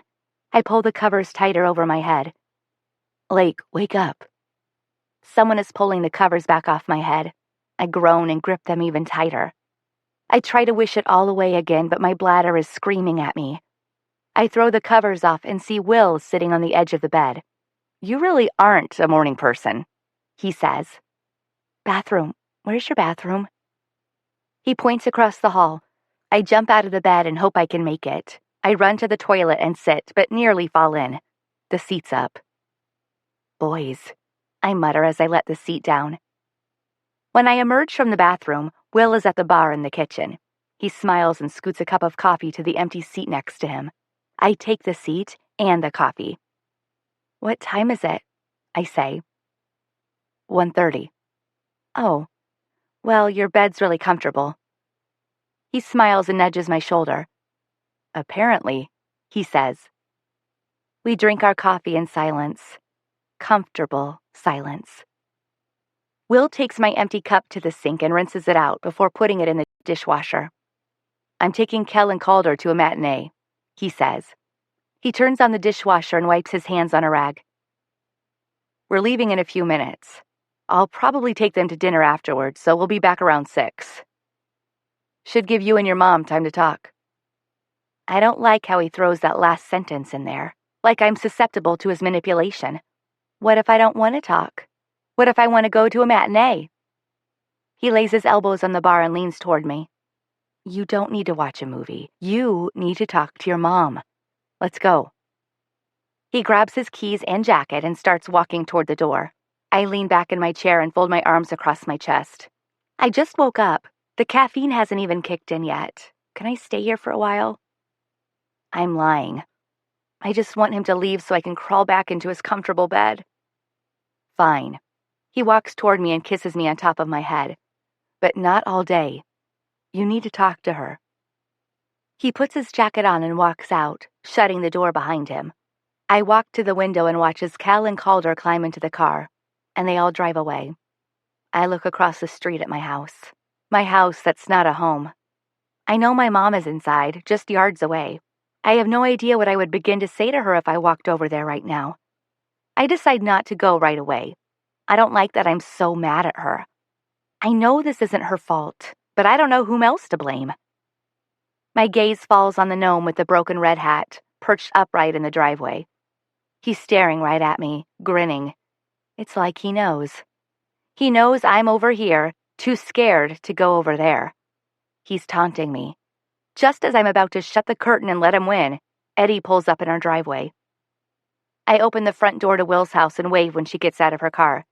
"Eddie, I'm over here." She looks at me, back toward my house, then back at me with a confused look on her face before she crosses the street.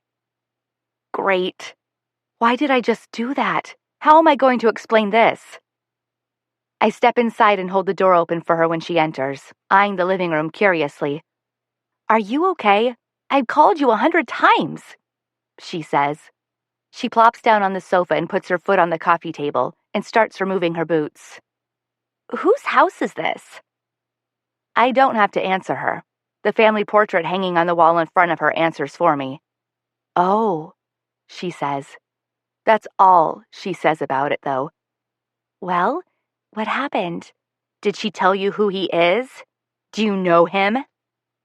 I walk to the couch, step over her legs, and take the seat next to her. "Eddie, are you ready to hear my version of the stupidest thing I've ever done?" She raises her eyebrows and waits for me to spill it. I was wrong. She's not seeing anyone. She's sick. She has cancer. Eddie places her boots beside her and brings her feet back up to the coffee table as she leans back against the couch. Her socks are mismatched. "Man, that's unreal," she says. "Yeah, it is. But it's my real." She sits there for a moment, picking at her black fingernails. I can tell she doesn't really know what to say. Instead of saying anything, she just leans across the couch and hugs me right before she bounces up. "So, what's Mr. Cooper got to drink around here?" She walks to the kitchen and opens the refrigerator and removes a soda. She grabs 2 glasses and fills them with ice and brings them back to the living room, where she fills them with a soda. "Couldn't find any wine. He's such a bore," she says. She hands me my drink and pulls her legs up onto the couch. So, what's her prognosis? I shrug. I don't know. It doesn't sound good, though. I left right after she told me last night. I haven't been able to face her. I turn my head toward the window and look at our house again. I know it's inevitable. I know I'll have to face her. I just want one more day of normalcy. Layken, you need to go talk to her. I roll my eyes. God, you sound just like Will.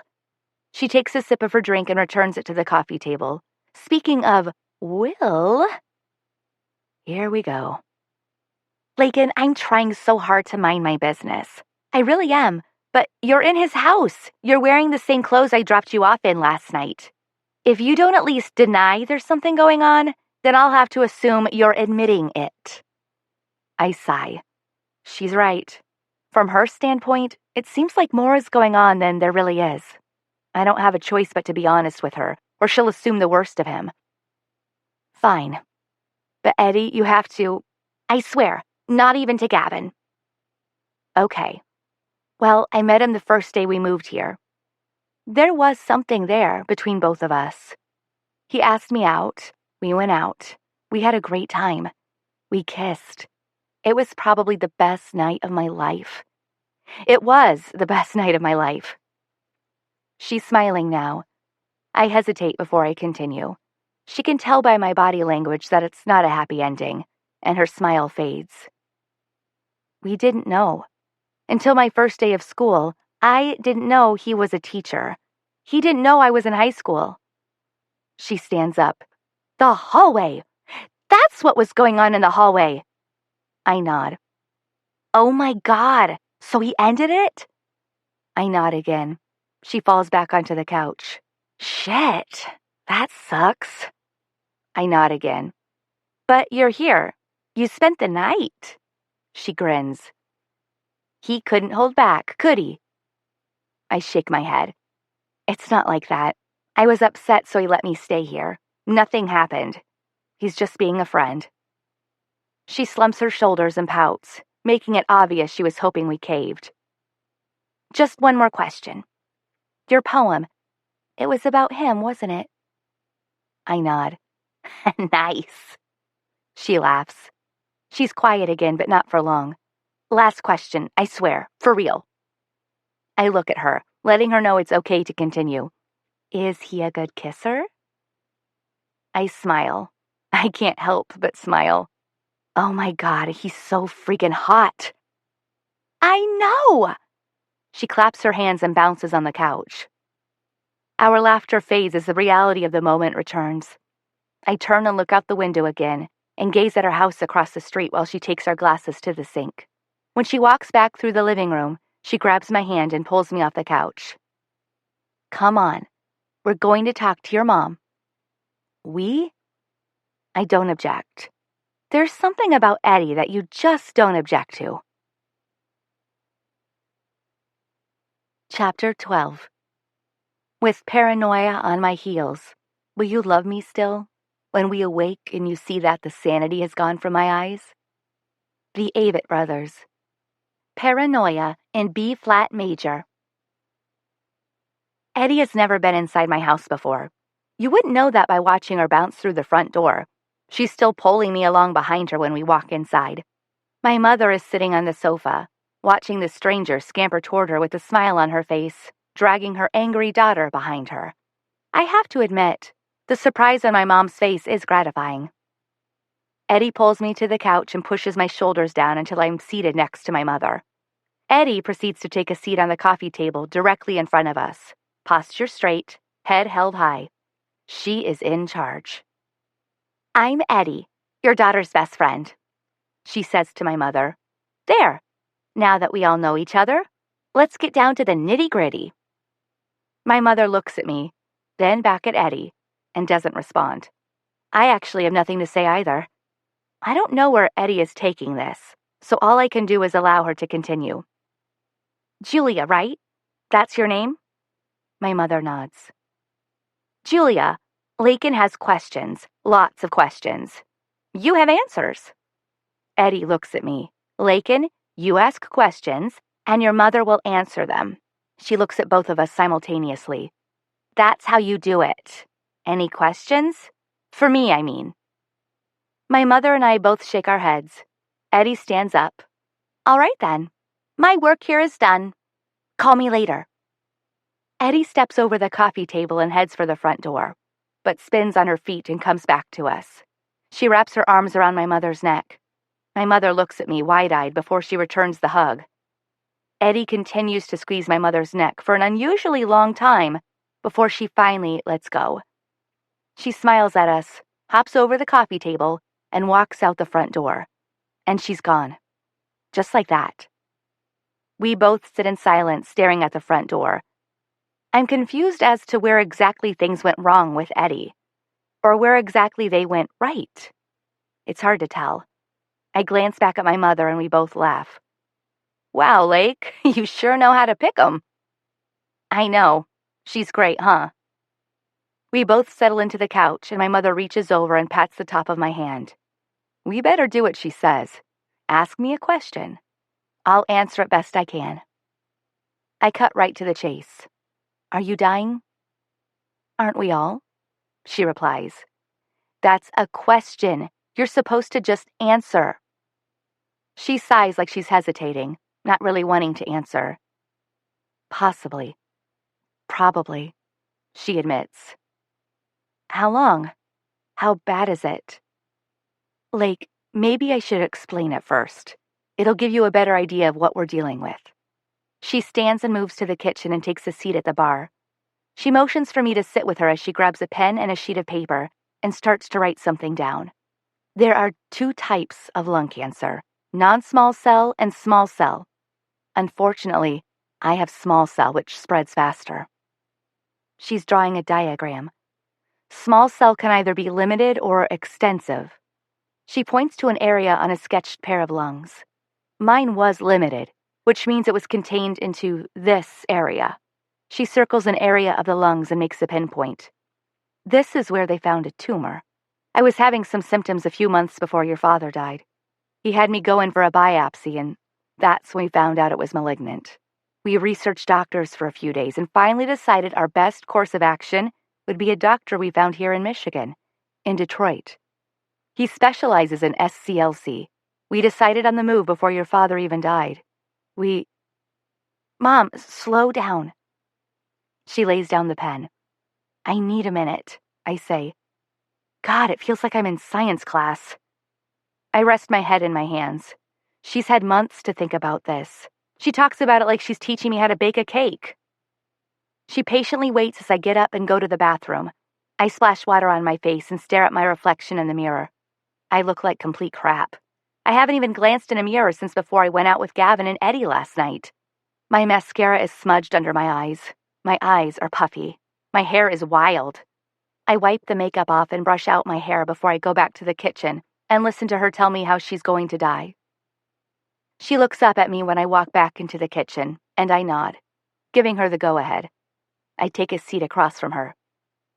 A week after we decided we were moving to Michigan to be closer to the doctor, your father died. I was so consumed with it, with his death and the arrangements and everything. I just tried to push what was going on with me out of my mind. I didn't go back to the doctor for 3 months. Her voice grows softer. By that time, it had spread. It was no longer limited small cell. It was extensive. She looks away, wiping a tear from her eye. I blamed myself for your dad's heart attack. I knew it was the stress of the diagnosis that caused it. She stands and walks back into the living room. She leans against the window frame and stares outside. Why didn't you tell me? I could have helped you, Mom. You didn't need to deal with all of it on your own. She rolls her back against the wall and faces me. I know that now. I was in denial. I was angry. I was hoping for a miracle, I guess. I don't know. The days turned into weeks, then months. Now we are here. I started chemotherapy again 3 weeks ago. I scoot my chair back and stand up. That's good, right? If they're giving you chemo, then there's a chance it'll go away. She shakes her head. It's not to fight it, Lake. It's to manage my pain. It's all they can do now. Her words caused me to lose whatever strength I had left in my legs. I fall onto the couch and drop my head in my hands and cry. It's amazing how many tears one person can have. One night after my father died, I had cried so much I started to become paranoid I was doing damage to my eyes. So I Googled it. I Googled, can a person cry too much? Apparently, everyone eventually falls asleep and stops crying in order for their bodies to process normal periods of rest. So, no, you can't cry too much. I grab a tissue and take a few deep breaths in an attempt to hold back the rest of my tears. I'm really sick of crying. My mother sits next to me, and I feel her arms encircle me. So I turn into her and hug her. My heart aches for her, for us. I tighten my grip on her, afraid to let her go. I can't let her go. She eventually starts coughing and has to turn away. I watch her as she stands and continues to cough, gasping for breath. She's so sick. How did I not notice? Her cheeks are even hollower than before. Her hair is thinner. I hardly recognize her. I've been so focused on my own misery that I haven't even noticed my own mother being swept away right before my eyes. The coughing spell passes, and my mother returns to her seat at the bar. We'll tell Kel tonight. Brenda will be here at 7. She wants to be here since she'll be his guardian. I laugh, because she's joking, right? What do you mean, his guardian? She looks me in the eyes like I'm the one being unreasonable. Lake, you're still in high school. Soon you'll be in college. I don't expect you to give everything up. I don't want you to. Brenda has raised children before. She wants to do it. Kel likes her. Of all the things I have been through this year, this moment, these words that have just come out of her mouth, I have never been more enraged. I stand up and grip the back of the chair and throw it to the floor with such force that the seat comes loose from the base. She flinches as I sprint toward her, pointing my finger into her chest. She is not getting Kel. You are not giving her my brother. I scream so loud my throat burns. She attempts to subdue me by putting her hands on my shoulders, but I spin away from her. Lake, stop it. Stop this. You're still in high school. You haven't even started college yet. What do you expect me to do? We've got no one else. She walks after me as I head for the front door. I've got no one else, Lake, she cries. I open the door and swing around to her, ignoring her tears as I continue to scream. You aren't telling him tonight. He doesn't need to know yet. You better not tell him.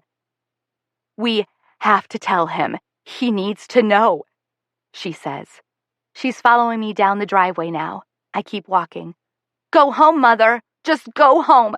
I'm done talking about it. And if you ever want to see me again, you will not tell him. Her sobs fade as I slam the door to Will's behind me. I run to his bedroom and throw myself on the bed. I don't just cry. I sob. I wail. I scream. I've never used drugs before. If you don't count the sip of my mother's wine when I was 14, I've never even willingly had alcohol. It's not that I was too afraid or too straight-laced. Honestly, I just never been offered anything. I never went to parties in Texas. I never spent the night with anyone who ever tried to coerce me into doing something illegal. I have frankly just never been in a situation where I could succumb to peer pressure. I spent my Friday nights at football games. Saturday nights, my dad usually took us out to a movie and to dinner. Sunday, I did homework. That was my life. There was one exception when Karis's cousin had a wedding, and she invited me to go. I was 16. She had just gotten her license, and the reception had just ended. We stayed late to help clean up. We were having the best time. We drank punch, ate leftover cake, danced, drank more punch. We realized that someone had laced the punch when we both noticed how much fun we were having. I don't know how much of it we drank, so much that we were already too drunk to stop when we noticed we were drunk. We never even thought twice when we got into the car to go home. We got a mile down the road before she swerved and hit a tree. I got a laceration above my eye, and she broke her arm. We both ended up being okay. In fact, the car was still drivable. Rather than do the smart thing and wait for help, we turned the car around and drove back to the reception to call my dad. The trouble we got into the next day is a different story. But there was a moment, right before she hit the tree. We were laughing at the way she said, "Bubble." We just kept saying it over and over until the car started to glide off the road. I saw the tree, and I knew we were about to hit it. But it was as if time slowed down. The tree could have been 5 million feet away. That's how long it took for the car to hit the tree. The only thing I thought about in that moment was Kel. The only thing. I didn't think about school, the boys, the college I would miss out on if I died. I thought about Kel and how he was the only thing that was important to me. The only thing that mattered in the seconds when I thought I was about to die. I somehow fall asleep in Will's bed again. I know this because when I open my eyes, I'm no longer crying. See? People can't cry forever. Everyone eventually falls asleep. I expect the tears to return once the fog clears from my mind, but instead I feel motivated, renewed, like I'm on some sort of mission. I get out of bed and have an odd urge to clean. And sing. I need music. I head to the living room and immediately find what I'm looking for. The stereo. I don't even have to search for music when I turn it on. There's already an Avett Brothers CD inside. I crank up the volume on one of my favorites and get busy. Unfortunately, Will's house is surprisingly clean for one with 2 male inhabitants. So I have to search hard for something to keep me busy. I hit the bathroom first, which is good. I know 9-year-olds don't have very good aim, so I start scrubbing. I scrub the toilet, the floor, the shower, the sink. It's clean. I move on to the bedrooms where I organize, make beds, remake beds. Next, I hit the living room where I dust and vacuum. I mop the bathroom floors and wipe down every surface I can find. I end up at the kitchen sink where I wash the only 2 dirty dishes in the house, Eddie's and my glasses. It's almost 7 when I hear Will's car pull up. He and the 2 boys walk into the house and come to a halt when they see me sitting on his living room floor. "What are you doing?" Calder asks. "Alphabetizing," I reply. "Alphabetizing what?" Will says. "Everything. First, I did the movies, then I did the CDs. Calder, I did the books in your room. I did a few of your games, but some of those started with numbers, so I put the numbers first, then the titles." I point to the piles in front of me. These are recipes. I found them on top of the fridge. I'm alphabetizing them by category first, like beef, lamb, pork, poultry. Then behind the categories, I'm alphabetizing them by... "Guys, go to Kel's, let Julia know you're back," Will says as he continues to watch me. The boys don't move. They just stare at the recipe cards in front of me. "Now," Will yells. They both jerk their eyes away and start back toward the door. "Your sister's weird," I hear Calder say as they leave. Will sits down on the couch in front of me and watches as I continue to alphabetize the recipes. "You're the teacher," I say. "Should I put baked potato soup behind potato or soup?" "Stop," he says. He seems moody. "I can't stop, silly. I'm halfway finished. If I stop now, you won't know where to find..." I grab a random card off the floor. "Jerk chicken. It would be that one." I throw the card back in the pile and continue sorting. Will eyes the living room, then stands and walks into the kitchen. I see him run his fingers along the baseboards. Good thing I thought about those. He walks down the hallway and returns a couple of minutes later. "You color-coded my closet?" He's not smiling. I thought he would be happy. "Will, it wasn't that hard. You wear like 3 different color shirts." He glides across the living room and bends down, snatching up the recipe cards I've organized into piles. "Will, stop! That took me a long time!" I snatch them back out of his hands as fast as he's picking them up. He finally throws them back on the floor and grabs my wrists and tries to pull me up, but I start kicking at his legs. "Let me go! I'm not done!" He lets go of my hands and I fall back to the floor. I pick up the recipe cards and start reorganizing them back into piles. He completely took me back to square one. I can't even find the beef card. I flip over 2 cards that are upside down, but... "What the hell?" I scream. I'm suddenly drenched in water. I look up and Will is standing over me with an empty pitcher in his hand and an angry look on his face. I lunge forward and start punching at his legs. He backs away when I start hitting at him, trying to get off the floor. Why the hell did he just do that? I'm gonna punch him in the face. I stand up and try to hit him, but he steps aside and grabs my arm and twists it behind my back. I flail my other arm at him, and he pushes me toward the hallway and into the bathroom. Before I know it, his arms are around me and he lifts me up. He pulls the shower curtain back and shoves me in. I try to punch him, but his arms are longer than mine. He holds me against the wall with one arm and turns the faucet on with the other. A stream of ice-cold water splashes across my face. I gasp. Jerk! Jackass! Asshole! He continues to hold me back as he turns the other faucet on, and the water gets warmer. Take a shower, Layken. Take a damn shower! He lets go of me and walks out of the bathroom, slamming the door behind me. I jump out of the shower. My clothes are drenched. I try to open the bathroom door, but I can't, because he's holding the doorknob from the other side. Let me out, Will. Now! I beat on the door and try to turn the knob, but it doesn't budge. Layken. He calmly responds from the other side of the door. I'm not letting you out of the bathroom until you take off your clothes, get in the shower, wash your hair, and calm down. I flip him off. He can't see me, of course, but it still feels good. I take off my wet clothes and throw them on the floor, hoping I get something dirty. I climb into the shower. The warm water feels good against my skin. I close my eyes and let the water trickle through my hair and down my face. Damn it. Will is right again.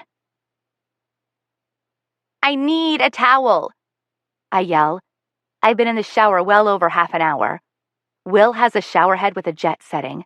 I turned it on and focused it on the back of my neck for most of the time. It really does relieve tension.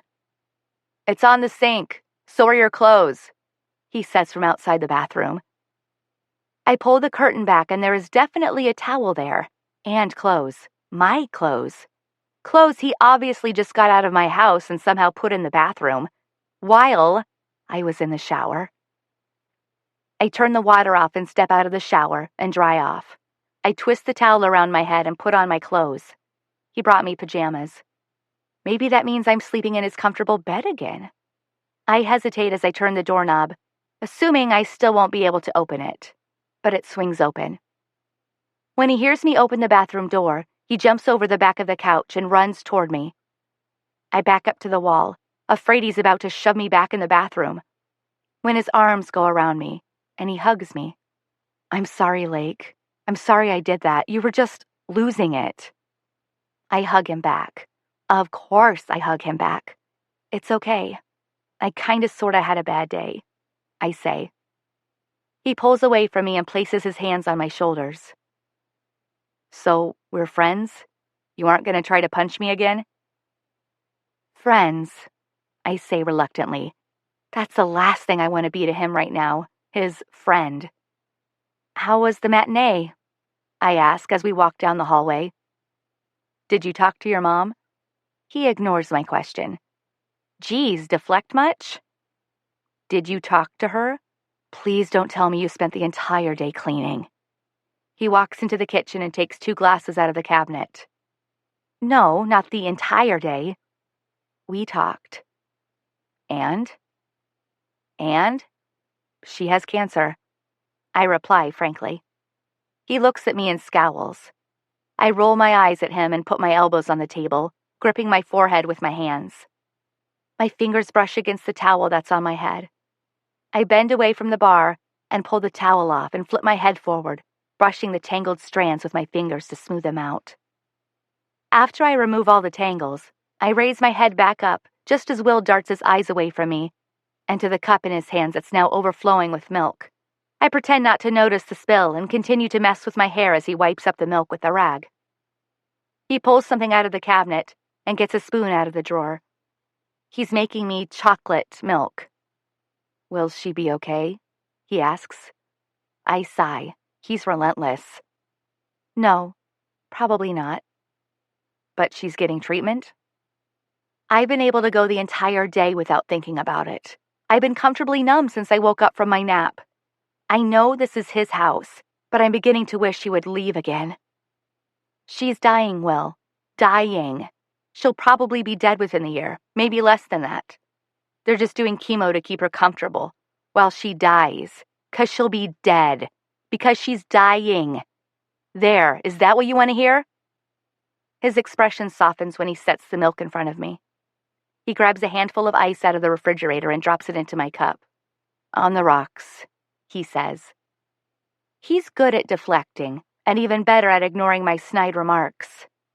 Thanks, I say. I drink my chocolate milk and shut up. It feels like he somehow just won our fight. The Avett brothers are still strumming away in the background when I finish my chocolate milk. I walk to the living room and put the song on repeat. I lie on the floor and stare up at the ceiling with my hands stretched out above my head. It's relaxing. Turn the lights off, I tell him. I just want to listen for a while. He turns the lights off and I sense him lie down beside me on the floor. A dancing green glow from the stereo illuminates the walls as the Avett brothers put on a color show. My thoughts drift with the music as we lie there motionless. After the song ends and loops around again, I tell him what's really on my mind. She doesn't want me to raise Kel. She wants to give him to Brenda. He finds my hand in the dark and holds it.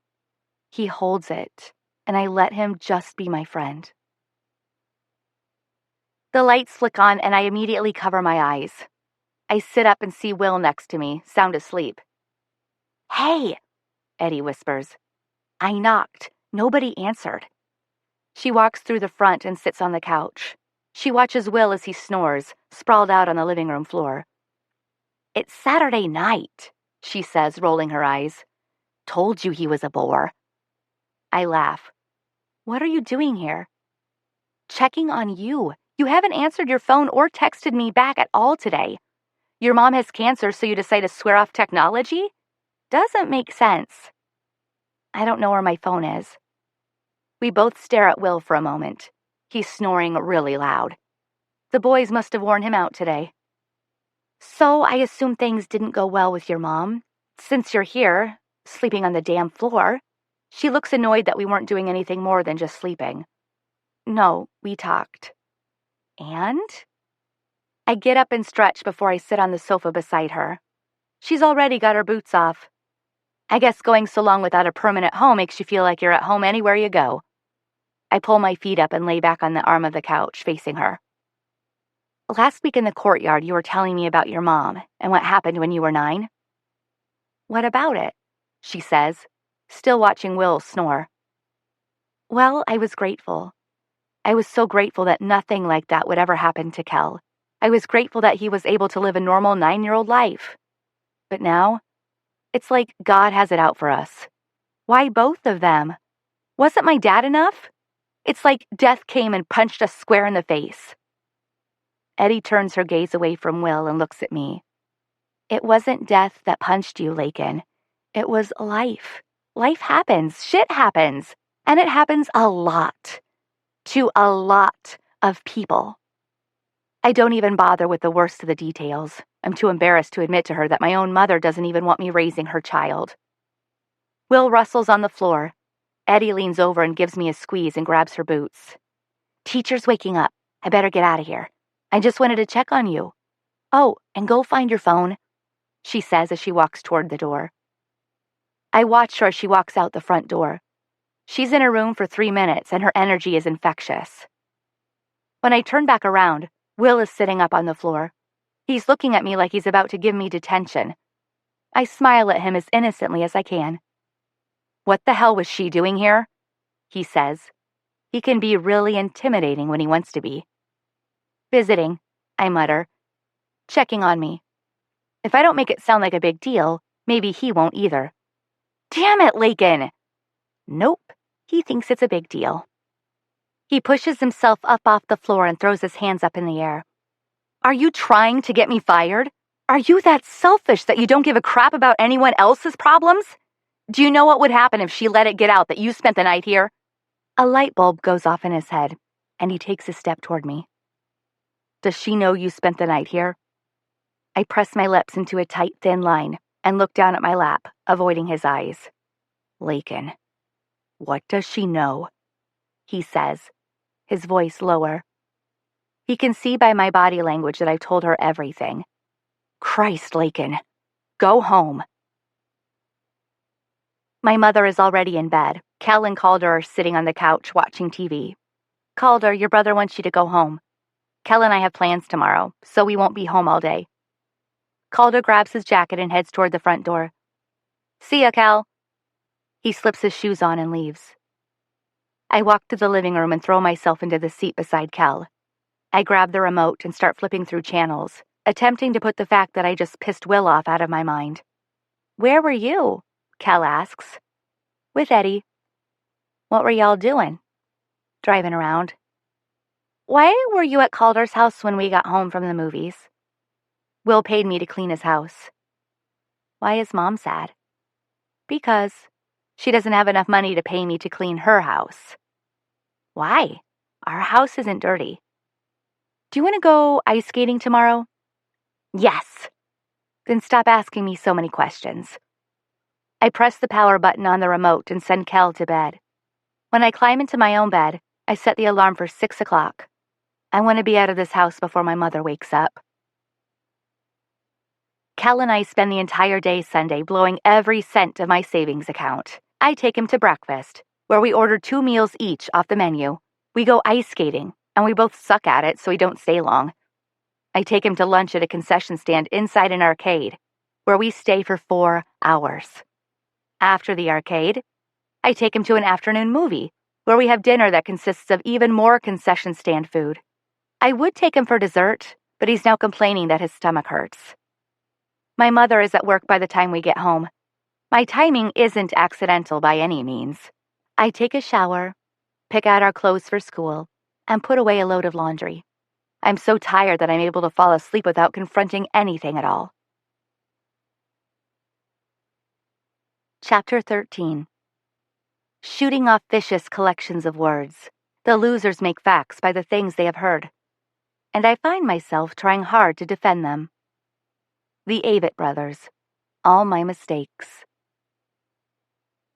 Got another one for ya, Nick says as he takes his seat Monday morning. If I have to hear another Chuck Norris joke, I'm going to explode.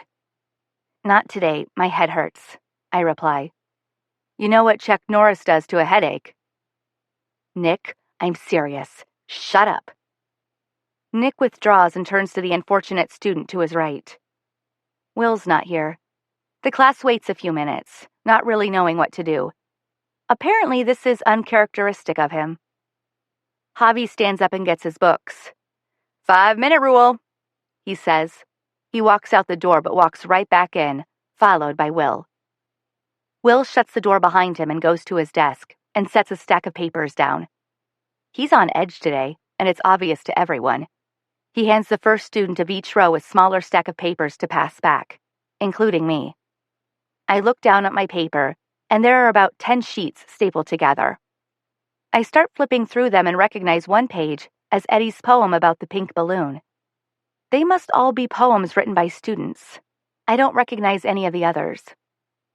Some of you in here have performed at the Slam this semester. I appreciate it. I know it takes a lot of courage. He holds up his own copy of the collection of poems. These are your poems. Some were written by students in my other classes, some by students in here. I want you to read them. Once you've read them, I want you to score them. Write a number between 0 and 10, 10 being the best. Be honest. If you don't like it, give it a low score. We're trying to find the best and worst. Write the score in the bottom right of each page. Go ahead. He sits at his desk and watches the class. I don't like this assignment. It doesn't seem fair. I'm raising my hand. Why am I raising my hand? He looks at me and nods. What's the point of this assignment? I ask. His eyes slowly make their way around the classroom. Layken, ask the question again after everyone's finished. He's acting strange. I start reading the first poem when Will grabs 2 slips of paper off his desk and walks past me. I glance back just as he lays a slip on Eddie's desk. She picks it up and frowns. He walks back to the front, dropping the other slip on my desk. I pick it up and look it over. It's a detention slip. I glance back at Eddie, and she just shrugs her shoulders. I wad my slip into a ball and throw it across the room to the trash can by the door. I make it. Over the next half hour, students begin to finish their scoring. Will is taking the stacks as they are finished, and he's adding up the totals with his calculator. Once the last of the points have been added up, Will writes the totals on a sheet of paper and walks to the front of his desk and sits. He holds the paper up in the air and shakes it. Is everyone ready to hear which poems sucked? Which one's got the most points? He's smiling as he waits on a response. No one says anything. Except Eddie. Some of us who wrote those poems may not want to know how many points we got. I know I don't. Will takes a few steps toward Eddie. If you don't care how many points it's worth, then why did you write it? Eddie is quiet for a moment, and she thinks about Will's question. Aside from wanting to be exempt from your final? She asks. Will nods. I guess because I had something to say. Will looks at me. Layken, ask your question again. My question. I try to remember what my question was. Oh yeah, what's his point? What's the point of this assignment? I ask cautiously. Will holds the paper up in front of him that contains the tallied scores, and he rips it right down the middle. He reaches right behind him and picks a stack of poems up that everyone scored, and he throws them in the trash. He walks to the chalkboard and begins to write something on the board. When he's finished, he steps aside. The points are not the point. The point is poetry. Alan Wolfe. The class is quiet as we take in the words sprawled across the board. Will allows a moment of silence before he continues. It shouldn't matter what anyone else thinks about your words. When you're on that stage, you share a piece of your soul. You can't assign points to that. The bell rings. On any other day, students would be filing out the door. No one has moved. We're all just staring at the writing on the board. Tomorrow, be prepared to learn why it's important for you to write poetry, he says.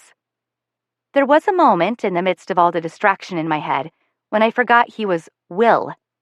I listened to him like he was my teacher. Javi is the first to get up, soon followed by the rest of the students. Will is facing the desk with his back to me when Eddie walks up, detention slip in hand. I had already forgotten he gave us detention. She gives me a wink as she passes me and stops at his desk. Mr. Cooper? She's being respectful, but dramatically so. It is my understanding that detention commences upon the conclusion of the final class period at approximately 3:30. It is my desire, as I'm sure it is Layken's desire as well, to be punctual, so that we may serve our fairly deserved sentences with due diligence. Would you be so kind as to share with us the location in which the sentence shall be carried out? Will never looks at her as he walks toward the door. Here, just you two, 3:30. And he's gone, just like that. Eddie bursts out laughing. What did you do to him? I stand up and walk to the door with her. Oh, it wasn't just me, Eddie. It was both of us. She spins around wide-eyed. Oh my God, he knows I know? What's he going to say about it? I shrug my shoulders. I guess we'll find out at 3:30. Detention? Ducky gave you detention? Gavin laughs. Man, he really needs to get laid, Nick says. Nick's comment causes Eddie to laugh and spew milk out of her mouth. I shoot her a cease and desist look. I can't believe he gave you detention, Gavin says, but you aren't positive that's what it's for, right? For skipping?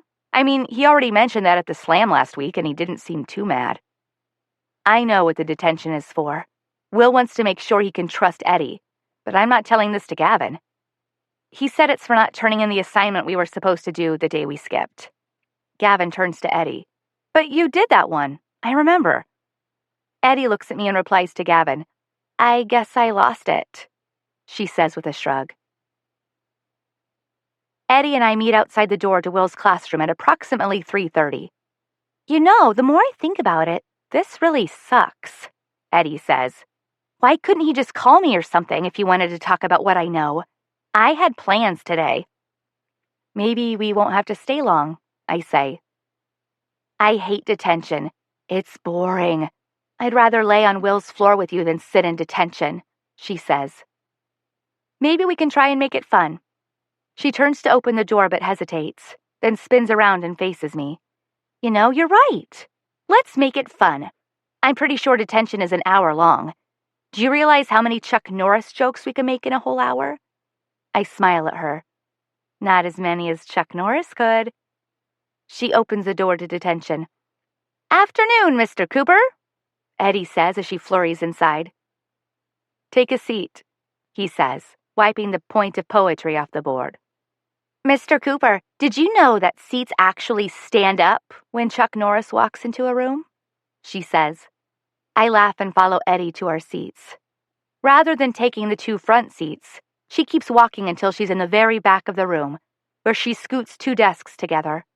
We sit as far from the teacher as possible. Will doesn't laugh. He doesn't even smile. He sits in his chair and glares at us while we giggle, like high school girls. Listen, he says. He stands back up and walks toward us, then leans against the window and folds his arms across his chest. He stares at the floor like he's trying to think of a delicate way to broach the subject. Eddie, I need to know where your head's at. I know you were at my house. I know you know Layken spent the night. I know she told you about our date. I just need to know what you plan to do about it, if you plan to do anything about it. Will, I say. She's not saying anything. There's nothing to say. He doesn't look at me. He continues to look at Eddie, waiting for her response. I guess mine wasn't good enough. I don't know if it's nerves or the fact that I've had the strangest last 3 days of my life, but I start laughing. Eddie shoots me a questioning glance, but she can't hold it in. She starts laughing too. Will throws his hands up in the air, exasperated. What? What the hell is so funny? He says. Nothing, I say. It's just weird. You gave us detention, Will. I inhale as I try to control my laughter.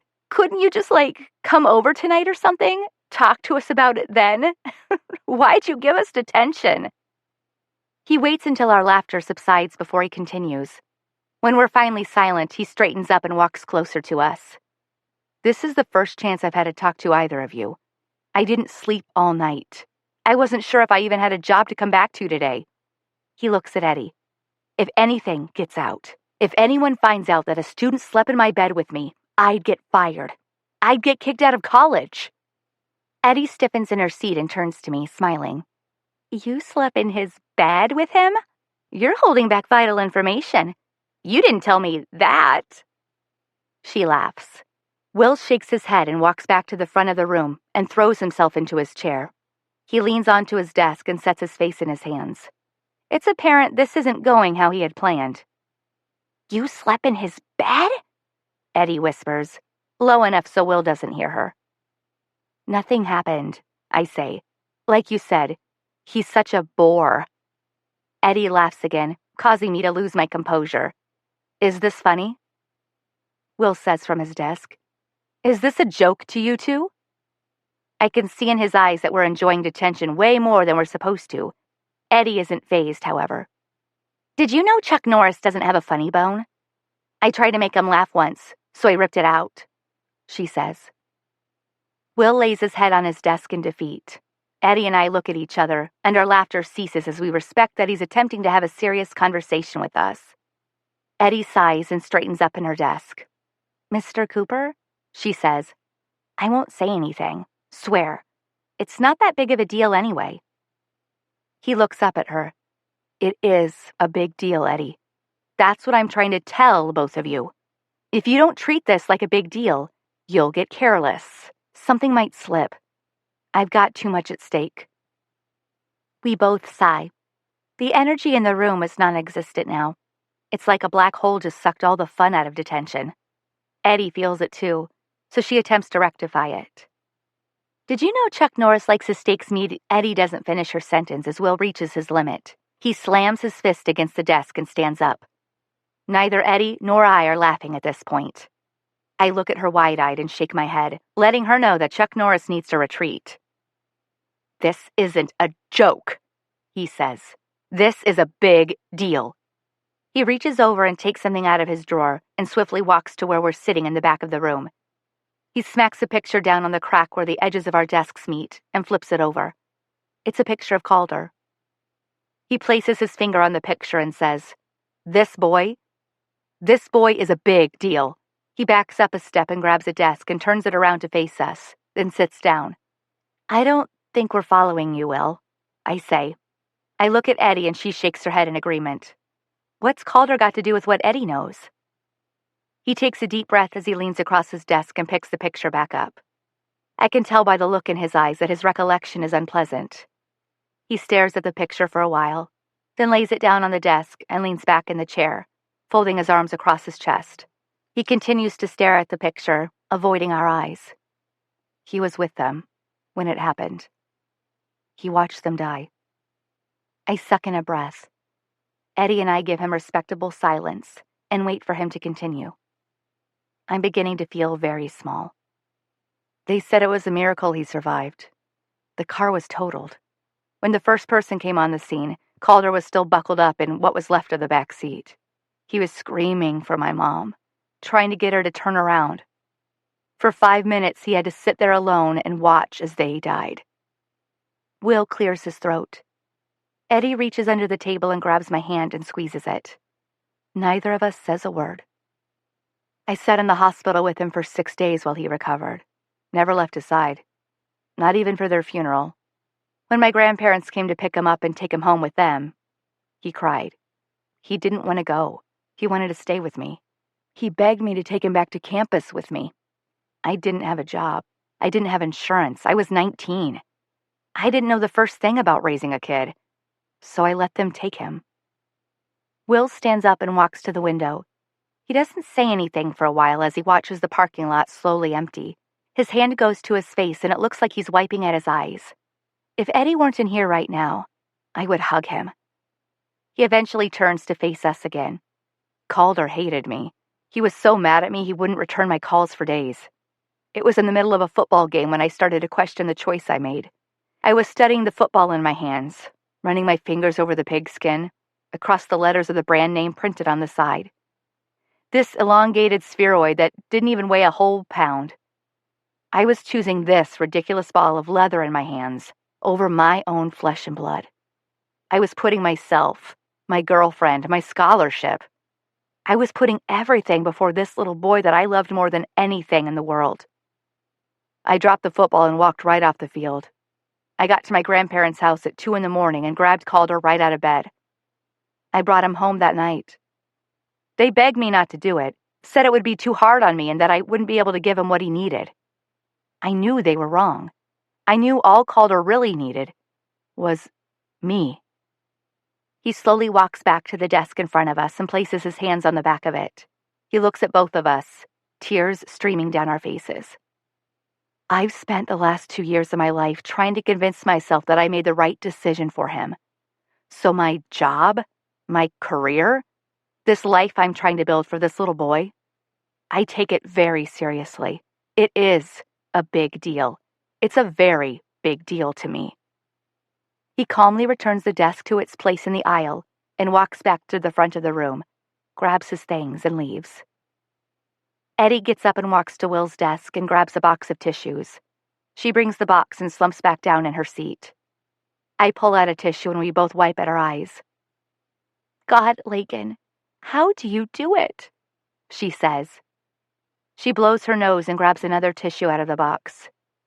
How do I do what? I sniff as I continue to wipe the tears from my eyes.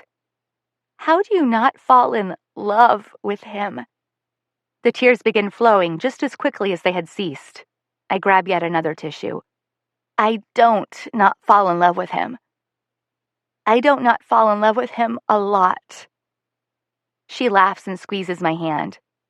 We spent the next hour alone, willingly sitting out our much-deserved attentions. Chapter 14. And I know you need me in the next room over, but I am stuck in here all paralyzed. The Avett Brothers, 10,000 words. I've never had sex. I came really close once, but chickened out at the last minute. My longest relationship was with a boy I met through Karis right before I turned 17. Karis had a brother who was in college, and he brought a friend home with him during spring break 2 summers ago. His name was Seth, and he was 18. I thought I loved him. I think I really just loved having a boyfriend. He attended the University of Texas, which was a good 4-hour drive away. We talked on the phone and online a lot.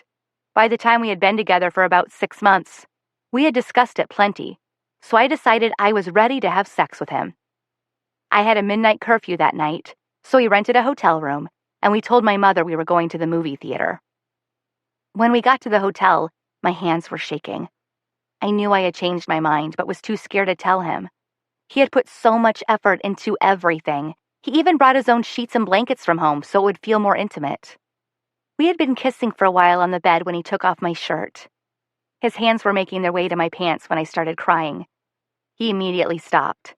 Never pressured me, never made me feel guilty for changing my mind. He just kissed me and told me it was okay. We stayed in bed and rented a movie instead. It was 7 hours later in daytime when we finally woke up. We were both frantic.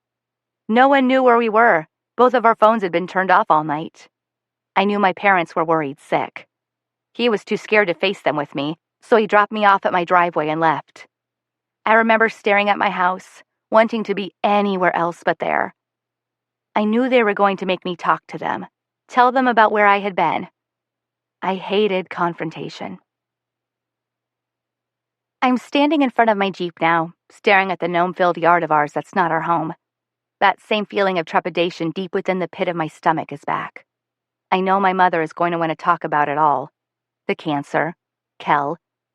She'll want to confront it, and I'll want to hide. I slowly make my way to the front door and turn the knob, wishing someone was holding it shut from the other side. She, Kel, and Calder are all seated at the bar. They're carving pumpkins. She can't talk now. This is good. Hey, I say to no one in particular when I walk through the front door. She doesn't acknowledge me. Hey, Layken, check out my pumpkin, Kel says. He swings it around to face me. Its eyes and mouth are 3 big X's, and he's taped a bag of candy to the side of the pumpkin's face. He's making a sour face, 'cause he ate some sour Skittles, he says. Creative, I say. Look at mine, Calder says as he turns his around. There's just a bunch of huge holes where the pumpkin's face should be. Oh, what is it? I ask him. It's God. I cock my head at him, confused. God? Calder laughs. Yeah, God. He looks at Kel, and in unison they both say, because he's holy. I roll my eyes and laugh. I don't know how you two found each other. I look at my mom and she's watching me, trying to gauge my mood. Hey, I say specifically to her this time. Hey, she smiles. So, I say, hoping she'll grasp the double meaning behind what I'm about to say. Do you mind if we just carve pumpkins tonight? Is it okay if that's all we do? Just carve pumpkins? She smiles and turns her attention back to the pumpkins in front of her. Sure, but we can't carve pumpkins every night, Lake. One of these nights we'll eventually have to stop carving pumpkins. I grab one of the available pumpkins off the floor and set it at the bar and take a seat when someone knocks at the door. I'll get it, Calder yells as he jumps down. My mother and I both turn to the front door when he opens it. It's Will. Hey, buddy. You answering doors here now? Will says to him. Calder grabs his hand and pulls him inside. We're carving pumpkins for Halloween. Come on, Julia bought one for you too. He's pulling Will through the living room and toward the kitchen.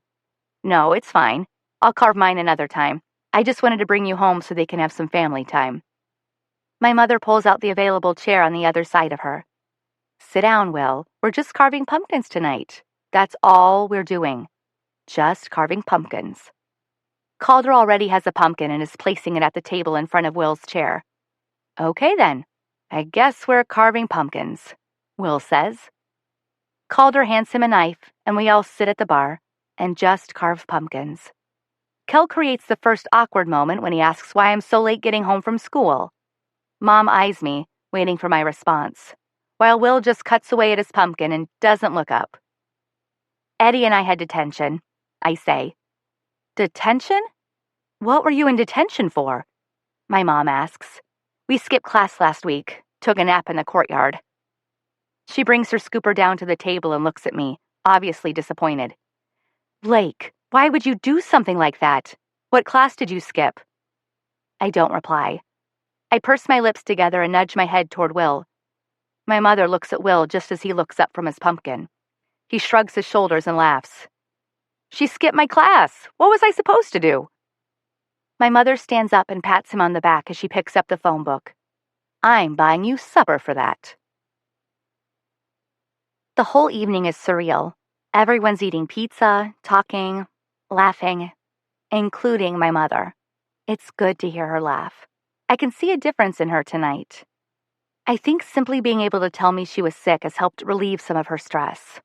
I can see it in her eyes. She's more at ease. We listen as Kel and Calder talk about what they want to be for Halloween. Calder keeps switching back and forth between a transformer and an angry bird. Kel still hasn't come up with anything. I wipe up pumpkin remnants off the floor and take the rag to the sink and rinse it out. I put my elbows on the counter and rest my chin in my hands as I watch them. This is more than likely my mother's last time to carve pumpkins. Next month will be the last time she sees Thanksgiving. After that, she'll have her last Christmas. But she's just sitting here, talking to Will about Halloween plans, laughing. I wish I could freeze this moment. I wish we could just carve pumpkins forever. Will and Calder leave after my mom goes to her room to get ready for her shift. I finish cleaning the kitchen and gather the sacks of pumpkin discards and combine them all into a large trash bag. I take the large bag to the curb at the end of the driveway when Will comes outside with his own bag of trash. He walks to the end of his driveway before he realizes I'm even there.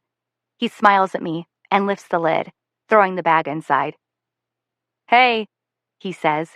He puts his hands in his jacket pocket and walks toward me. Hey, I reply. Hey, he says again. He walks past me and sits against the bumper of my Jeep.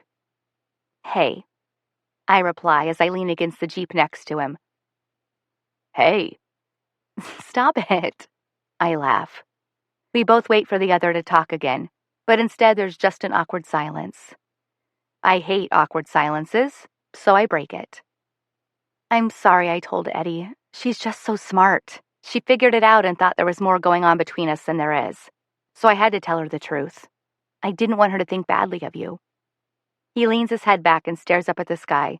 I trust your judgment, Lake. I even trust Eddie. I just need her to know why this job is so important to me.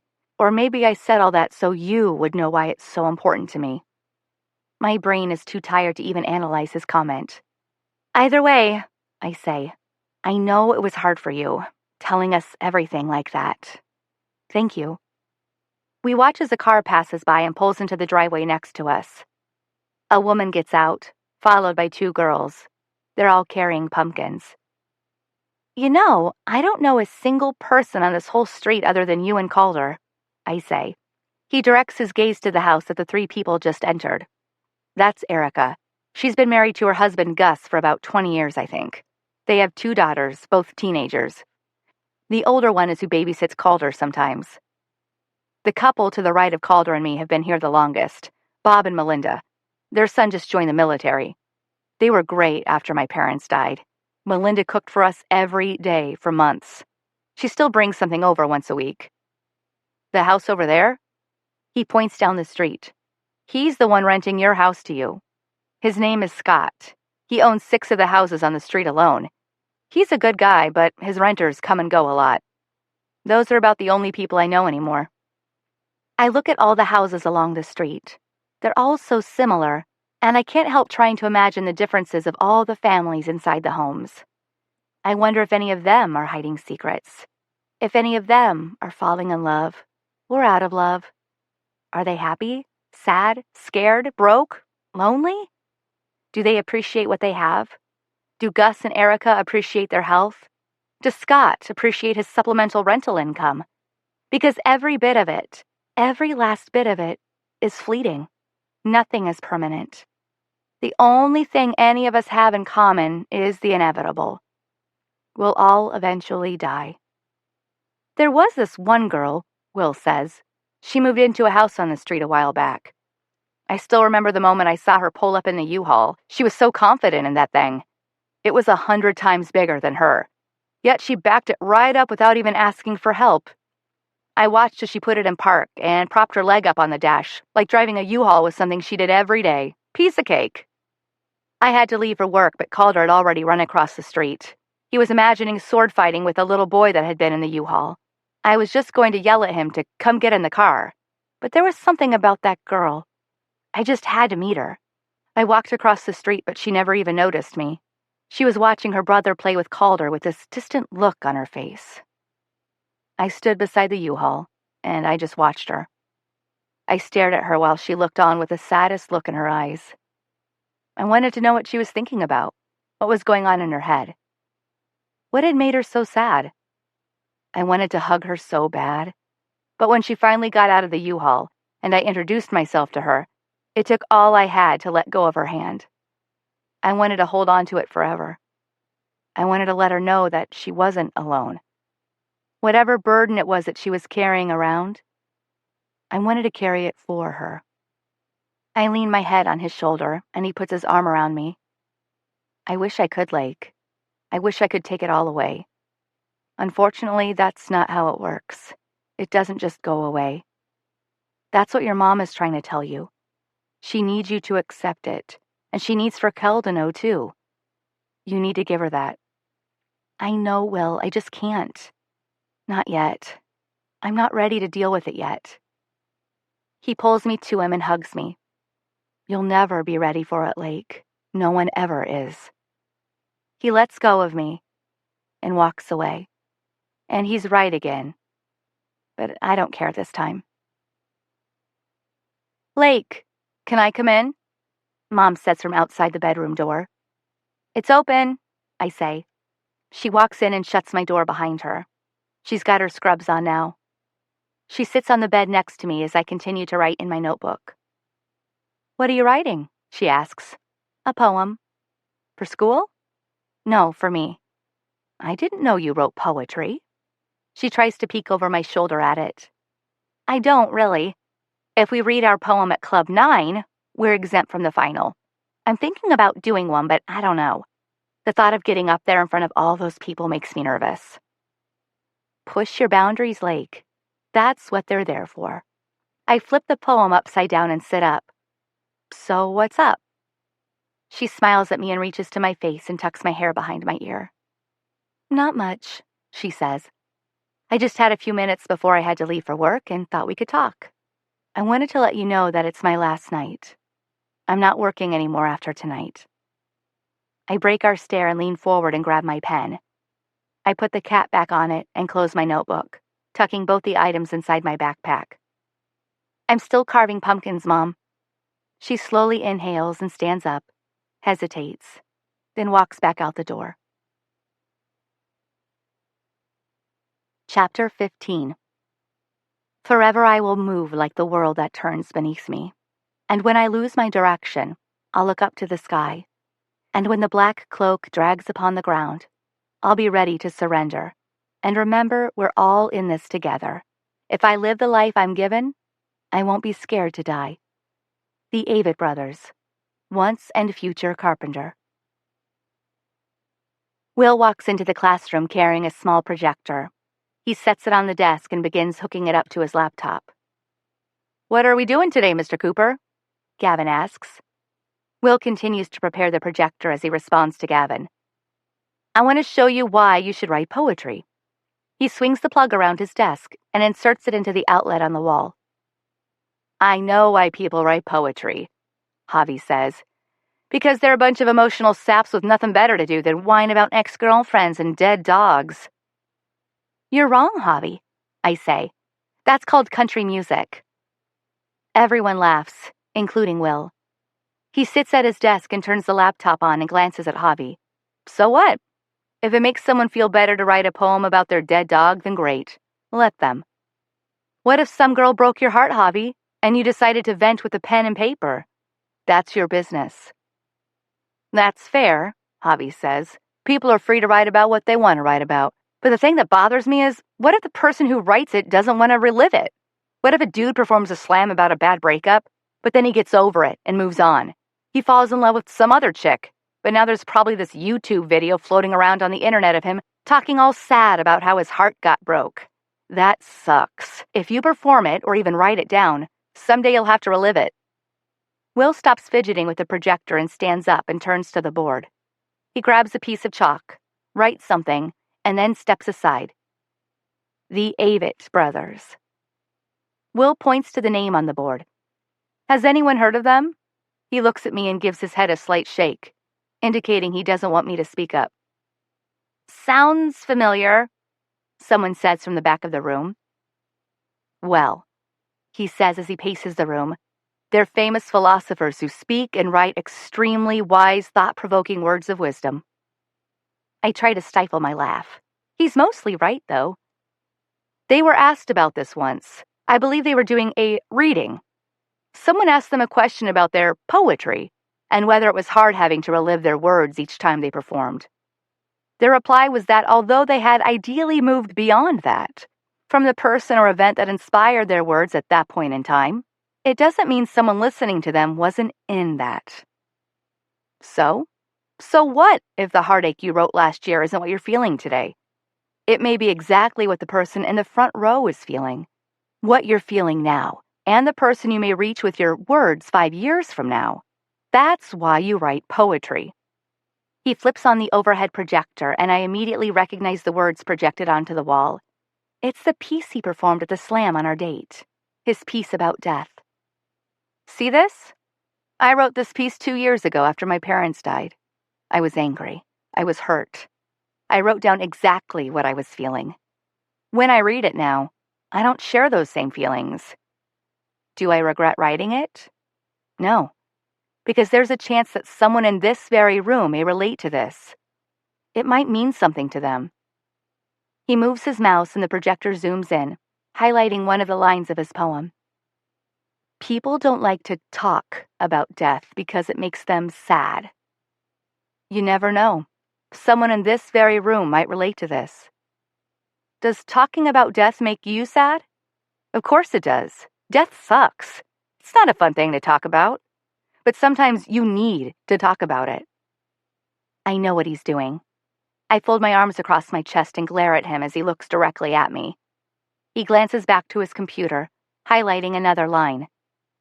If only they had been prepared, accepted the inevitable, laid out their plans. What about this one? My parents weren't prepared to die. I was angry at them for this. I was left with bills, debt, and a child. But what if they'd had warning, a chance to discuss it, to lay out their plans? If talking about death wasn't so easy to avoid while they were alive, then maybe I wouldn't have had such a hard time dealing with it after they died. He's looking directly at me as he zooms in on another line. Understood that it wasn't just their lives at hand. Everyone assumes they have at least one more day. If my parents had any clue what was about to happen to them before it happened, they would have done everything in their power to prepare us. Everything. It's not that they were thinking about us. It's that they were thinking about death. He highlights the last line of his poem. Death, the only thing inevitable in life. I look at the phrase and I read it. I read it again. I read it again and again and again. I read it until the end of the class period, after everyone around me has left, everyone but Will. He's sitting at his desk watching me, waiting for me to understand. I get it, Will. I finally whisper. I get it. In the first line, when you said that death was the only thing inevitable in life, you emphasized the word death.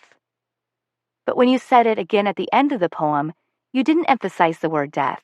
You emphasized the word life. You put the emphasis on life at the end. I get it, Will. You're right. She's not trying to prepare us for her death. She's trying to prepare us for her life, for what she has left of it. He leans forward and turns the projector off. I grab my stuff and I go home. I sit on the edge of my mother's bed. She's asleep in the center of it. She doesn't have a side anymore, now that she sleeps in it alone. She's still wearing her scrubs. When she wakes up and takes them off, it'll be the last time she takes off a pair of scrubs. I wonder if that's why she's still wearing them, because she realizes this too. I watch the rhythm of her body as she breathes. With every breath that she inhales, I can hear the struggle of her lungs within her chest. The struggle of lungs that failed her. I reach over and stroke her hair. When I do, a few of the strands fall off in my fingers. I pull my hand back and slowly wrap them around my finger as I walk to my room and pick my purple hair clip off the floor. I open the clip and place the strands of hair inside and snap it shut. I place the clip under my bedroom pillow and I go back to my mother's room. I slide into the bed beside her and wrap my arms around her. She finds my hand and we interlock fingers as we talk without saying a single word. Chapter 16. The Avett Brothers. Complainte d'un mutual mourant. After my mother falls back to sleep, I go to the grocery store. Kel's favorite food is lasagna. It's how we used to say lasagna, so we still call it lasagna. I gather everything I need for the meal, and I go back home and start cooking. Smells like lasagna, Mom says as she comes out of her bedroom. She's in regular clothes now. She must have taken her scrubs off for the last time. Yep, I figured we could make Kel his favorite tonight. He'll need it. She walks to the sink and washes her hands before she starts helping me layer the noodles. So I guess we finally stopped carving pumpkins? She asks. Yep, I reply. The pumpkins have all been carved. She laughs. Mom, before he gets here, we need to talk about what's going to happen to him. I want to, Lake. I want to talk about it. Why don't you want him to be with me? Do you not think I'm capable? That I wouldn't make a good mom? She layers the last of the noodles as I cover them with sauce. Lake, I don't think that at all. I just want you to be able to live your life. I've spent the entire last 18 years raising you, teaching you everything I know. It's supposed to be time for you to go screw up. Make mistakes, not raise a child. But sometimes life doesn't happen in chronological order, I say. You're a prime example of that. If it did, you wouldn't die until you were supposed to, until you were 77 or so, I think. That's the average age of death. She laughs and shakes her head. Seriously, Mom, I want him. I want to raise him. He'll want to stay with me. You know he will. You have to give us the choice. We haven't had a choice in any of this. You have to give us this one. Okay, she says. Okay? Okay, you'll think about it, or okay. Okay, okay. I hug her. I hug her tighter than I've ever hugged her before. Blake, she says, you're getting lasagna sauce all over me. I pulled away and realize I'm still holding the spatula, and it's dripping all over her back. Why can't he come over? Kel asks after I pull in the driveway and send Calder home. I told you already. Mom needs to talk to us. We walk inside the house and Mom is putting the lasagna in the oven. Mom, guess what? Kel says as he runs to the kitchen. What, sweetie? Our school is having a costume contest on Halloween. The winner gets $50. $50? Wow! Have you decided what you want to be yet? Not yet. He walks over to the bar and throws his backpack down. Did your sister tell you we're having a talk tonight? Yeah. She didn't have to, though. We're having lasagna. My mother and I both look at him. Every time we have lasagna, it's bad news. Y'all cooked lasagna when Grandpa died. Y'all cooked lasagna when y'all told me Dad was dead. Y'all cooked lasagna when you told me we were moving to Michigan. Y'all are cooking lasagna right now. Either someone's dying or we're moving back to Texas. My mom looks at me wide-eyed, questioning our timing. He seems to have opened it up for an even earlier discussion. She walks over to him and sits down. I follow suit. You're very observant, that's for sure, she says. So which one is it? He asks, looking up at her. She places her hand on the side of his face and strokes it. I have lung cancer, Kel. He immediately throws his arms around her and hugs her. She strokes the back of his head, but he doesn't cry. They are both silent for a while as she waits for him to speak. Are you going to die? He finally asks.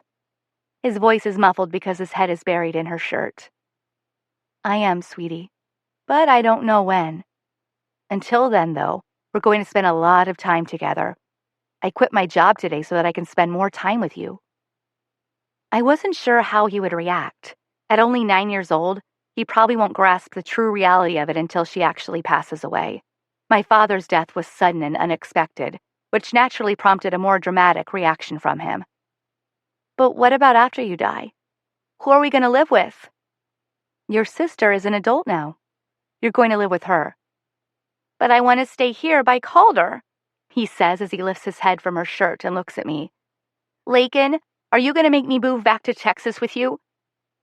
Up until this very second, I had every intention of moving back to Texas. No, Cal, we're staying right here. Kel sighs, soaking in everything he's just been told. Are you scared, Mom? He asks her. Not anymore, she says.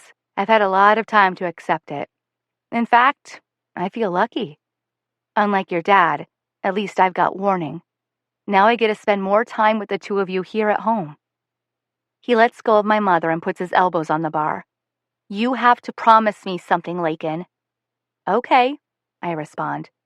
Don't ever make lasagna again. We all laugh. We all laugh. This was the hardest thing my mother and I have ever had to do, and we're laughing.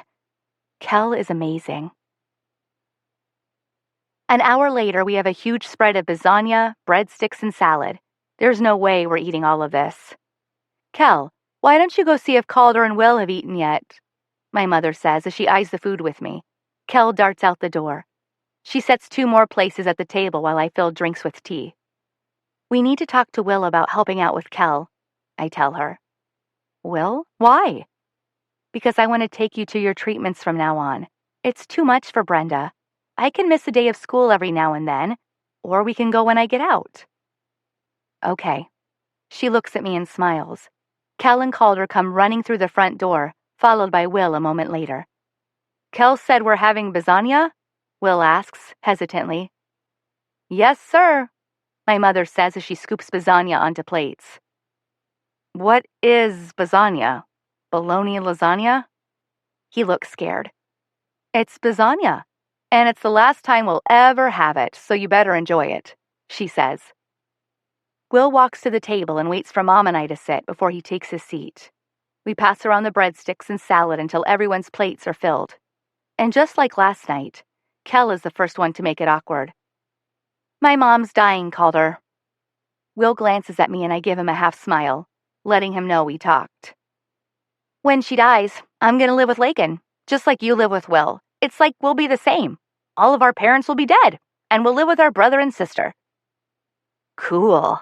That's crazy, Calder says. Calder, Will yells. It's fine, Will, my mom says. It is kind of crazy if you think about it from the perspective of a 9-year-old. Mom, Kel says, what about your bedroom? Can I have it? It's bigger than mine. No, I say. It's got a bathroom in it. I get her bedroom. Kel looks defeated. I don't budge, though. I'm getting the bedroom with the bathroom. Kel, you can have my computer, my mother says. Sweet! I look at Will, hoping this conversation isn't weirding him out, but he's laughing. This is exactly what he was hoping would happen. Acceptance. Over dinner, we all discuss what will happen over the next few months and make arrangements for Calder and Kel while Mom receives her treatments. Will agreed to let Kel come over whenever he needed to, and said he'll continue to take them to school. I'll be picking them up on the way home every day, unless I'm at treatment with Mom. She makes Will agree to let her cook them supper most nights in return for his help. The entire night was a success. I feel like together, we all just punched death square in the face. I'm exhausted, my mom says. I need to take a shower and get to bed. She walks into the kitchen where Will is washing dishes at the sink. She puts her arm around him and hugs him from behind.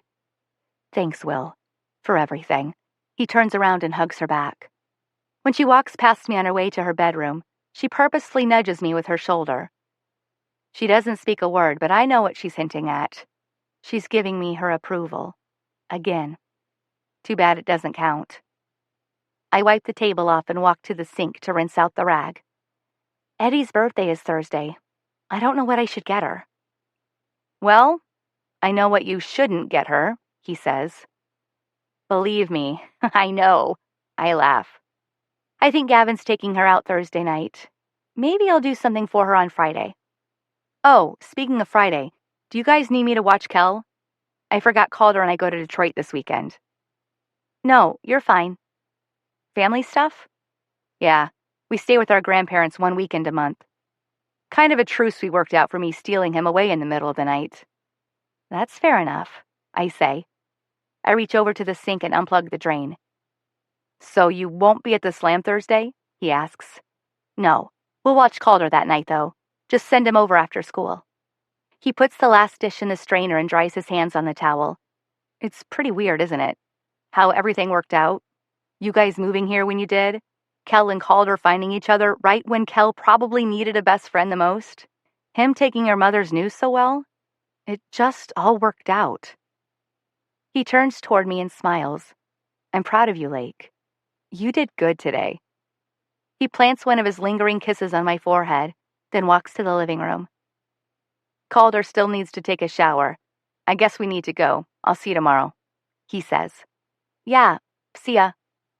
I sigh as I think about the one thing that isn't on his mind. The one incredible huge thing that didn't work out. Us. I'm starting to accept it, that we won't be together, that we can't be together. Especially the last 2 nights he's been here. It really feels like we finally transitioned. There are definitely still moments, but none we're not able to overcome. It's only October, and he'll be my teacher until June. That's still 8 long months. When I look at the shift my life has made in the past 8 months, I can't fathom what my life will be 8 months from now. When I lie down and close my eyes, I make a resolution. Will is not going to be my first priority anymore. I'm putting my mother first, Kel second, and life third. Finally, he no longer has a hold on me. Eddie, will you go grab me a chocolate milk, babe? I forgot to get one. Gavin is giving Eddie puppy dog eyes. Eddie rolls her eyes and gets up. As soon as she leaves the table, he turns toward us and starts whispering. Tomorrow night, Getty's, 6 o'clock. Bring a pink balloon. And we're going to the slam afterward. Gavin, are you crazy? That's not funny. She'll be pissed, I whisper. Just trust me. She's back at the table with the chocolate milk. Here, you owe me 50 cents. I owe you my heart, Gavin says as he takes the milk. She slaps him lightly across the head. Oh, grow a pair. You're such a sap, she says, right before she kisses his cheek. I reluctantly walk into Getty's Pizza with the pink balloon in my hand. Gavin and Nick are gathered in the back of the room at a booth. He motions for me to join them. There are so many pink balloons. She's going to be pissed. Gavin grabs my balloon and writes something on it with a big marker. Here, Gavin says as he hands me the fistful of balloons. Take all these and go to the back by the bathrooms. I'll come get you when it's time. She'll be here soon. He shoves me toward the bathroom before I have a chance to object. I stand in a corner in the hallway between the men's room and the janitor's closet. I look up at all the balloons, and that's when I notice there are names written on each one of them. Moments later, an older gentleman walks down the hall toward me. Are you Layken? He asks. Yes, I reply. I'm Joel, Eddie's foster dad. Oh, hey. Gavin wants you out front. I'll take the balloons now. Eddie's out there. She thinks I went to the bathroom, so don't say anything about the balloons. Okay. I hand him the balloons and walk back to the table. Layken, you came! Guys, this is so sweet, Eddie says. She starts to sit at the booth when Gavin pulls her back up. We're not eating yet. You need to go outside. Outside? It's cold out there. Come on, he says, pulling her toward the door. We all follow Gavin outside and stand next to Eddie. I look at Nick, but he shrugs, implying he doesn't know what's going on either. Gavin pulls a piece of paper out of his pocket and stands in front of Eddie. I didn't write this letter, Eddie, but I was told to read it. Eddie looks at us and smiles, trying to gain hints from our expressions. We can't give her any because we don't know. It was July 4th when you came to me, Independence Day. You were 14. You burst in the door and went straight to the refrigerator, telling me you needed a Sprite. I didn't have any Sprite. You told me it was okay and you grabbed a Dr. Pepper instead. You freaked me out. I told the caseworker there was no way I could keep you. I'd never fostered a teenager before. She told me she would find you somewhere to go the next day, that she just needed me to keep you for the night. I was so nervous. I didn't know what to say to a 14-year-old girl. I didn't know what kind of things they liked, what shows they watched. I was clueless. But you made it so easy. You were so worried about making me feel comfortable. Later that night when it was dark outside, we heard fireworks. You grabbed my hand and pulled me off the couch and dragged me outside. We lay on the grass in the front yard, and we watched the sky. You didn't shut up. You told me all about the family you just came from, the family before that, and the family before that. The whole time you were talking, I was listening to this little girl so full of life, so full and enthralled with a life that tried so hard to knock her down. Eddie gasps when she sees Joel in the window of the restaurant with dozens of pink balloons. He walks outside and stands beside Gavin. Gavin continues reading the letter. I've never been able to give you much, other than eventually teaching you how to park. I've never even taught you very much. But you've taught me more than you will ever know. And on this very special birthday, your 18th birthday, you no longer belong to the state of Michigan. And as of right now, you legally no longer belong to me. You no longer belong to any of the following people that once held claim to you in your past. Joel starts reading names out loud as he releases balloons one by one. Eddie is crying as we watch all the balloons slowly disappear into the darkness. He continues releasing them until all 29 siblings and all 13 parents' names have been read and released. He still has one pink balloon remaining in his hand. Across the front of it, in big black letters, it says, Dad. Gavin folds the paper up and takes a step back as Joel walks toward Eddie. I hope for your birthday you'll accept this gift, Joel says as he hands her the pink balloon. I want to be your dad, Eddie. I want to be your family for the rest of your life. Eddie hugs him and they cry. The rest of us slowly walk back inside Getty's so they can have their moment. Oh my God, I need a napkin. I sniff as I search for something to wipe my eyes. I grab some napkins off the counter when I look at Nick and Gavin. They're both crying. I grab a few more napkins for them and we walk back to our booth. Chapter 17. If I get murdered in the city, don't go revenging in my name. One person dead from such is plenty. No need to go get locked away. The Avid Brothers. Murder in the City. I can honestly say I feel like I've moved through the 5 stages of grief in every aspect of my life. I have accepted my father's death. I accepted his death months before we even moved to Michigan. I've accepted my mother's fate. I realize she hasn't died yet, and that the stages of grief will recommence when she does. But I know it won't be as hard.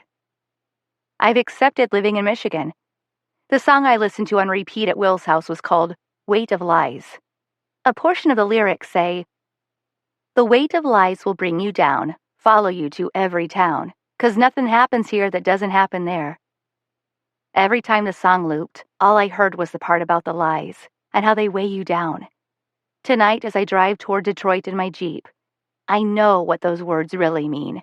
It's not just lies they're referring to, it's life. You can't run to another town, another place, another state. Whatever it is you're running from, it goes with you.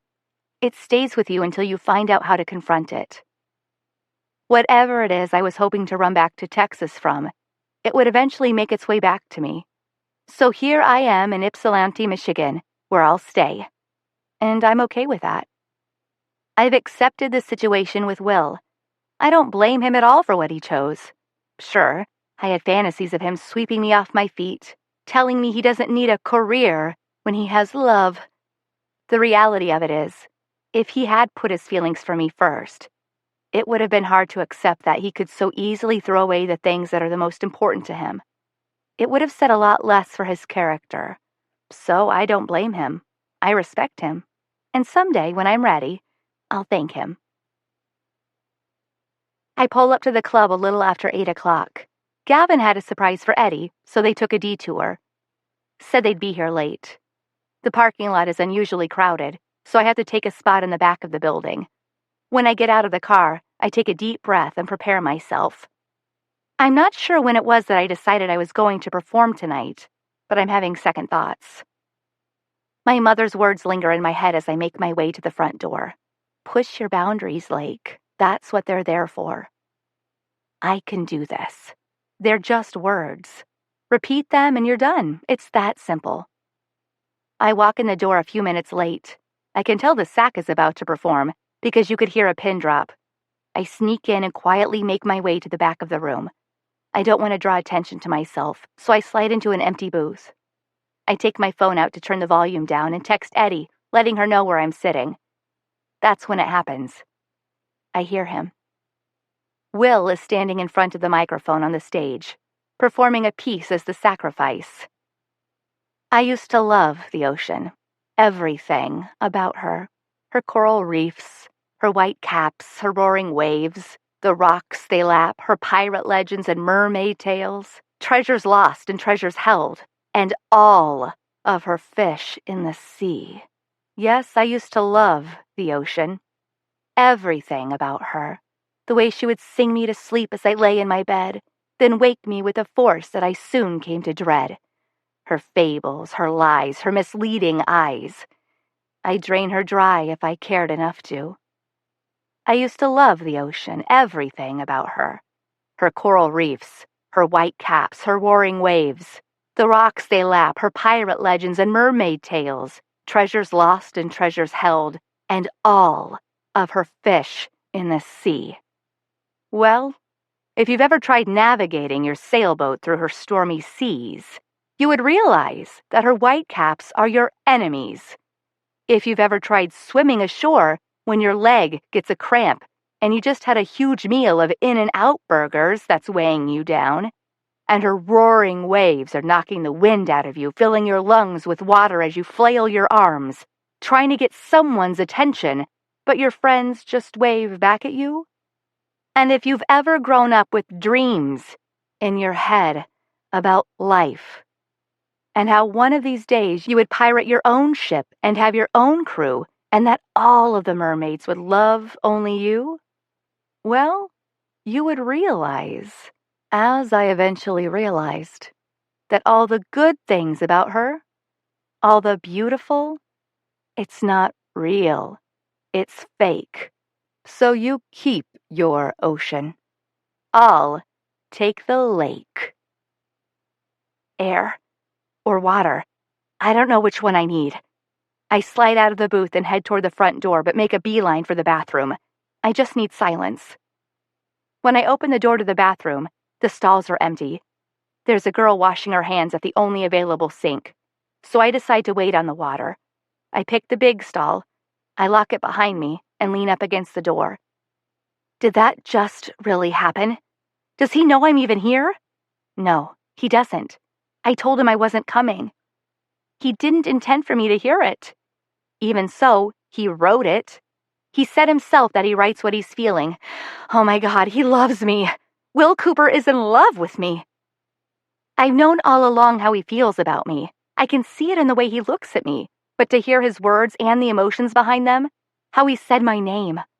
How am I supposed to face him? I'm not. He still doesn't know I'm here. I just have to leave. I need to leave before he sees me. I open the bathroom door and scan the area, but I don't see him. Luckily, another performer is on stage, so most of the eyes are glued to the front of the room.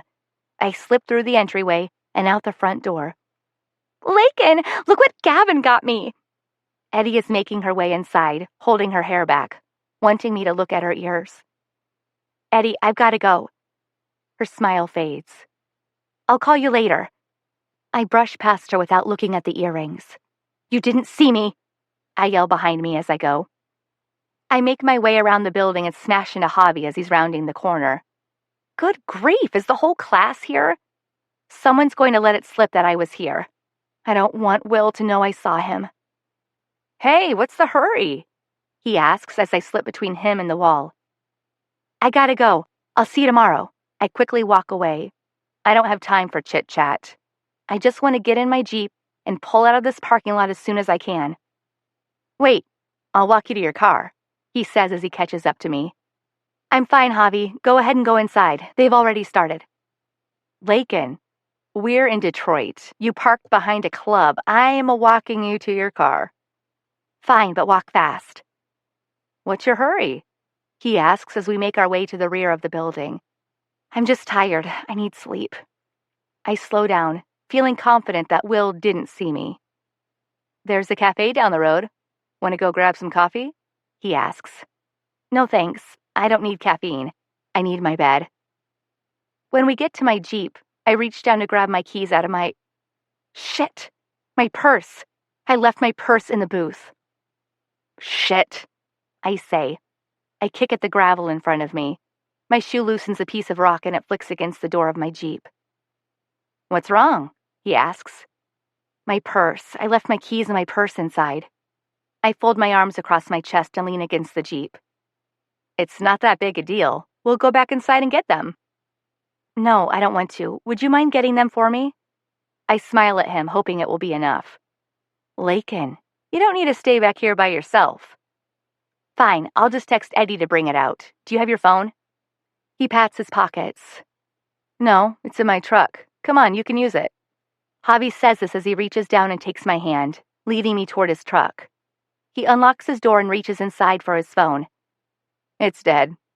He plugs it into the charger. Give it a couple minutes to get a charge, then you can call her. Thanks, I say as I lean against his truck and wait. He stands next to me while we wait for the phone to charge. It's snowing again, Javi says as he wipes something off my arm. I look up and see the falling flakes contrasted against the black sky. I guess we're finally about to see what a Michigan winter really looks like. I turn to face Javi.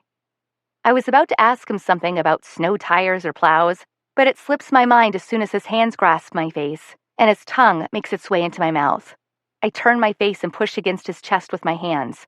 When he feels my resistance, his face backs away from mine, but his body is still pressed against me, pushing me against the cold metal of his truck. What? He says. I thought you wanted me to kiss you. No, Javi. I'm still pushing against him with my hands, but he doesn't budge. Come on, he says with a smug grin on his face. You didn't leave your keys inside. You want this. His mouth encircles mine again, and my pulse starts to race in my chest. It's not the same reaction I get when Will makes my pulse race. This time it's more like fight or flight mode. I try to scream at him, but his hands are pulling my face into his so hard that I can't catch a breath. I try to move, but he's using his body to pin me against his truck, making it impossible for me to break free. I close my eyes. Think, Layken. Think. Just as I'm about to bite down on his lip, Javi pulls away from me, but he keeps going backward. Someone is dragging him away from me. He falls to the ground, and Will straddles him, grabs hold of his shirt, and sends a blow straight to Javi's jaw. Javi falls back to the ground, but turns over and pushes off against it, causing Will to stumble backward. Stop! I scream. Will is knocked to the ground when Javi returns the punch. I'm afraid Javi is going to hit him a second time, so I throw myself between them just as Javi swings a punch intended for Will, straight into my back. I fall forward and land on Will. I try to catch a breath, but I have none. I can't inhale. Lake, Will says, rolling me onto the ground next to him. His worry is fleeting, however, and rage fills his eyes. He grabs the door handle of the car next to us and starts to pull himself up. I didn't mean to hit you, Layken, Javi says, walking toward me. I'm on the ground, so I don't see what happens next, but I hear a smack, and I can see Javi's feet are no longer planted on the ground. I look up just as Will leans over Javi and delivers another punch. Will, get off him! Gavin yells. Gavin is pulling Will back, and they both fall to the ground. Eddie rushes to my side and pulls me upright. Layken, what happened? She has her arms around me, and I'm clutching my chest. I know I was hit in the back, but it feels like my lungs are concrete. I'm gasping for air, and I can't answer her. Will rustles out of Gavin's grip and stands up. He walks to me and takes my hand as Eddie scoots out of his way. He pulls me up and puts my arm around his shoulder, wraps his other arm around my waist, and starts walking me forward. "I'm taking you home," is all he says. "Wait!" Eddie yells as she circles to the front of us. "I found your purse." I reach out and take it from her and attempt to smile.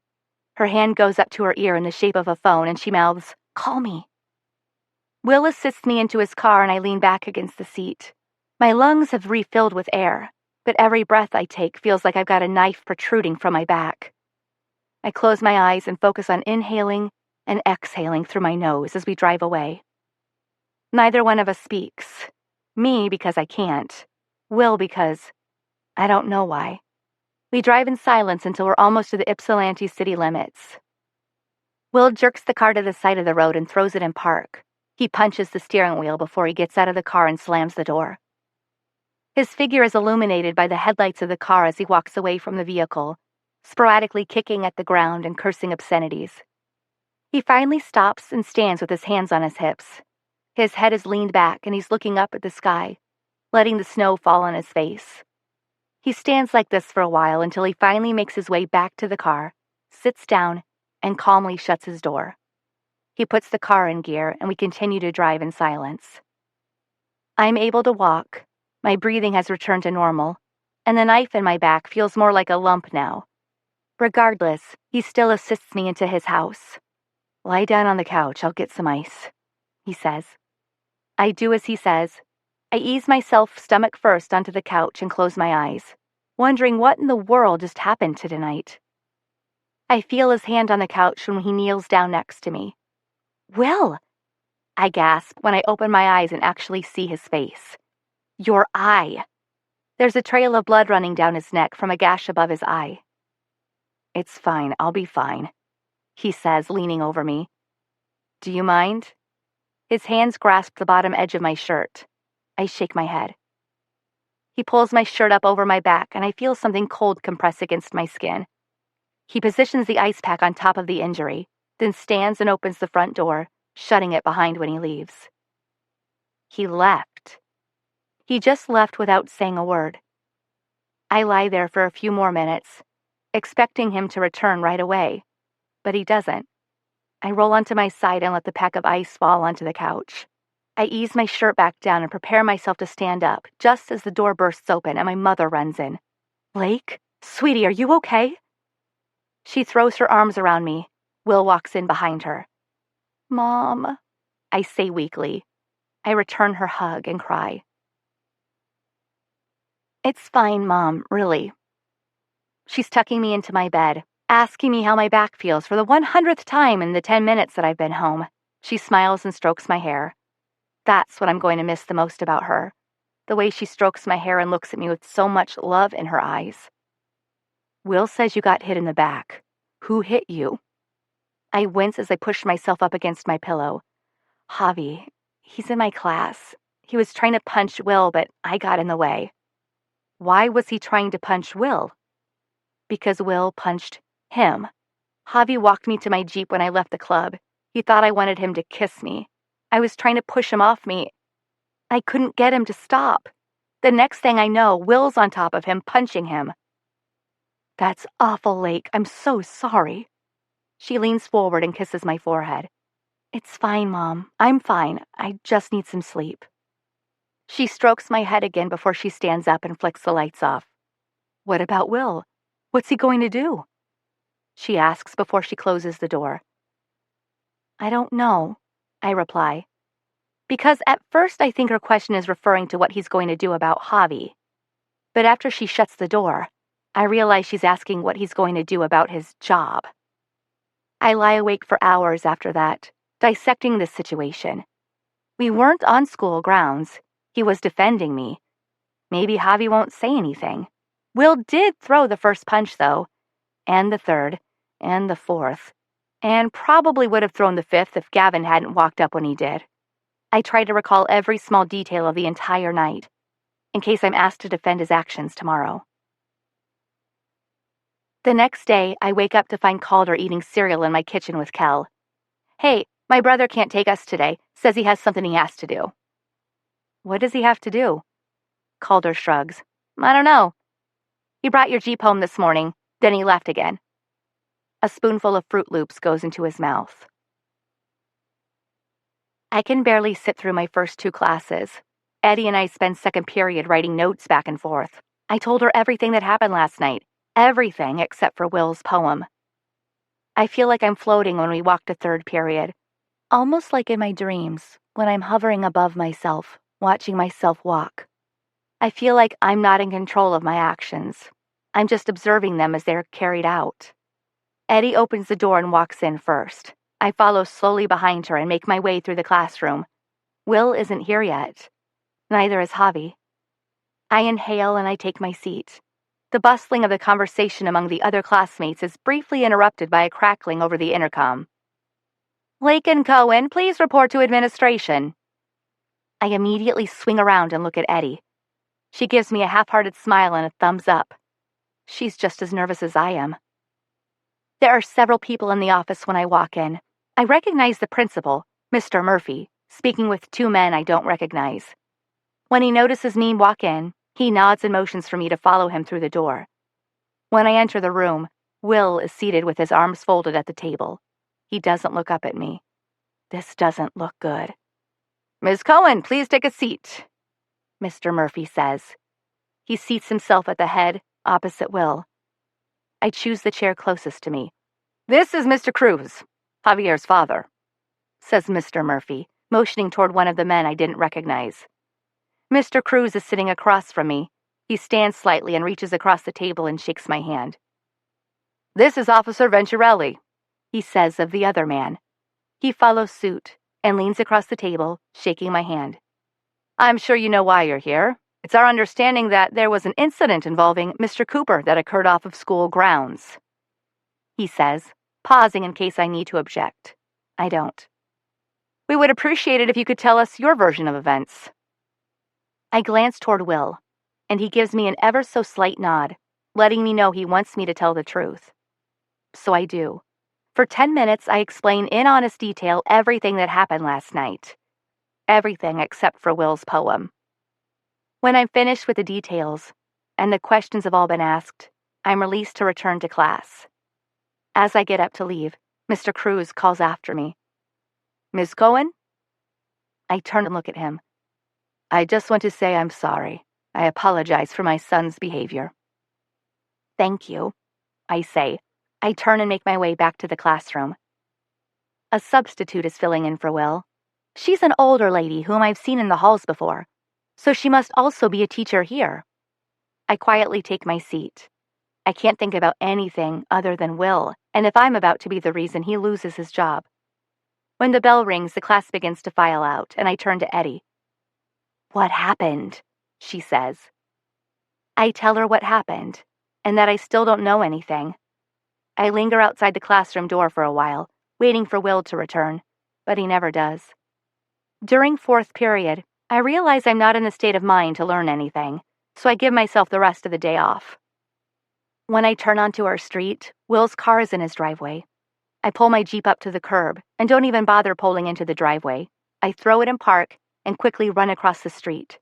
As soon as I'm about to knock on the door, it swings open and Will is standing there with his satchel slung across his shoulder and his jacket on. What are you doing here? He says with a surprised look on his face. I saw your car. What happened? He doesn't invite me in. Instead, he walks outside and locks the door behind him. I resigned. They withdrew my contract. He continues walking toward his car. But you only have 8 weeks left of student teaching. It wasn't your fault, Will. They can't do that. He shakes his head. No, it's not like that. I wasn't fired. We just all thought it was best if I finished my student teaching in a different school, away from Javier. I've got a meeting with my faculty advisor in half an hour. That's where I'm headed. He opens his door and removes his jacket and satchel, throwing them into the passenger seat. But what about your job? I ask, as I hold onto the door, not wanting him to shut it. I have so many questions. So you're saying you don't have an income now? What are you going to do? He smiles at me and emerges back out of the car and places his hands on my shoulders. Layken, calm down. I'll figure it out. But right now I've got to go. He gets back inside, shuts his door, and rolls down his window. If I'm not home in time, can Calder stay with you guys after school? Sure, I say. We're leaving pretty early to go to my grandparents tomorrow. Can you make sure he doesn't eat any sugar? He needs to get to bed early, he says as he slowly backs out of the driveway. Sure, I say. And Layken, calm down. Sure, I say again. And he's gone. Just like that. Chapter 18. Close the laundry door. Tiptoe across the floor. Keep your clothes on. I got all that I can take. Teach me how to use the love that people say you made. The Avett Brothers, Laundry Room. I spend the rest of the afternoon helping my mother clean. It keeps my mind occupied. She never once asks why I'm not at school. I guess she's leaving the mundane things up to me now. When it's time to pick Calder and Kel up, Will still isn't home. I bring both of the boys back to the house, and we begin another discussion of Halloween costumes. I know what I want to be now, Kel says to my mother. She is folding clothes in the living room. She lays a towel on the back of the couch and looks at Kel. What are you going to be, sweetie? He smiles at her. Your lung cancer, he says. She is so used to the things that come out of Kel's mouth she doesn't skip a beat. Oh, yeah? Do they sell those at Walmart? I don't think so, he says, grabbing a drink out of the refrigerator. Maybe you can make it. I want to be a lung. Hey, Calder says, can I be the other lung? My mom laughs as she grabs a pen and paper off the bar and sits down. Well, I guess we better figure out how to sew a pair of cancerous lungs. Kel and Calder flock to her and start spitting out ideas. Mom, I say flatly, you're not. She looks up from her sketch at me and smiles. Lake, if my baby boy wants to be a cancerous lung for Halloween, then I'm going to make sure he's the best cancerous tumor-ridden lung there is. I roll my eyes and join them at the bar, writing down a list of the supplies we'll need. After we return from the store with the supplies and materials needed for the cancerous lung costumes, Will pulls up in his driveway. Will! Calder runs across the street and grabs his hand, pulling him toward our house. Wait till you see this! Will helps my mother and me grab the supplies out of the trunk, and we all head inside. Guess what we're going to be for Halloween? Calder is beaming as he stands in the kitchen, pointing at the supplies on the floor. Julia's cancer, Calder says excitedly. Will raises his eyebrows and glances at my mother, who just returned from her bedroom with the sewing machine. You only live once, right? She places the sewing machine on the bar. She's letting us make the tumors for the lungs, Kel says. You want to make one? I'll let you make the big one. Kel, I say, Will and Calder can't help. They'll be out of town all weekend. I carry 2 of the sacks to the bar and start unpacking them. Actually, Will replies as he grabs the other sacks off the floor. That was before I found out we were making lung cancer. I think we'll have to reschedule our trip. Calder runs over to Will and hugs him. Thanks, Will. They're going to need to measure me while we're making it anyway. I've been growing a lot. And once again, for the 3rd time this week, we are one big happy family. We have most of the design worked out and need to take measurements for the pattern. Where's your measuring tape? I ask my mother. I don't know, she says. I don't know if I have one, actually. Will has one. We can use his, I say. Will, do you mind getting it? I have measuring tape? He asks. Yes, it's in your sewing kit, I say. I have a sewing kit? It's in your laundry room. I can't believe he doesn't know this. I clean his house once, and I can tell him where everything is better than he can. It's next to the sewing machine on the shelf behind your mother's patterns. I put them in chronological order according to pattern. Never mind, I say as I stand up. I'll just show you. You put his patterns in chronological order? My mother asks, perplexed. I turn back to her as we're headed to the door. I was having a bad day. Will and I head across the street, and I use the opportunity to ask him about what happened with his internship. I didn't want to ask him in front of Calder, because I wasn't sure if he had said anything to him. I got a slap on the wrist. he says as we walk inside. They told me since I was defending another student, they couldn't really hold it against me. That's good. What about your internship? I say, as I walk through the kitchen and into the laundry room, where I grab the sewing kit. Well, it's a little tricky. The only available ones they had are here in Ypsilanti, but they were all primary. My major is secondary, so I've been placed at a school in Detroit. I pause what I'm doing and look at him. What's that mean? Are y'all moving? He sees the worry cross my face and he laughs. No, Lake, we're not moving. It's just for 8 weeks. I'll be doing a lot of driving, though. I was actually going to talk to you and your mom about it later. I'm not going to be able to take the boys to school or pick them up either. I'll be gone a lot. I know this isn't a good time to ask you for your help. Stop it. I grab the tape measure and return the contents into the box. You know we'll help. Will follows me as I walk back to the laundry room and replace the sewing kit next to the sewing machine. My hand brushes against the patterns that are neatly stacked in chronological order as I recall all the cleaning and alphabetizing I did the previous weekend. Is it possible that I had a momentary lapse of sanity? I shake my head and reach over and flick off the light switch. When I run into Will, he's leaning against the doorframe with his head resting against the wall, watching me. It's dark now, but his face is slightly illuminated by the glow from the kitchen behind him. A warm sensation flows through me, and I try not to get my hopes up. He's got that look in his eyes again. Last night, he whispers, when I saw Javi kissing you. His voice trails off and he's silent for a moment. I thought you were kissing him back. It's hard when he's in such close proximity, but I do my best to focus and process his confession. If he thought I was allowing it to happen, then why did he pull Javi off me? Why did he punch him? Then it hits me. Will wasn't defending me last night. He was jealous. Oh, is all I can say. I didn't know the whole story until this morning when you told your version, he says as he continues to block my way, making me stand in the dark. He runs his hands through his hair and sighs. God, Lake, I can't tell you how pissed I was. I wanted to hurt him so bad. And now that I know he really was hurting you, I want to kill him. He turns away from me and rests his back against the doorframe. I think back on last night and the emotions Will must have been experiencing. To be professing his love for me on stage 1 minute, and then thinking I was making out with Javi the next. No wonder he was so pissed on the drive home. He's still blocking my way. Not that I plan on running anywhere.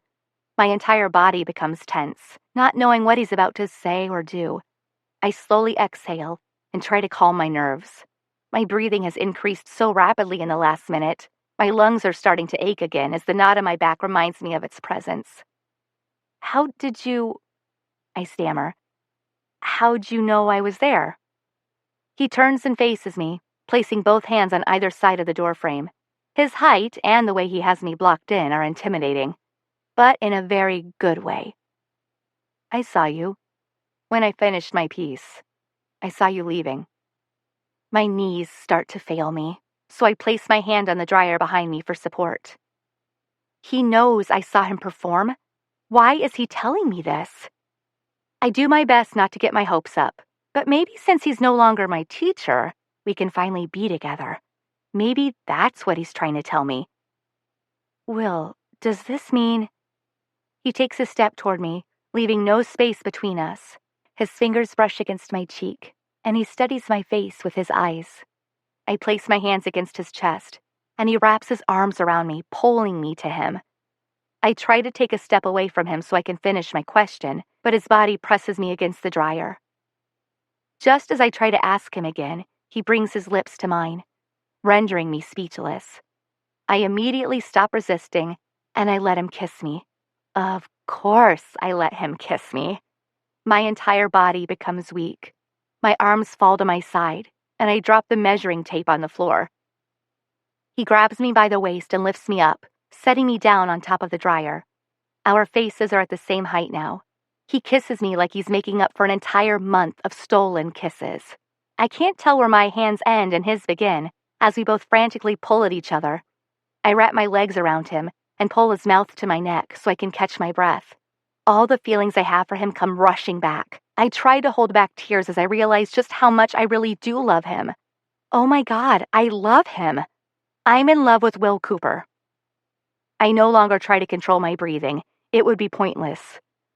Will, I whisper. He continues exploring my neck with his lips. Does it mean we don't have to pretend anymore? I'm breathing so heavily I can barely form a cohesive sentence. We can be together since you're not my teacher? His hands soften their hold on my back, and his lips slowly close and pull away from my neck. I try to pull him back into me, but he resists. He puts his hands on my calves and unlocks my legs from around his waist as he backs up and leans against the wall behind him, avoiding my eyes. My hands grip the edges of the dryer, and I slide off with a jerk. Will? I say as I take a step toward him. The light from the kitchen casts a shadow across his face, but I can see his jaw. It's clenched. His eyes are full of shame as he looks at me apologetically. Will, tell me, do the rules still apply? He doesn't have to answer me. I can tell by his reaction that they do. Lake, he says quietly. I had a weak moment. I'm sorry. I shove my hands into his chest. A weak moment? That's what you call this? A weak moment? I yell. What were you gonna do, Will? When were you gonna stop making out with me and kick me out of your house this time? I spin and turn out of the laundry room and make my way through the kitchen. Lake, don't. I'm sorry. I'm so sorry. It won't happen again, I swear. I stop and run toward him. You're damn right it won't. I finally accepted it, Will. After an entire month of torture, I was finally able to be around you again. Then you go and do this? I can't do it anymore. I cry. The way you consume my mind when we aren't together? I don't have time for it anymore. I've got more important things to think about now than your little weak moments. I cross the living room and open the front door and pause. Get me the measuring tape, I say calmly. What? He says. It's on the damn floor. Get me the measuring tape. His footsteps fade as he walks to the laundry room. He retrieves the measuring tape and brings it back to me. When he places it in my grasp, he squeezes my hand and looks me intently in the eyes. Don't make me the bad guy, Lake. Please. I pull my hand away from his. Well, you're certainly not the martyr anymore. I turn and walk out, slamming the door behind me. I cross the street and don't look back to see if he's watching me. I don't care anymore. I pause at our entryway and take a deep breath as I wipe my eyes. I open the front door to our home, put a smile across my face, and help my mother make her very last Halloween costumes. Chapter 19. Ain't it like most people? I'm no different. We love to talk on things we don't know about. The Avett Brothers, 10,000 words. Will and Calder end up going out of town after all. Mom and I spend most of Saturday and Sunday putting the finishing touches on the costumes. I let my mother know about Will's schedule and how we'll be helping them out more. As pissed as I am, I don't want Calder and Kel to have to suffer. Sunday night when Will gets home, I don't even notice because I don't even care.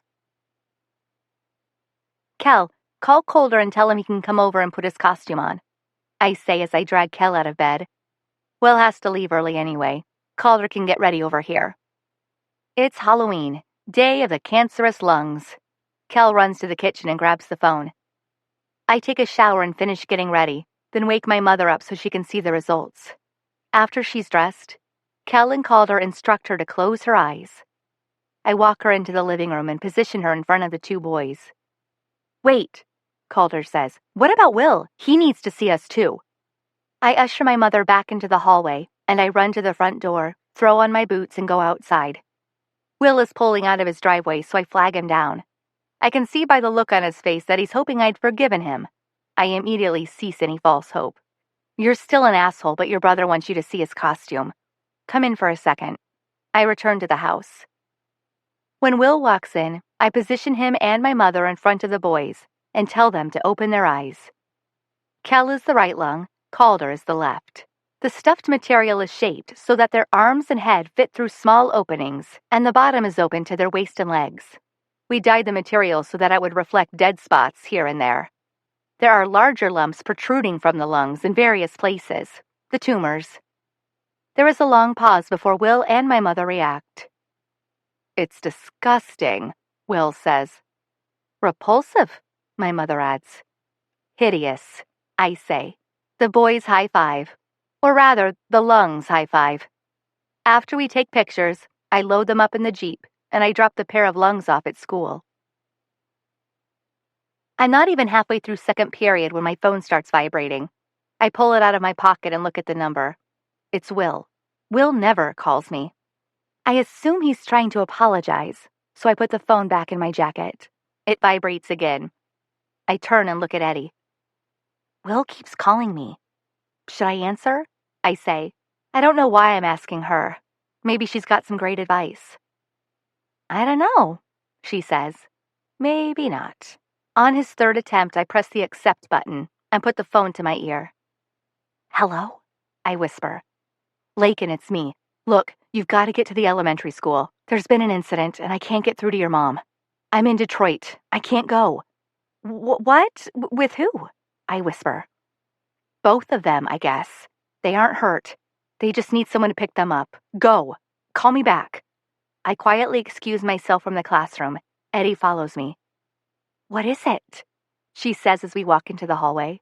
I don't know. Something with Kel and Calder, I say. I'm going with you, she says. When we arrive at the school, I sprint inside. I'm out of breath and on the verge of hysteria when we find the office. Kel and Calder are both sitting in the lobby. My feet won't move fast enough as I run to them and hug them. Are y'all okay? What happened? They both shrug. We don't know, Kel says. They just told us we had to sit here until our parents came. Ms. Cohen, someone says from behind me. I turn around and am face to face with a tall, slender redhead. She's wearing a black pencil skirt that meets her knees and a white dress shirt tucked in at the waist. Observing her, I can't help but hope she isn't as uptight as her wardrobe portrays her to be. She gestures toward her office, and Eddie and I follow her. She takes a seat at her desk, nodding to the chairs in front of her. Eddie and I both sit. I'm Mrs. Brill. I'm the principal here at Chapman Elementary. Principal Brill. The curt way she's speaking to me and her hoity-toity posture have immediately turned me off. I already don't like her. Are Calder's parents joining us? She asks. Calder's parents are dead, I reply. She gasps, then attempts to control her reaction by sitting up even straighter. Oh, that's right. I'm sorry, she says. Is it his brother? He lives with his brother, right? I nod. He's in Detroit. He can't make it. I'm Kel's sister. What's the problem? She laughs. Well, isn't it obvious? She gestures out her office window to them. I look at the boys. They're playing rock, paper, scissors and laughing. I know she's referring to their costumes, but she's already lost my respect with her attitude, so I continue to act oblivious. Is rock, paper, scissors against school policy? I ask. Eddie laughs. Ms. Cohen, Principal Brill says, they're dressed as cancerous lungs. She shakes her head in disbelief. I thought they were rotten kidney beans, Eddie says. We both laugh. I don't think this is funny, Principal Brill says. They're causing a distraction among the students. Those are very offensive and crude costumes, not to mention disgusting. I don't know who thought it was a good idea, but you need to take them home and change their clothes. My focus returns to Principal Brill. I lean forward and place my arms on her desk. Principal Brill, I say calmly, those costumes were made by my mother. My mother, who has stage 4 small cell lung cancer. My mother, who will never watch her little boy celebrate another Halloween again. My mother, who will more than likely experience a year of lasts. Last Christmas, last birthday, last Easter, and if God is willing, her last Mother's Day. My mother, who when asked by her 9-year-old son if he could be her cancer for Halloween, had no choice but to make him the best cancerous tumor-ridden lung costume she could. So if you think it's so offensive, I suggest you drive them home yourself and tell my mother to her face. Do you need my address? Principal Brill's mouth gapes open and she shakes her head. She fidgets in her seat but doesn't respond. I stand up, and Eddie follows me out the door. I stop short and spin around and walk back into her office. And one more thing. The costume contest? I hope it's fairly judged. Eddie laughs as I shut the door behind us. What's going on? Kel asks. Nothing, I say. Y'all can go back to class. She just wanted to know where we got the materials for your costumes so she can be a hemorrhoid next year. Eddie and I try to contain our laughter after the boys make their way back to class. We head outside, and as soon as we open the doors, we explode. We laugh so hard we cry. When we get back in the Jeep, I have 6 missed calls from my mother and 2 from Will. I return their calls and assure them, without sparing any details, that the situation has been resolved. Later that afternoon, when I pick the boys up from school, they sprint to the car. We won! Calder yells when he climbs into the back seat. We both won! $50 each! Chapter 20.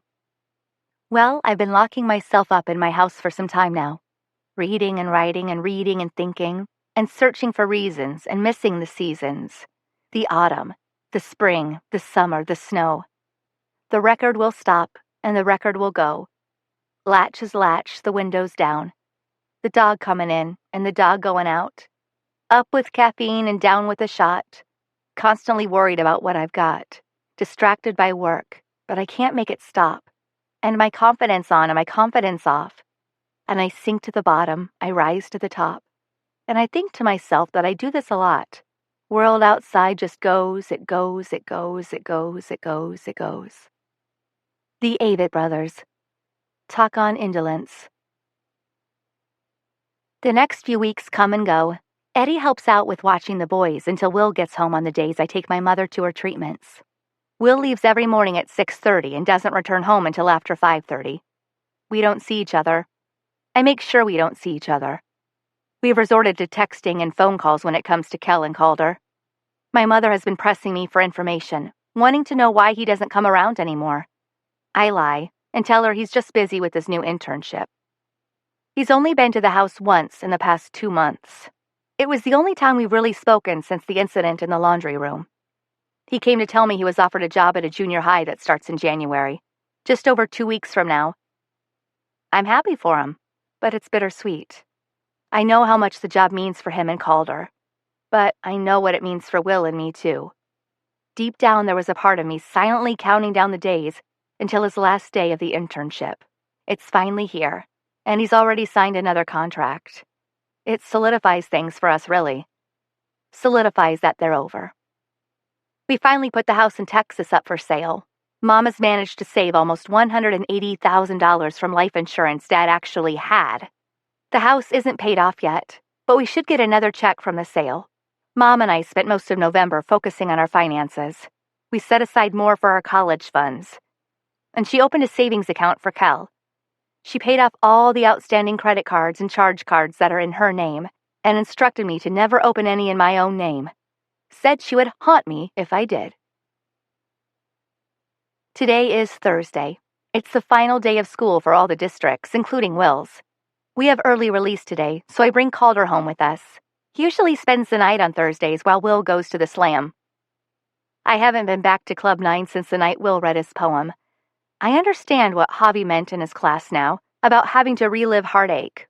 That's why I don't go. I've relived it enough for a lifetime. I feed the boys and send them to their bedroom and then head to my mother's room for what has become our nightly chat. Shut the door. These are Kel's, she whispers. She's wrapping Christmas gifts. I shut the door behind me and sit on the bed with her and help her wrap. What are your plans for Christmas break? She asks. She's lost all of her hair now. She chose not to go with the wig, said it felt like a ferret was taking a nap on her head. She's still beautiful nonetheless. I shrug. Whatever yours are, I guess. She frowns. Are you going to Will's graduation with us tomorrow? He sent us an invite 2 weeks ago. I think each graduate gets a certain number of guests, and his grandparents are the only other people he invited besides us. I don't know. I haven't decided yet, I say. She secures a box with a bow and sets it aside. You should go. Whatever happened between the two of you, you should still go. He's been there for us, Lake. I don't want to admit to her that I don't want to go because I don't know how to be around him anymore.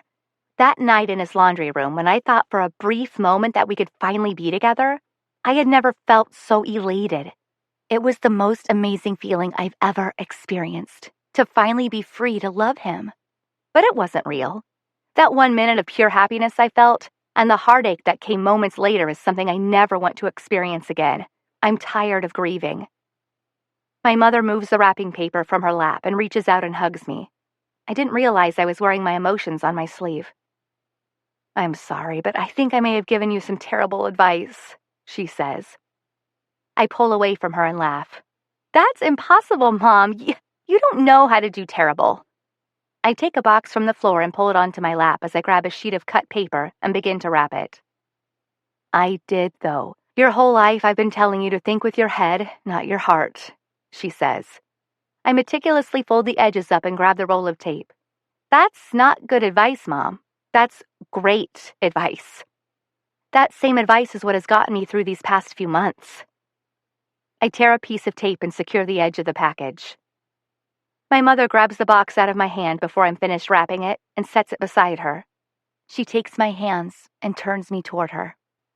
I'm serious, Lake. You've been doing so much thinking with your head that you're ignoring your heart completely. There has to be a balance. The fact that both of you are letting other things consume you is about to ruin any chance you'll ever have at being happy. I shake my head in confusion. Nothing is consuming me, Mom. She shakes my hand like I'm not getting it. I am, Lake. I'm consuming you. You've got to stop worrying so much about me. Go live your life. I'm not dead yet, you know. I stare down at her hands as her words soak in. I have been focusing on her a lot. But that's what she needs. It's what we both need. She doesn't have that much time left, and I want to be there for her every second of it. Mom, you need me. You need me more than I need Will. Besides, Will has made his choice. She darts her eyes away and lets go of my hands. No, he hasn't, Lake. He made what he thought was the best choice, but he's wrong. You're both wrong. I know she wants to see me happy. I don't have the heart to tell her that it's over between us. He made his choice that night in the laundry room when he let me go. He has his priorities, and right now I'm not one of them. She takes the box I was wrapping and returns it in front of her and starts wrapping it again. That night I told you I had cancer, and you ran to Will's house? Her voice softens. She clears her throat, still avoiding my eyes. I need to tell you what he said to me. At the door. I remember the conversation she's referring to, but I couldn't hear what they were saying. When he answered the door, I told him you needed to come home, that we needed to talk about it. He looked at me with heartache in his eyes. He said, "Let her stay, Julia. She needs me right now." Lake, you broke my heart. It broke my heart that you needed him more than you needed me. As soon as the words came out of his mouth, I realized that you were grown up, that I wasn't your whole life anymore. Will could see that. He saw how bad his words hurt me. When I turned away to walk back to the house, he followed me into the yard and hugged me. He told me he would never take you from me. He said he was going to let you go. Let you focus on me and on the time I had left. She places the wrapped gift on the bed. She scoots toward me and takes my hands in hers again. Lake, he didn't move on. He didn't choose this new job over you. He chose us over you. He wanted you to have more time with me. I take a deep breath as I absorb everything my mother just revealed. Is she right?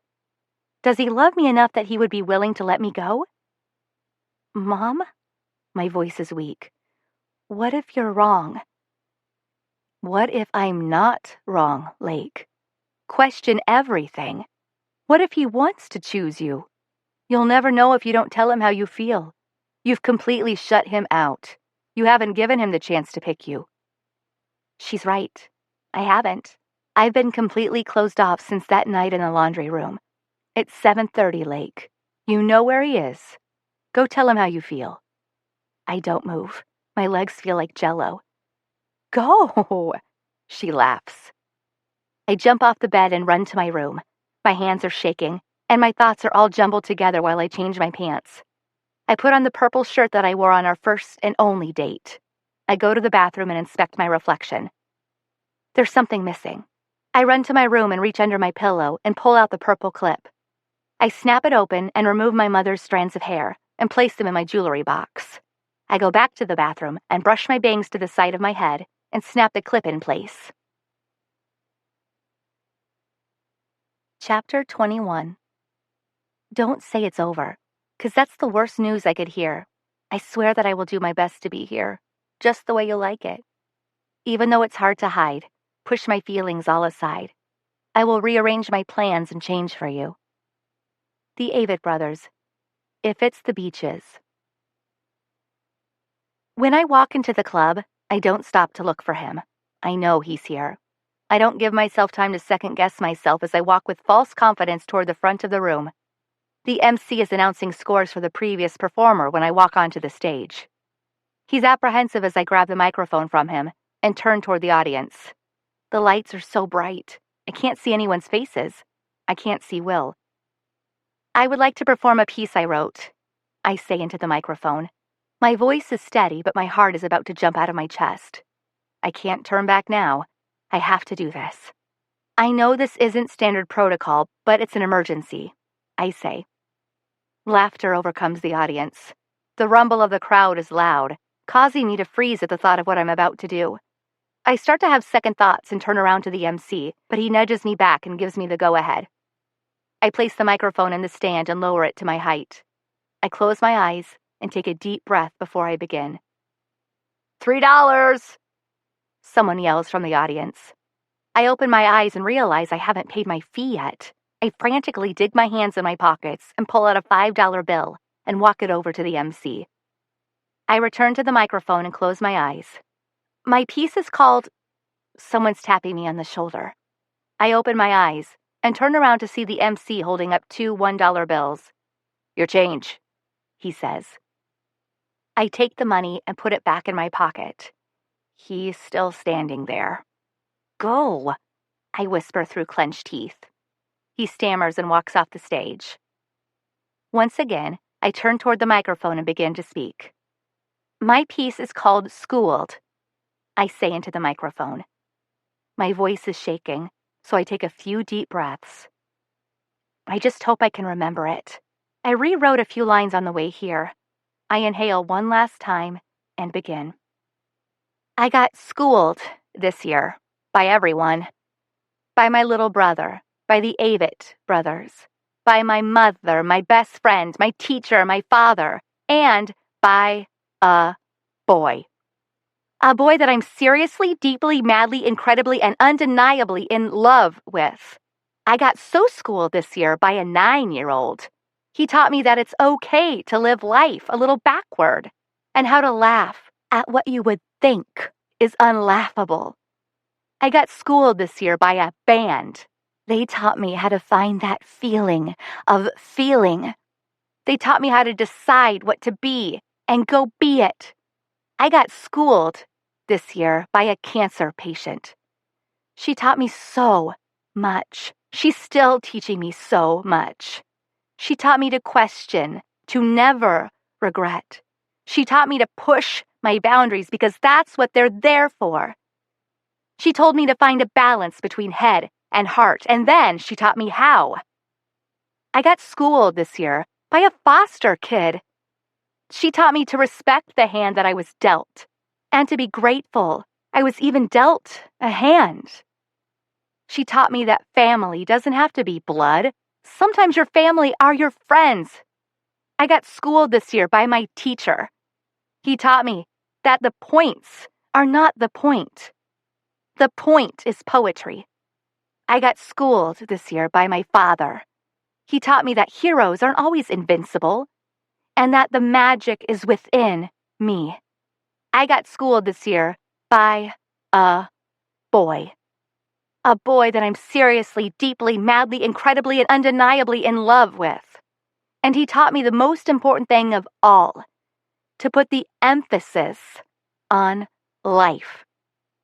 The feeling that comes over you when you're in front of an audience, all those people craving for your words, yearning to see a glimpse into your soul, it's exhilarating. I thrust the microphone back into the MC's hands and run off the stage. I look around, but don't see him anywhere. I look at the booth we sat in on our first date, but it's empty. I realize, after standing there, waiting to be swept off my feet, that he's not even here. I spin around in a circle, scanning the room a second time, a third time. He's not here. The same glorious feeling I had on that stage, on his dryer, in the booth in the back of the room. It's gone. I can't do it again. I want to run. I need air. I need to feel the Michigan air against my face. I throw open the door and take a step outside when a voice, amplified through the speakers, stops me in my tracks. "That's not a good idea," it says.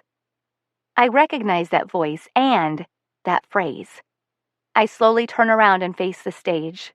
Will is standing there, holding the microphone between his hands, looking directly at me. "You shouldn't leave before you get your scores," he says, motioning to the judges' table. I follow his gaze to the judges, who are all turned around in their seats. All four of them have their eyes locked on me. The fifth seat is empty. I gasp when I realize Will was the fifth judge. I sense that I'm floating again as I make my way to the center of the room. Everyone is quiet. I look around, and all eyes are on me. No one understands what's happening. I'm not sure even I understand what's happening. Will looks at the MC standing next to him. "I'd like to perform a piece. It's an emergency," he says. The MC backs away and gives Will the go-ahead. Will turns to face me. $3, someone yells from the crowd. Will darts a look at the MC. "I don't have any cash," he says. I immediately pull the $2 out of my pocket and run to the stage, smacking them down in front of the MC's feet. He inspects the money I lay before him. "Still $1 short," he says. The silence in the room is interrupted as several chairs slide from under their tables. There is a faint rumble as people walk toward me. I'm surrounded, being pushed and shoved in different directions as the crowd grows thicker. It begins to disperse just as fast, and the silence slowly returns as everyone makes their way back to their seats. I return my gaze to the stage, where dozens of dollar bills are haphazardly thrown at the MC's feet. My eyes follow along as a quarter rolls off the edge of the stage and falls onto the floor. It wiggles and spins as it comes to a rest at my foot. The MC is focused on the pile of money before him. "Okay," he says. "I guess that covers it. What's the name of your piece, Will?" Will brings the microphone to his mouth and smiles at me. "Better than third," he says. I take a few steps back from the stage and he begins. "I met a girl, a beautiful girl, and I fell for her. I fell hard. Unfortunately, sometimes life gets in the way. Life definitely got in my way. It got all up in my damn way. Life blocked the door with a stack of wooden 2x4s, nailed together and attached to a 15-inch concrete wall behind a row of solid steel bars bolted to a titanium frame that no matter how hard I shoved against it, it wouldn't budge. Sometimes life doesn't budge. It just gets all up in your damn way. It blocked my plans, my dreams, my desires, my wishes, my wants, my needs. It blocked out that beautiful girl that I fell so hard for. Life tries to tell you what's best for you, what should be most important to you, what should come first or second or third. I tried so hard to keep it all organized, alphabetized, stacked in chronological order, everything in its perfect space, its perfect place. I thought that's what life wanted me to do. This is what life needed for me to do, right? Keep it all in sequence. Sometimes life gets in your way. It gets all up in your damn way. But it doesn't get all up in your damn way because it wants you to just give up and let it take control. Life doesn't get all up in your damn way because it just wants you to hand it all over and be carried along. Life wants you to fight it. Learn how to make it your own. It wants you to grab an axe and hack through the wood. It wants you to get a sledgehammer and break through the concrete. It wants you to grab a torch and burn through the metal and steel until you can reach through and grab it. Life wants you to grab all the organized, The alphabetized, the chronological, the sequenced. It wants you to mix it all together, stir it up, blend it. Life doesn't want you to let it tell you that your little brother should be the only thing that comes first. Life doesn't want you to let it tell you that your career and your education should be the only thing that comes in second. And life definitely doesn't want me to just let it tell me that the girl I met, the beautiful, strong, amazing, resilient girl that I fell so hard for, should only come in third. Life knows. Life is trying to tell me that the girl I love, the girl I fell so hard for, there's room for her in first. I'm putting her first. Will sets the microphone down and jumps off the stage. I've gone so long teaching myself how to let go of him, to break the hold he has on me. It hasn't worked. It hasn't worked a damn bit.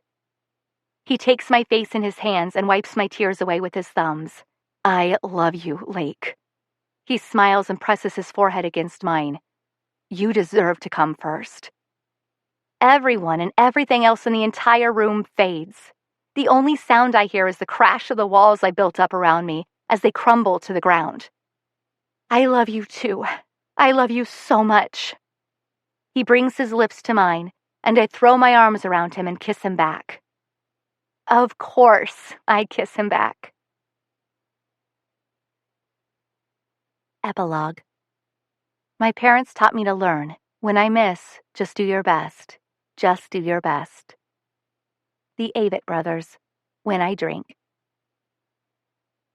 I walk around the living room, taking long leaps over mounds of toys as I gather wrapping paper and stuff it into the sack. Did y'all like your presents? I ask. Yes, Kel and Calder yell in unison. I gather the last of the wrapping paper and tie the ends of the trash bag together and head outside to throw it away. As I'm walking to the curb, Will emerges from his house and jogs toward me. Let me get that, babe, he says as he takes the bag out of my hands and carries it to the curb.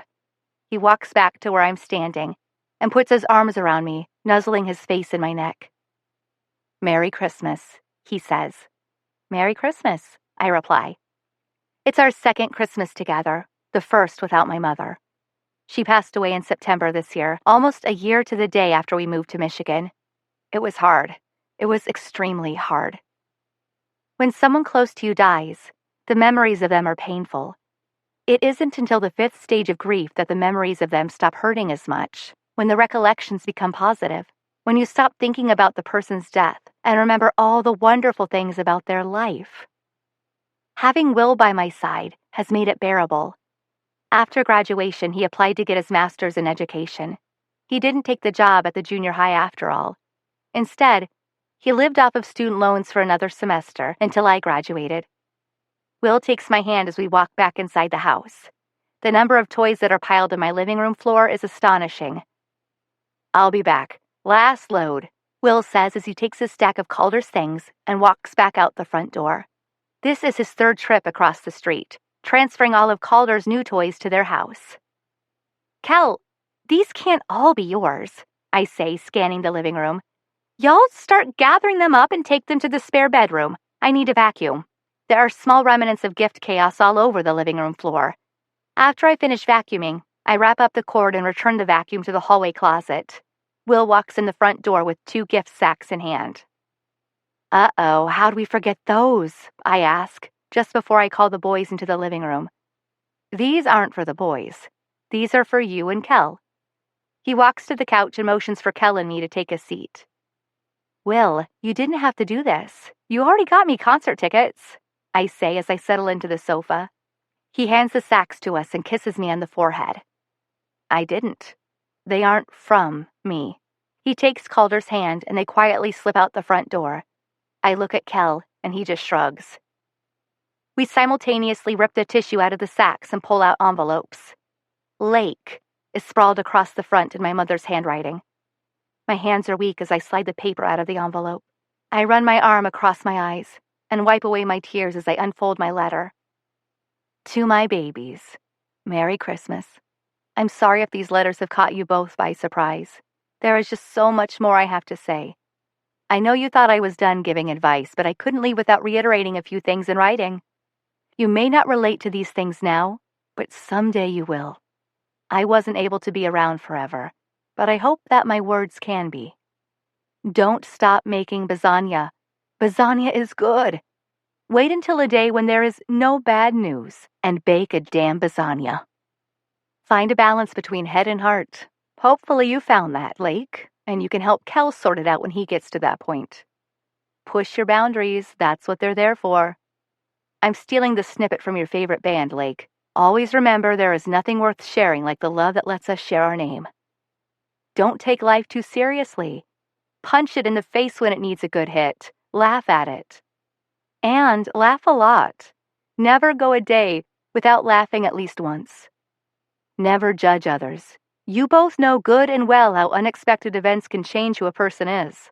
Always keep that in mind. You never know what someone else is experiencing within their own life. Question everything. Your love, your religion, your passions. If you don't have questions, you'll never find answers. Be accepting of everything. People's differences, their similarities, their choices, their personalities. Sometimes it takes a variety to make a good collection. The same goes for people. Choose your battles, but don't choose very many. Keep an open mind. It's the only way new things can get in. And last, but not least, not the tiniest bit least, never regret. Thank you both for giving me the best years of my life, especially the last one. Love, Mom.